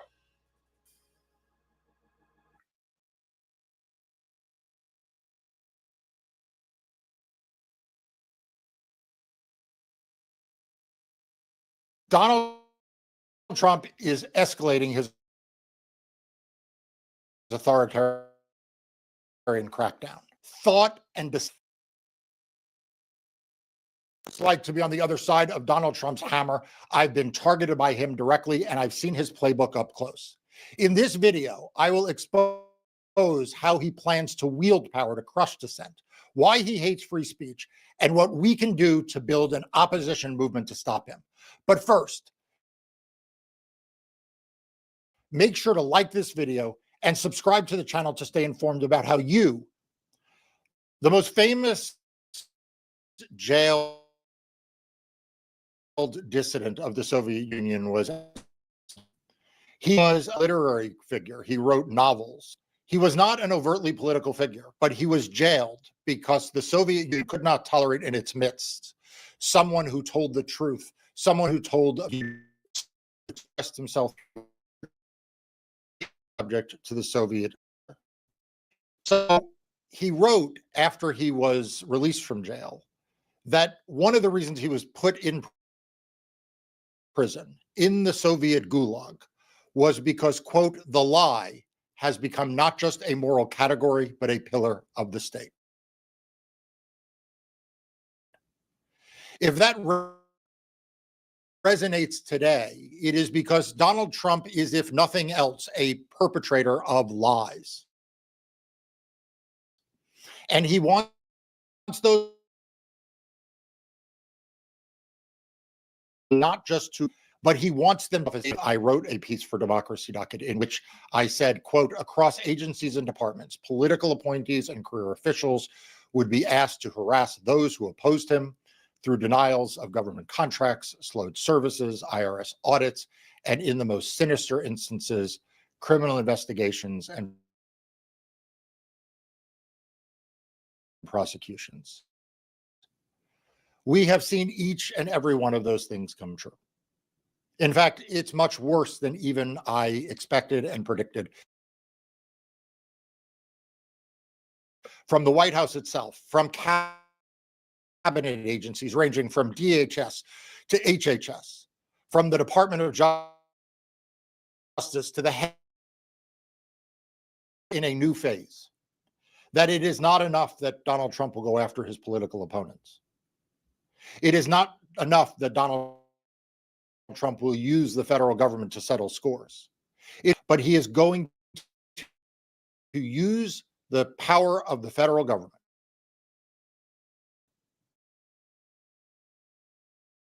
and all of its ancillary tools to wage a campaign against left-leaning groups, institutions of civil society, any organization or person. He'll say something that now we know, like twice. He does it, and all of these things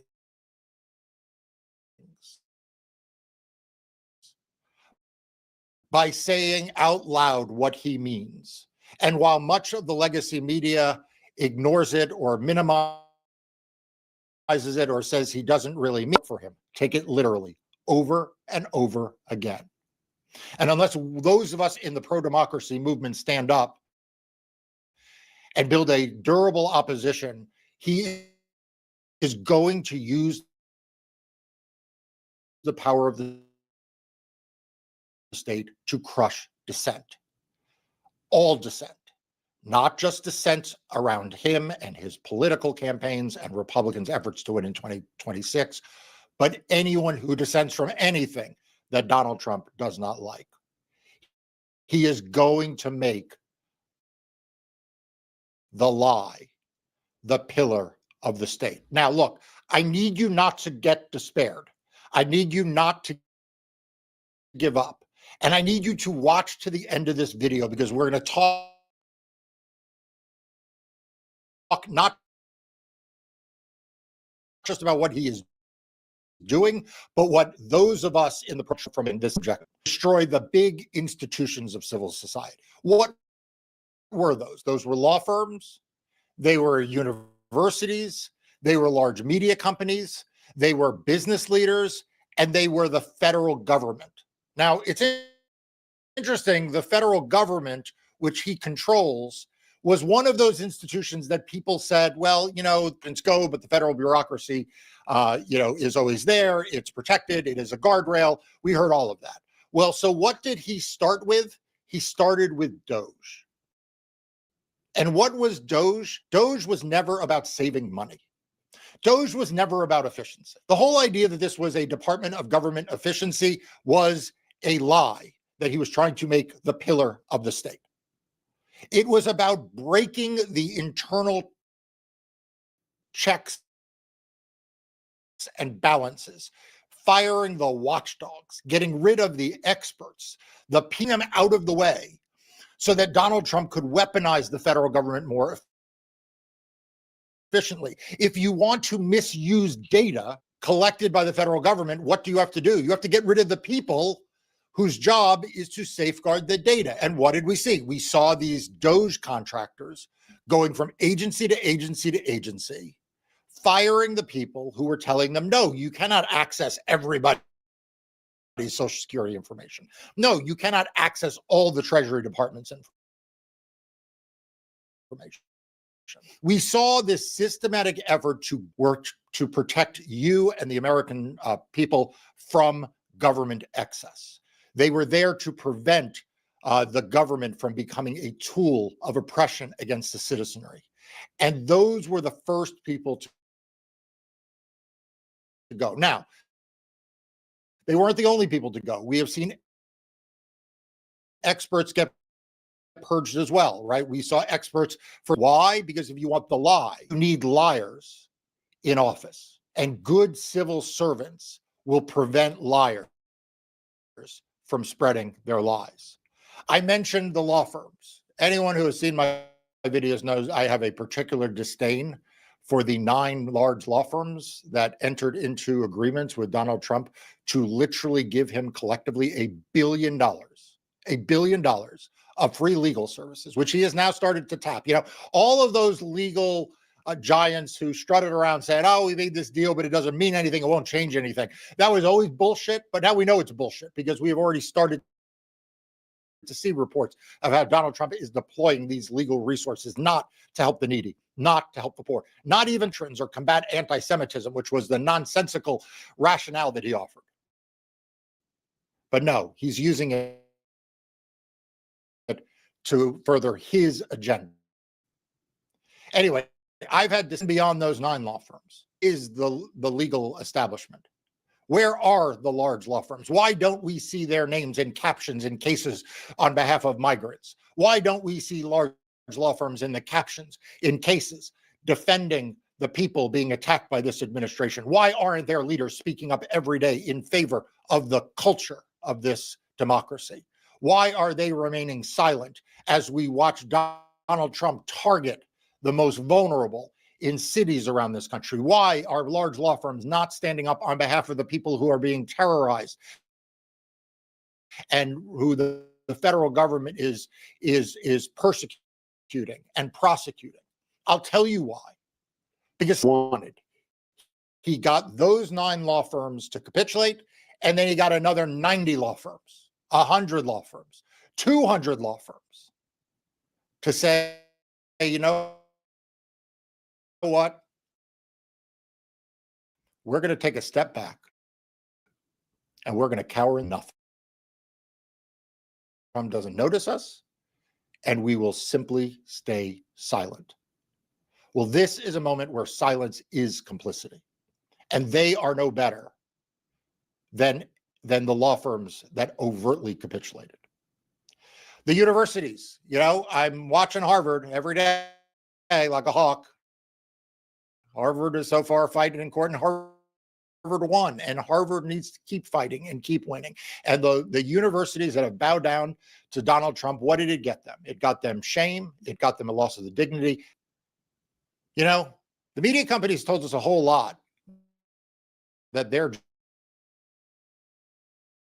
job was to report without fear or favor.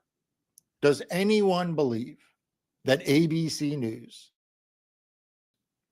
is doing fearless anything? Does anyone believe when they and CBS pay $16 million apiece to Donald Trump to settle? What does it mean that they report without fear or favor? Report about what?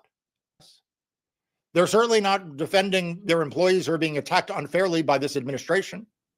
No, they are in it for the money. Think that they are there to provide you accurate news information or analysis. You're the sucker because you're putting money in their pockets and they are laughing all the way to the bank. It is time that we recognize the media conglomerates for what they are. They are businesses. They are for-profit businesses that do not care about anything other than their bottom line. And if that means they have to pay money to Donald Trump, they'll pay money to Donald Trump. If it means they need to fire Colbert or suspend Jimmy Kimmel, they will do that. There is nothing they won't do. They will claim to you, as sure as I sit here, when you're watching this video, they're going to claim to you, well, we just did this one thing because of this one reason. Bullshit. There is no red line. There's not even an orange or a yellow line. There is just a yes, sir, may we have another line. That's because they are taking their cues from the billionaires who own them. I mean, how many decades, how many centuries would it take Jeff Bezos to spend a quarter of his fortune? I mean, this is a guy who's never going to run on money. He could buy anything. He could buy a mega yacht every day. He could buy new planes every day. He could buy new businesses every day. He would never run out of money. And yet there he is destroying the Washington Post, destroying his reputation, sitting on a stage behind Donald Trump, sucking up to this guy. For what? You know, did you see the pictures of the billionaire tech executives sitting around the table? Tim Cook, Mark Zuckerberg, Sam Altman, all of these tech CEOs who claim they are the best and the best that America has to offer, that we should believe in their technology because they are the ones who are doing right and doing good. They're sitting around the table praising Donald Trump. Does Mark Zuckerberg really need more money? What is Donald Trump going to do? Make him a rather than a double centibillionaire? Like, it's just ridiculous. And it is disgusting. And we are watching the collapse of our democracy because the large institution, the millionaire lawyers who don't want to make a few $100,000 less, the university presidents who are scared that their endowments will go from 8 billion to 7.5 billion, the companies who just want to bring out a few extra dollars from another business, the billionaires for whom there is never enough money. Meanwhile, the people who are suffering in our cities, in our federal government, the people who healthcare, the people who every single day are watching the government of the United States be weaponized against them. So let's talk about that. This administration kicked off within days. The acting U.S. attorney in Washington, D.C. sent letters to prominent Democratic elected officials, including Senator Schumer of New York, Congressman Garcia of California, threatening them with criminal prosecution. Think about that. Literally within days of Donald Trump taking the oath of office, his handpicked U.S. attorney or acting U.S. attorney for the District of Columbia was already weaponizing government against his political opponents. Now, those two politicians, they stood up and Ed Martin backed down. Ed Martin, by the way, who before becoming the acting U.S. attorney, January 6th, a criminal defense lawyer for January 6th defendants and is an election denier. He's in a leads a task force or something called the weaponization of government. I mean, if ever there was honesty in the Trump administration, it would be putting Ed Martin in charge of something called the weaponization of government. But anyway, they stood up to him.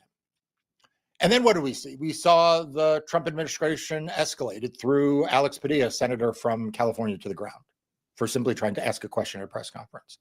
It indicted a state court judge in Wisconsin. It indicted a member of Congress, a Democratic member of Congress, Congresswoman MacGyver from New Jersey. She remains under indictment. Why? Her job. She had the audacity to visit an ICE detention facility in her district that the administration wasn't all that keen on her visiting. And when they tried to block her way, they claim, but the right wing likes to say, do your research. This is one of those where I'll tell you, you do your research. Go look at the video of it. She was doing her job, and she's been indicted. Now we are watching instance after instance, whether it is Cook on the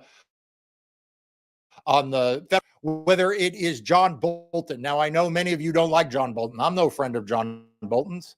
John Bolton, worked in the first Trump administration. But what do those three people have in common? The Trump Department of Justice is weaponizing the criminal justice opponents. Now, why are they doing that? It is not just because they're trying to weaponize government. That's one reason. But it's because they're trying to, in their own ways, are saying things and doing things that Donald Trump doesn't like. I mean, it is quite remarkable that one of them is a Federal Reserve Board governor who's apparently going, he wants to take down because she won't lower interest rates at the level that he wants. He's going after Tish James in New York. He's going after John Bolton. Why? Because John Bolton is now a critic of his. It is not, in John Bolton's case, for example, the same thing that the comedians are doing. Look, it's not going to end with the comedians or the late night TV hosts. Donald Trump wants Kimmel off the air, sure. He wants Colbert off the air, sure. But it's not going to end with just that, or even, by the way, with ABC News giving him favorable coverage. I mean, I don't know how many of you watched the exchange between him day in which he was just like attacking the ABC News reporter, and the ABC News reporter was just kind of like standing there.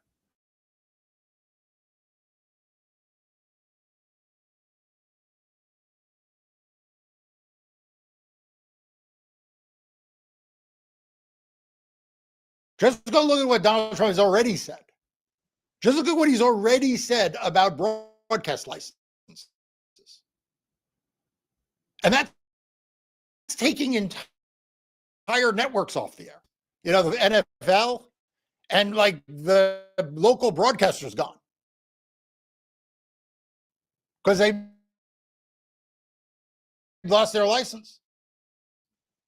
Just imagine what he's going to be willing to do elsewhere. It is not just that they are going after big figures. It's not just that they're going after politicians. It's not even just that they are trying to stifle dissent through making examples of people. Because after all, when you see in the news that they're going after someone, a lot of people are like, well, I'm not going to speak up. I mean, I have a lot of people, I was sued by Donald Trump for racketeering in 2022, along with a bunch of other people. I didn't make a settlement. It never occurred to me to compromise. I would never in a million years have bent a knee. I fought in court and we won. And not only do we win, Donald Trump right now is in the 11th Circuit Court of Appeals. His lawyers are trying to overturn that victory. I'm not trying to settle the case. I got nothing to offer him. I got nothing to offer him other than another court judgment saying he's wrong. And that will hopefully not only resolve this, but it will hopefully give an example to other people about that there is an alternative path to capitulation. But every time you see that these folks get targeted, and particularly when you see them get targeted and then, settle cases or compromise or say, we did this accommodation, but it's not that big of a deal. Like, what message does it send to the rest of America? What message does it send to you, right? It sends the message, well, maybe there's danger in standing up. Maybe there's danger in holding a sign at a rally. Maybe there's danger in dissenting from what Donald Trump wants you to believe is true, but is in fact a lie that he wants to make the pillar of the state. And so that's bad enough. But his next phase, the thing we're watching right now, is him targeting the institutions, the next round of institutions that allow dissent to be possible. What do I mean by that? The media doesn't make dissent possible, right? With all due respect, CNN was never the dissent network. Right? Like, even in the heyday of Zucker, it was not a dissent vehicle. Well, it would have on people who were in the opposition to Donald Trump, but it would have people on from Donald Trump. Even MSNBC it's not in the business of dissent. Like, there are several hosts on MSNBC I quite like, and I do go on their broadcast in order to express my dissent. But that's not their business. Their business is being a television network. But there are institutions whose business is dissent. And those are mostly nonprofits. They are organizations that fund free speech. They are organizations that promote positions that may not be popular with the government. They are a legal organization that defend people who express unpopular opinions.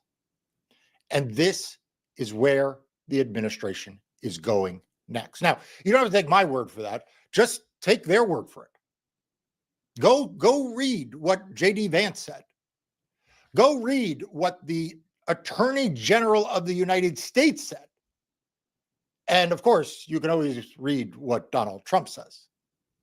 They are next going to target the organizations, the nonprofit organizations, the funders, the people, the philanthropists, the philanthropy organizations that allow there to be space for there to be dissent, that host conferences at which dissent is discussed. They publish news outlets like Democracy Docket, like we do, that promote opinions that are not in favor with the administration. I'm not talking about the big legacy media. I'm talking about pro-democracy, independent media. And by the way, now would be a great time for you to support Democracy Docket as a pro-democracy, independent media organization. The link to that is in the description below.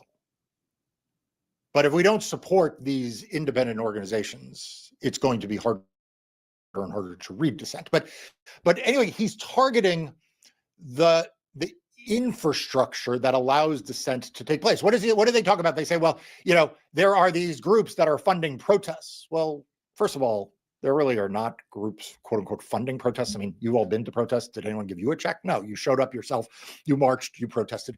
But there are some costs associated with protests. Some places you need, for example, a permit, or you need to post a bond, or you need to have insurance, right? So there are some costs. And if you shut down those things, if you say, hey, insurance companies, you cannot insure a protest, it is going to be harder to have a protest.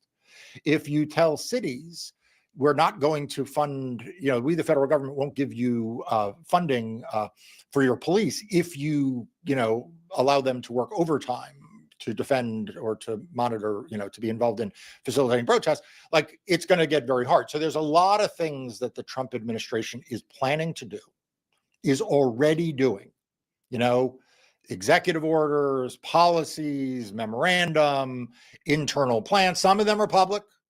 Some of them are not yet public. Some of them are going to come out. I am not here peddling conspiracy theories. I'm not here to tell you I know what's in all of them. Okay. I know what they say publicly. And I can apply a certain amount of common sense to take them at their word that when they say they plan to do these things, that's what they plan on doing. And not the sort of glossed over version, not the one that gets cleaned up after the Attorney General says what she really means, by a press spokesperson. I mean what they actually say.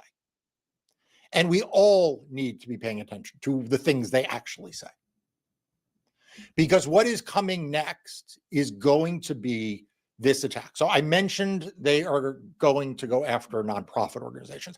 Again, don't take my word. They've said they're going to go after nonprofit organizations. They've actually picked out individual nonprofit organizations and funders that they say they're going to try to shut down.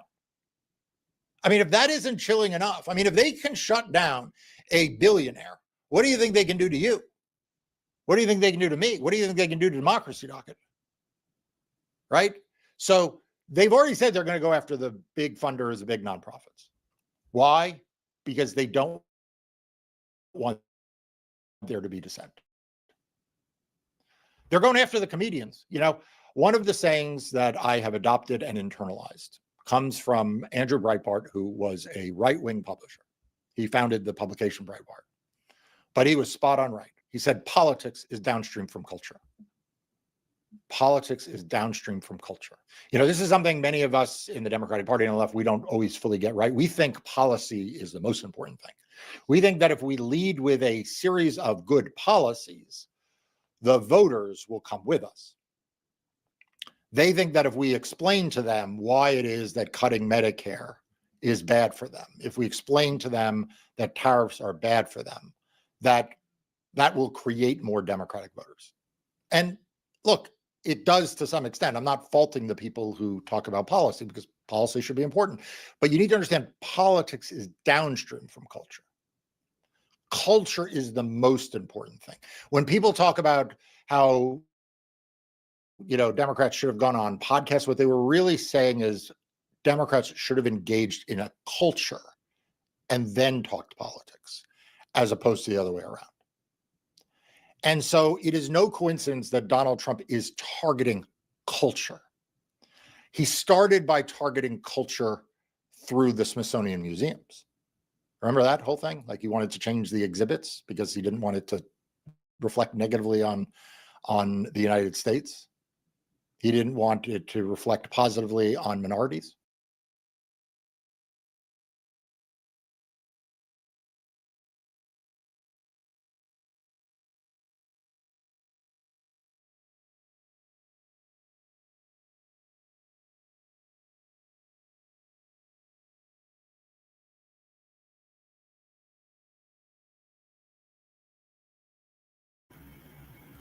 I'm bad, I gotta go. Appreciate y'all tapping in. Make sure y'all join us tomorrow after City Council. Today after City Council for Frontline Black News, Season 5, Episode 44, Part 3, Part 3 of the Frontline Black News. So I'll see y'all then. Peace. In the meantime, make sure you like and subscribe to all of our platforms. Frontline Black News on YouTube and Facebook. The Revolutionary Agenda on YouTube and Facebook. It's your Black Experience Enhanced on Facebook. So peace, love, light, reparations, and separations, and Black empowerment. Sam Kramer signing out from the Mile High Income and Illegal Migrant for the City.